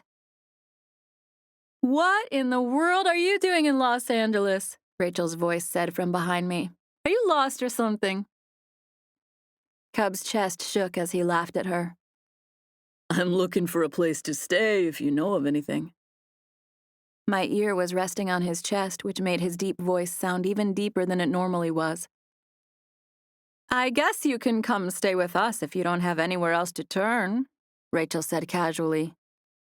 I was going to look for a hostel, but if you have an extra bed for the night. We happen to have a really big car parked right over there if you need a ride. That? Cub asked. You brought a limo? I wasn't looking at him, but I could hear the smile in his voice. Yep, she said. Logan and the boys are in there waiting for us. I hugged him the whole time he spoke to his sister. I knew we needed to make our way to the car, but I wasn't planning on moving until someone told me I had to. It was like a dream having him here. He pulled back and pushed me away slightly so that he could see my face. I had taken my time getting ready and felt fairly confident about how I looked, but tears were welling in my eyes, so I smiled shyly at him as I glanced away. Charlotte, he said softly. My eyes met his and he smiled. He took his arms from around me so that he could use his hands to hold my face, and then he stared at me for several long seconds before saying a phrase in Swahili. I stood there feeling breathless and stunned by the amount of love I felt. I had no idea what he said, but I could tell the words were sweet and heartfelt. Cub Stevens, Rachel said. You stop that right now before you make me start bawling my eyes out. Neither of us looked at her. The tears that had been welling in my eyes threatened to spill out onto my cheeks. I wiped at my face with the back of my hand before popping up to kiss his cheek. I did it again and again, placing 4 or 5 kisses all over his cheeks. I love this girl, Rachel, he said to his sister without taking his eyes off of me. Oh my goodness, you two are killing me, Rachel said. I glanced at her to find that she was wiping her eyes. I love you both so much. I can't believe this is happening right now. Oh. She was sobbing by this point, not just lightly crying, but boo-hooing like a baby with her fist in front of her face to hide its contorted appearance. I'm gonna wait in the car, she said, barely able to speak. Ray, Cub said, his deep voice startling me. She had already turned to walk away, but she faced him again when he called out to her. Her hand was over her face as she continued to cry. Come here, he said sweetly. She came toward us, and Cub pulled her in. I tried to step to the side to give him room to hug his sister, but he held me in place with one arm as he brought her in with his other. I live in America now, he said, squeezing both of us. She sniffled and smiled at him. You live at my house, she said, causing us all to laugh. Doing her best not to cry, she put her hand on his face and scratched his short beard. I love you so much, brother. I love you too, he said. Chapter 19. The plan was for Cub to live at Logan's until he figured something else out. Logan and Rachel had plenty of room, and they wanted Cub to stay with them as long as he wanted. There was already talk about Cub working as a set builder on Logan's next movie. They were talking about how creative Cub could be with set building and design once he learned the ropes and made the right connections. They talked about those sorts of things the whole way home in the limo. I was happy to sit there and listen. I snuggled up to Cub, resting my head on his shoulder while he put his arm around me. It took about an hour to get back to Logan's house, and by the time we got there, we had all voted for a swim. Cub had been stuck on planes for an entire day and said a swim sounded like the best thing he could imagine at the moment. Rachel had told Cub how nice Logan's house was, but it didn't fully sink in until he saw it. He smiled the whole time we showed him around, teasing Logan about roughing it out here in California. Cub didn't see the pool and patio area until after he had taken the grand tour of the house and changed into his swim trunks. We all beat him out there because he wanted to send his parents a quick email saying he had a safe trip. Logan and Rachel were already in the pool. Nico had gone home to get ready for some hot date with a girl he'd just met, and Philip was at his own place, so it was just the 4 of us. I was sitting at the edge of the pool with my feet dangling in the water when Cub came outside. Tess had been in the backyard the whole time and didn't get to see him until he came to meet us out there. She didn't notice him at first, but she came running when he let out a short, shrill whistle. I thought she was going to put her paws on his chest to give him a hug, but she didn't. Instead, she ran at him full speed and sprang into his arms when she got there. Cub had no other choice but to catch her. He stumbled backward, but quickly regained his balance, laughing at how she nearly knocked him over. It was a hilarious sight. This 90-pound dog just threw herself into the air, knowing he'd catch her. It looked like a practiced maneuver, even though I was pretty sure it was unexpected. I think she missed you, Logan said. Charlotte did that same thing at the airport, Rachel said, causing all of us to laugh. Cub set Tess down before stooping to scratch her vigorously in all the places she loved best. He talked to her in a sweet tone I'd heard him use with her before. I could tell they'd missed each other, and the reunion had me wanting to cry again. You coming in? Rachel asked. You know I am, Cub said. He grabbed the hem of his t-shirt and pulled it up and over his head, tossing it onto a nearby chair. I had seen him without a shirt when we were in Africa, but I had somehow forgotten what to expect. Somewhere in the back of my mind, I had myself convinced that I only loved him because he was smart, kind, giving, humble, patient, and other things like that which could all be found on the inside. I knew I loved his face, but somehow I had truly forgotten that he had the body of a male model. I was already head over heels, and the sight of him with swim trunks hugging his hips was too much.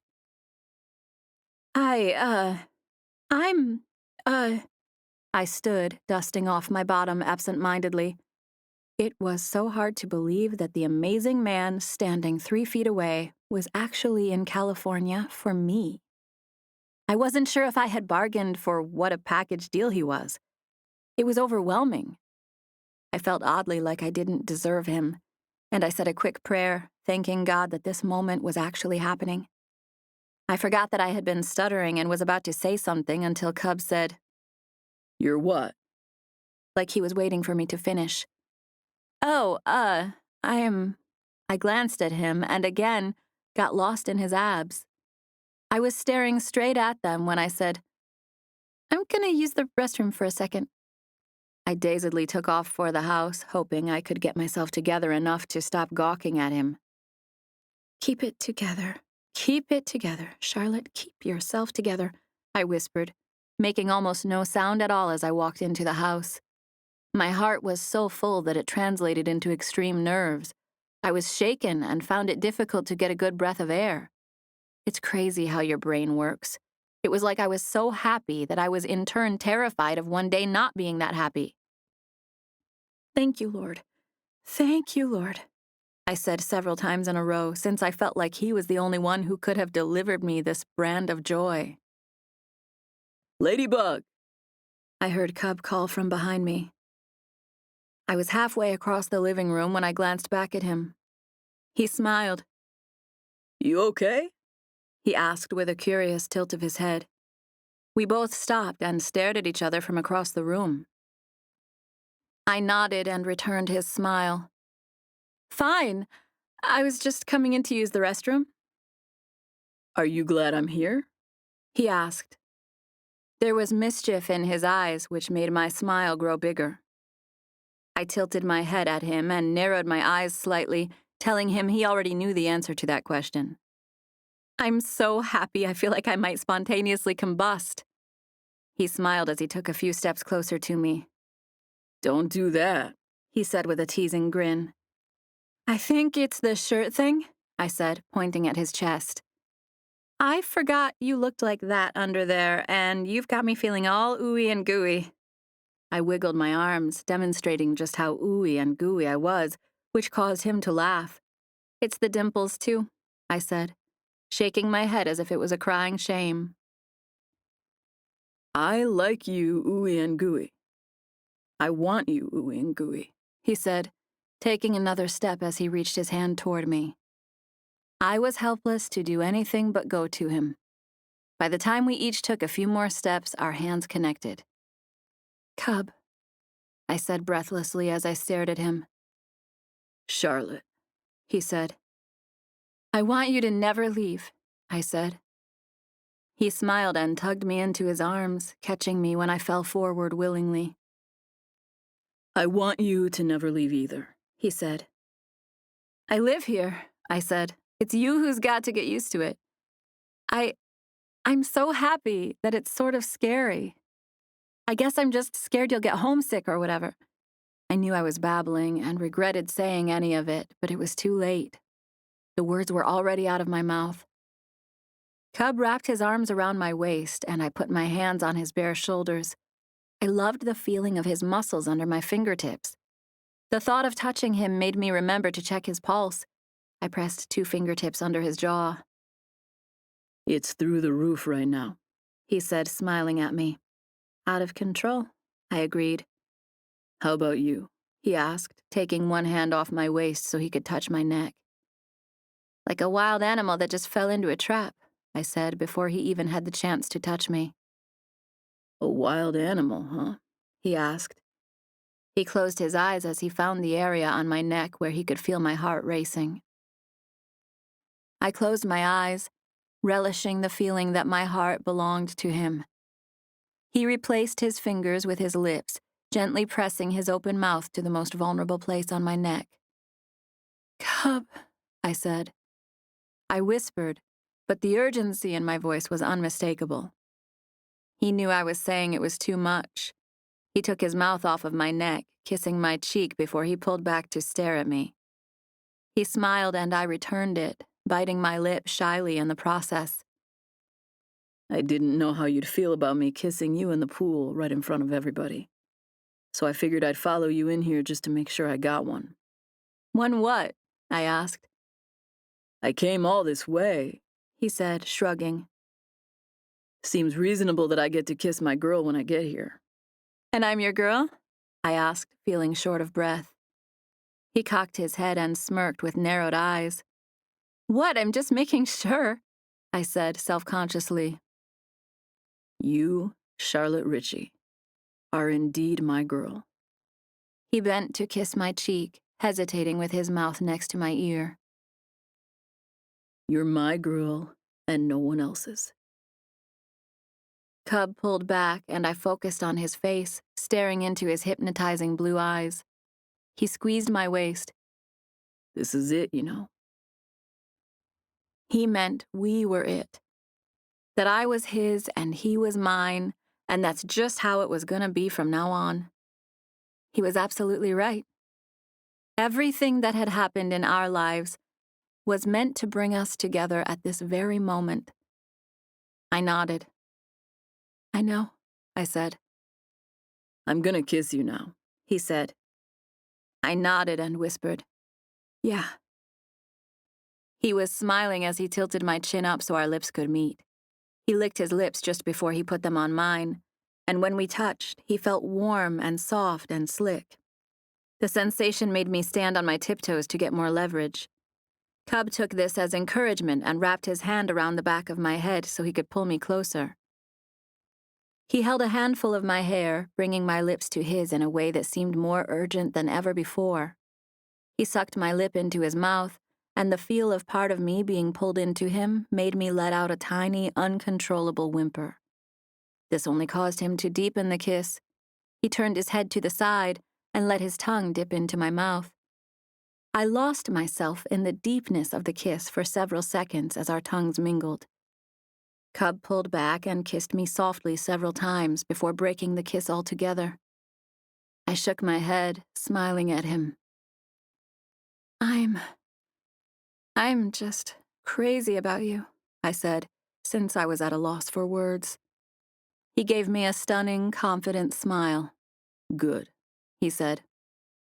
And you're crazy about me too, I said. Oh yeah? What makes you think that? You coming across the whole world like you did, I said. He continued to smile. I guess that does make me sort of crazy, doesn't it? I probably would have broken down and moved eventually, I said, staring at his shirt as I made the confession. Moved where? He asked. To Africa? I nodded and put a hand to my chest. I wasn't right in here without you. I wasn't right either, he said. I wanted to get on that plane the day you left. Then I came home and read that ridiculous note you left me, which did nothing to stop me from wanting you. For the next few days, I tried my best to forget about you, but like you said. He paused and patted his chest. I wasn't right in here. Anyway, when I got your email, I knew what I had to do. Does it make you feel weird that I said I would have come to Africa if you hadn't come here? I asked. Does it make you regret coming? He shook his head. Maybe it's cliché or cheesy, but I understand the phrase, home is where the heart is now. He smiled at me. Home is where you are. I blinked at him. Can we just be in love like this forever? He let out a little laugh. I think we can, he said, nodding. I think we can make that happen. Chapter 20. It was a few months later when my past came back to haunt me in the form of a visit from Lance. I had started classes at USC and was still living with my parents, at least until I graduated. I planned to get my own place sooner or later, but now that Cub was in my life, I was thinking maybe I should hold out on moving out until we got married. We had no specific wedding plans just yet. We were both fully committed and made it clear that we loved each other, but he hadn't officially asked me to marry him. I knew a lot of people dated for a long time before getting married, but I loved him so much that it was difficult to ignore the fact that I really wanted to do it.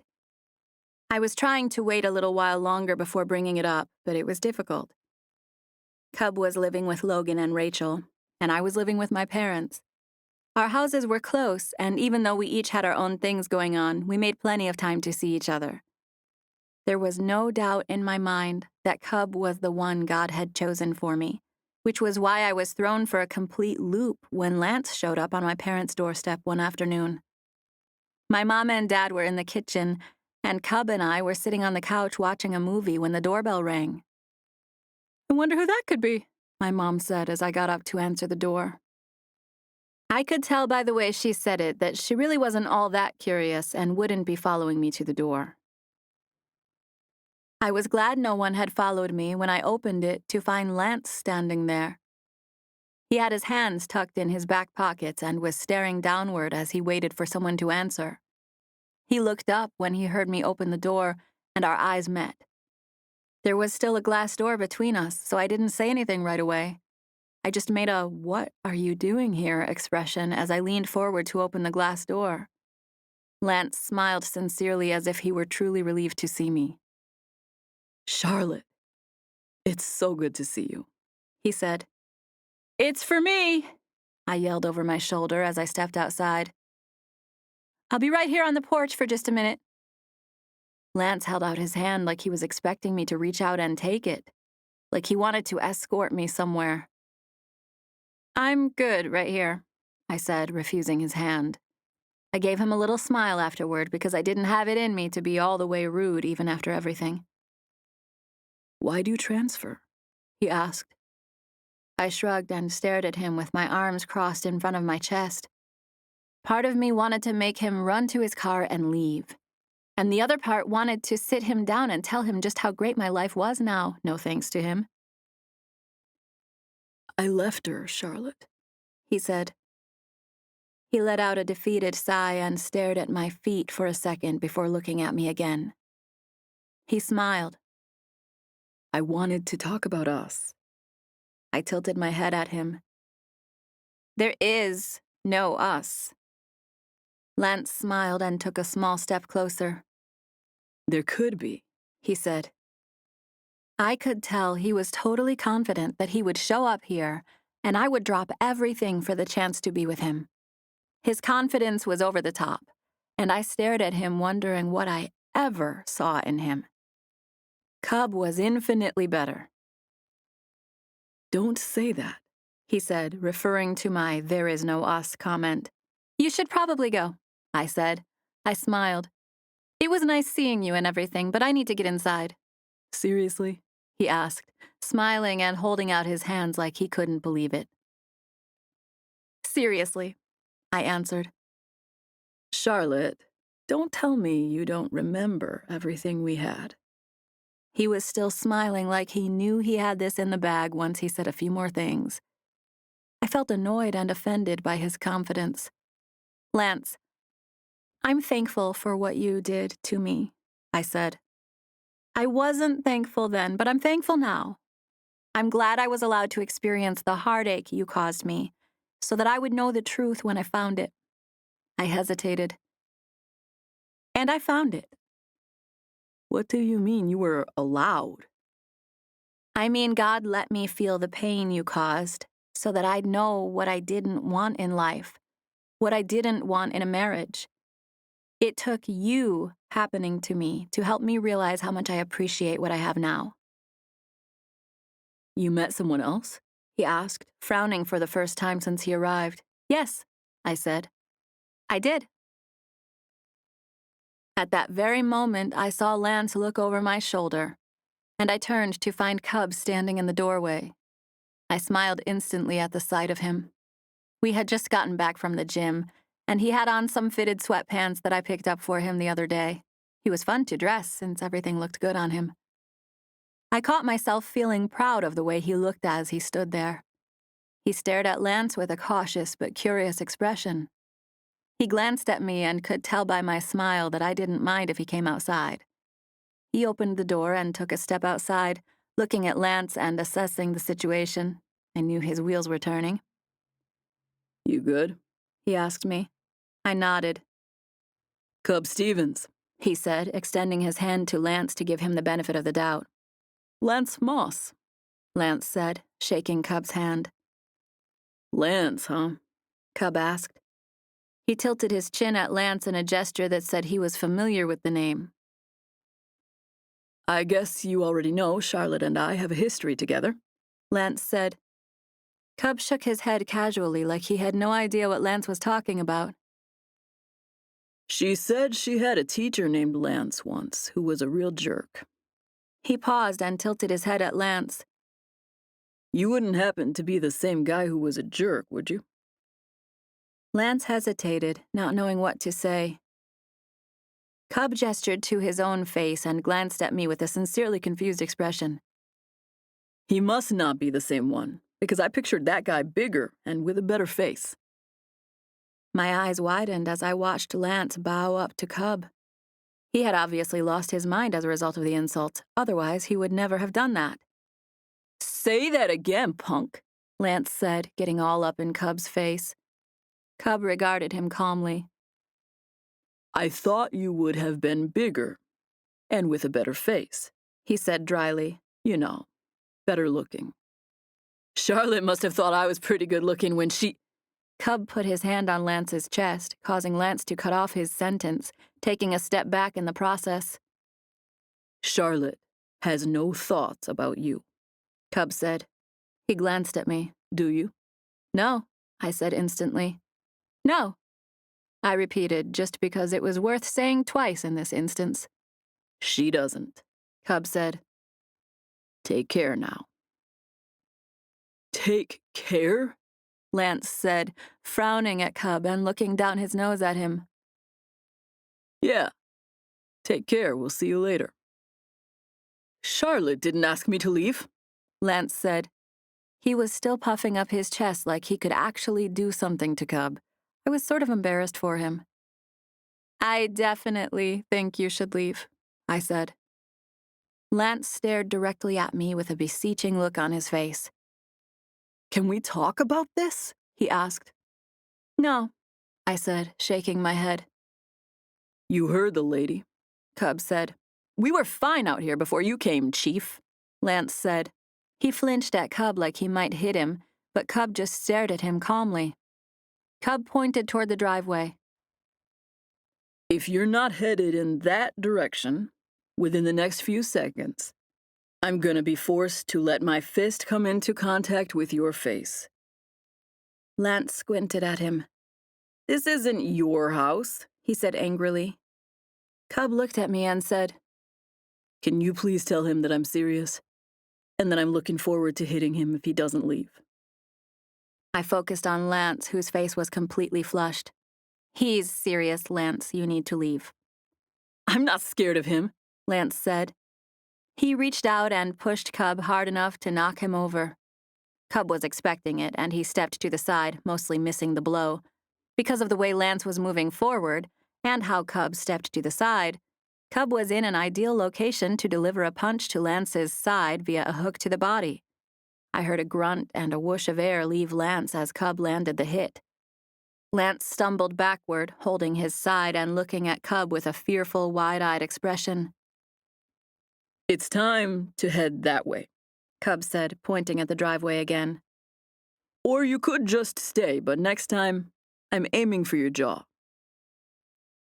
I watched in awe as Cub then pounded his chest and said a phrase in Swahili as he pointed at me and then at Lance. The language sounded almost barbaric, and the chest pounding was a really intimidating touch. I would have been totally scared of him if I were Lance. As for me, if I were a cartoon, I'd bat my eyes, clutch my hands under my chin, and release floating hearts out of the top of my head. Lance looked at me, and I made a regretful expression as I used one finger to gesture to the side of my head in a few circles, signifying that Cub was a little crazy. "He's from Africa," I said cautiously. I shrugged and shook my head like I really wasn't sure what he was capable of. Lance stared at Cub nervously as he began slowly backing away. We stood on the porch together, watching as Lance ran to his car and sped off. "That was unbelievable," I said, still staring at the back of his car. Cub came to stand right next to me, putting his arm around my shoulders. I let my head fall onto the front of his chest and took a deep breath. "You okay?" he asked. I smiled even though he couldn't see my face. "I'm amazing," I said. At first I was really nervous and thought that might end badly, but I'm actually glad he came here. "Why's that?" Cub asked. "Because it makes me even more thankful that things ended up the way they did." I paused, but continued before he said anything. "Plus, I got to see you run him off in Swahili. That was pretty dang hot." "I hit him pretty hard, too," Cub said. "I was a little surprised he didn't cry on that one. He'll be hating me for the next few days." "I knew you were going to snap when he got in your face like that," I said. I felt his chest shake with laughter. "He was spitting in my face when he talked," Cub said. "That's what put me over the top." We were quiet for a few seconds before I said, "I can't believe there was a time when I thought I would marry him." It was a true statement. It was something I couldn't believe, but I was mostly just saying it to throw out the word marriage in case I could get Cub to bite. He pulled back and glanced at me with a smirk. "Why in the world would you want to go making me jealous after you just watched me go ape on that poor man?" I laughed. "I wasn't trying to make you jealous," I said. "I was just thinking how crazy it was that my idea of perfect was so off. I thought I knew what I wanted, but now I have something 100 times better." He sighed. "Because it made me wish I had hit him in the face when I heard you say you wanted to marry him just now." I giggled and pulled back to look at him. "That's because you want me to marry you," I said. A wave of nerves hit me the instant the M word left my lips. I used the nervous energy to pop up and place a kiss on his cheek. He caught my face in his hands and forced me to look at him. "You're right," he said. "I am?" "Yes." He stared at me with the hint of a grin. I knew he was about to kiss me by the way he looked at my mouth. "Do it," I whispered. "Do what?" he asked, wearing a face that said he had no clue what I was talking about. "You know," I said shyly. "What?" "What you're thinking about doing," I said. "How do you know what I'm thinking?" "Because you're looking at my mouth." "I was just watching you talk," he said innocently. I couldn't take it any longer. I had been staring at the curves of his mouth, dying to place my lips on them. I took matters into my own hands. I reached up, took his face into my hands, and stretched up till my mouth landed on his. "You taste like a ladybug," he said in between kisses with his mouth right next to mine. "I am a ladybug," I said. "My ladybug." Epilogue. Rachel had a trip planned to Kenya for the following February. Her intention was to go twice a year to take x-rays and fill cavities and help everyone at the center with dental care. Cub decided he'd go with her on her trips. His parents worked it out where they made a list of things to do the whole time he was gone, and he'd chip away at it when he came to visit. It was a subject we had talked about quite a bit since Rachel and Cub's bi-yearly trips weren't really an optional thing. They would go to Kenya twice a year, come rain or shine. Personally, I loved that they were working it out where Cub could still help his parents and the children and still be a part of their lives. It made me feel better about asking him to move. In the future, Logan and I would try to go with them. This year, however, we couldn't make it. I was really busy with my last semester of school, and Logan had just started filming a movie that was set in New Orleans. I lost a few credits when I transferred, so I was taking extra classes to make up for it. I hated to miss Kenya, but I promised Cub I'd go when they went again that summer. Rachel and Cub were coming home today. They had flown as far as Charlotte together, but when they got there, Rachel hopped a plane to New Orleans to be with Logan, and Cub came home to California. He had been gone for almost 2 weeks, and today was the day he would return. I absolutely could not wait to see him, but I had a project to hand in for one of my classes, and I couldn't get away until 2 p.m. that day. I went straight to Logan's when I got out of class. I had a text from Cub saying he was home, which meant at my brother's, and that he had a good trip. I texted him back saying I was on my way. I cranked up the stereo and probably drove a little too fast on the way over there. Thank goodness there was no traffic. He had been gone for 2 weeks, and I had a permagrin the whole way to Logan's at the thought of seeing him. I didn't know what to expect when I got there. We could be alone, or Nico or Philip could be there with us. I checked my face and teeth more than once on the way there. I put on some powder and fluffed my hair and all the other last-minute things girls do when they're trying to look good. I took a deep, calming breath as I pulled into the driveway and put the car in park. I could see the side entrance from the place where I parked and was looking at the door when I turned off the engine. I saw the door open and watched as Cub came to stand in the doorway. I smiled and shook my head as I looked at him, wondering how he still had the power to send chaos shooting around inside my body. I missed that smile, he said as we closed the distance between us. I basically ran to him. I dropped my bag somewhere along the way and moved as quickly as I could across the driveway toward the house. I threw myself into his arms, and he caught me by the waist, lifting me off the ground and holding me tightly. I stared at him for what seemed like a full minute. "You have a shaggy beard," I said, moving my fingertips over his cheeks. He was smiling at me, and I let my eye roam all over his gorgeous face. His smile broadened at the way I drank him in. I missed you too, he said as he set me on my feet gently. I missed your jokes and your music and the way you can make something out of nothing, I said. I missed your laugh and your smell and your sweetness. And of course I missed your gorgeous face. I kept my arms around his neck, feeling like I never wanted to let him out of my sight again. He was wearing a pair of cargo shorts and a nice button-down shirt with the sleeves rolled up haphazardly. His shirt was baby blue, which only brightened the color of his eyes. I wanted to smooch his whole handsome face. "What's that?" I asked when I caught sight of something around his neck. It wasn't uncommon for Cub to wear a necklace or two.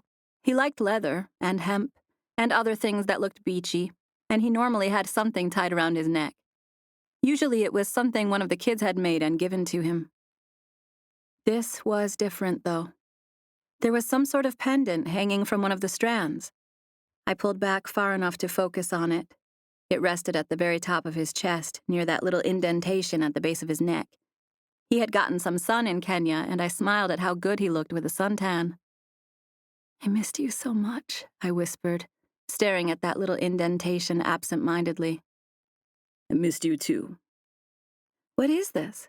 I asked when I remembered to focus on the mystery object hanging around his neck. "Oh, this?" he asked, casually glancing down at it. "It's nothing. It's just my grandmother's wedding ring." I took it into my hand and pulled back even further so I could try to get a good look at it. It was, indeed, a woman's ring. It was vintage and beautiful. "It's lovely," I said. "You know why I have this, right?" My stomach flipped the instant he said that. I had been looking at the ring, but my eyes met his. Why? I asked. It's yours, He said. if you want it. I was silent for a few seconds, not knowing how to respond to that. Of course I want it, I said before he could think I didn't want it or was answering no to whatever it was that he was asking. You can have it, but there's a catch, He said. I sort of come with it. He shrugged. You might already be assuming that. Wait, what? What am I assuming here? I asked, never letting go of the ring even though it was still attached to his neck. The ring comes with me. It's a package deal. You can only have it if you marry me. I made a disappointed face and let out a defeated sigh. That's no deal, I said, shaking my head. I thought this was a free ring, no strings attached. I didn't think you were going to try to throw a commitment in with it. Yeah, He said, shaking his head and not smiling at all. I'm sorry, but I can't just let you have it. It was sort of a big deal for my mom to give it to me, and she said I had to marry the girl I gave it to. She was unwavering on that. I said, shaking my head and making a that's unfortunate face. That's a shame, I said, because I really like that ring. Why don't you just go ahead and marry me then? He asked, shrugging. I hesitated. I really don't know. I have a dog. I'm not sure what she'd say about me bringing a guy home, saying, hey, I'm getting married just so I can get this free ring. Cub had to stifle a smile on that one.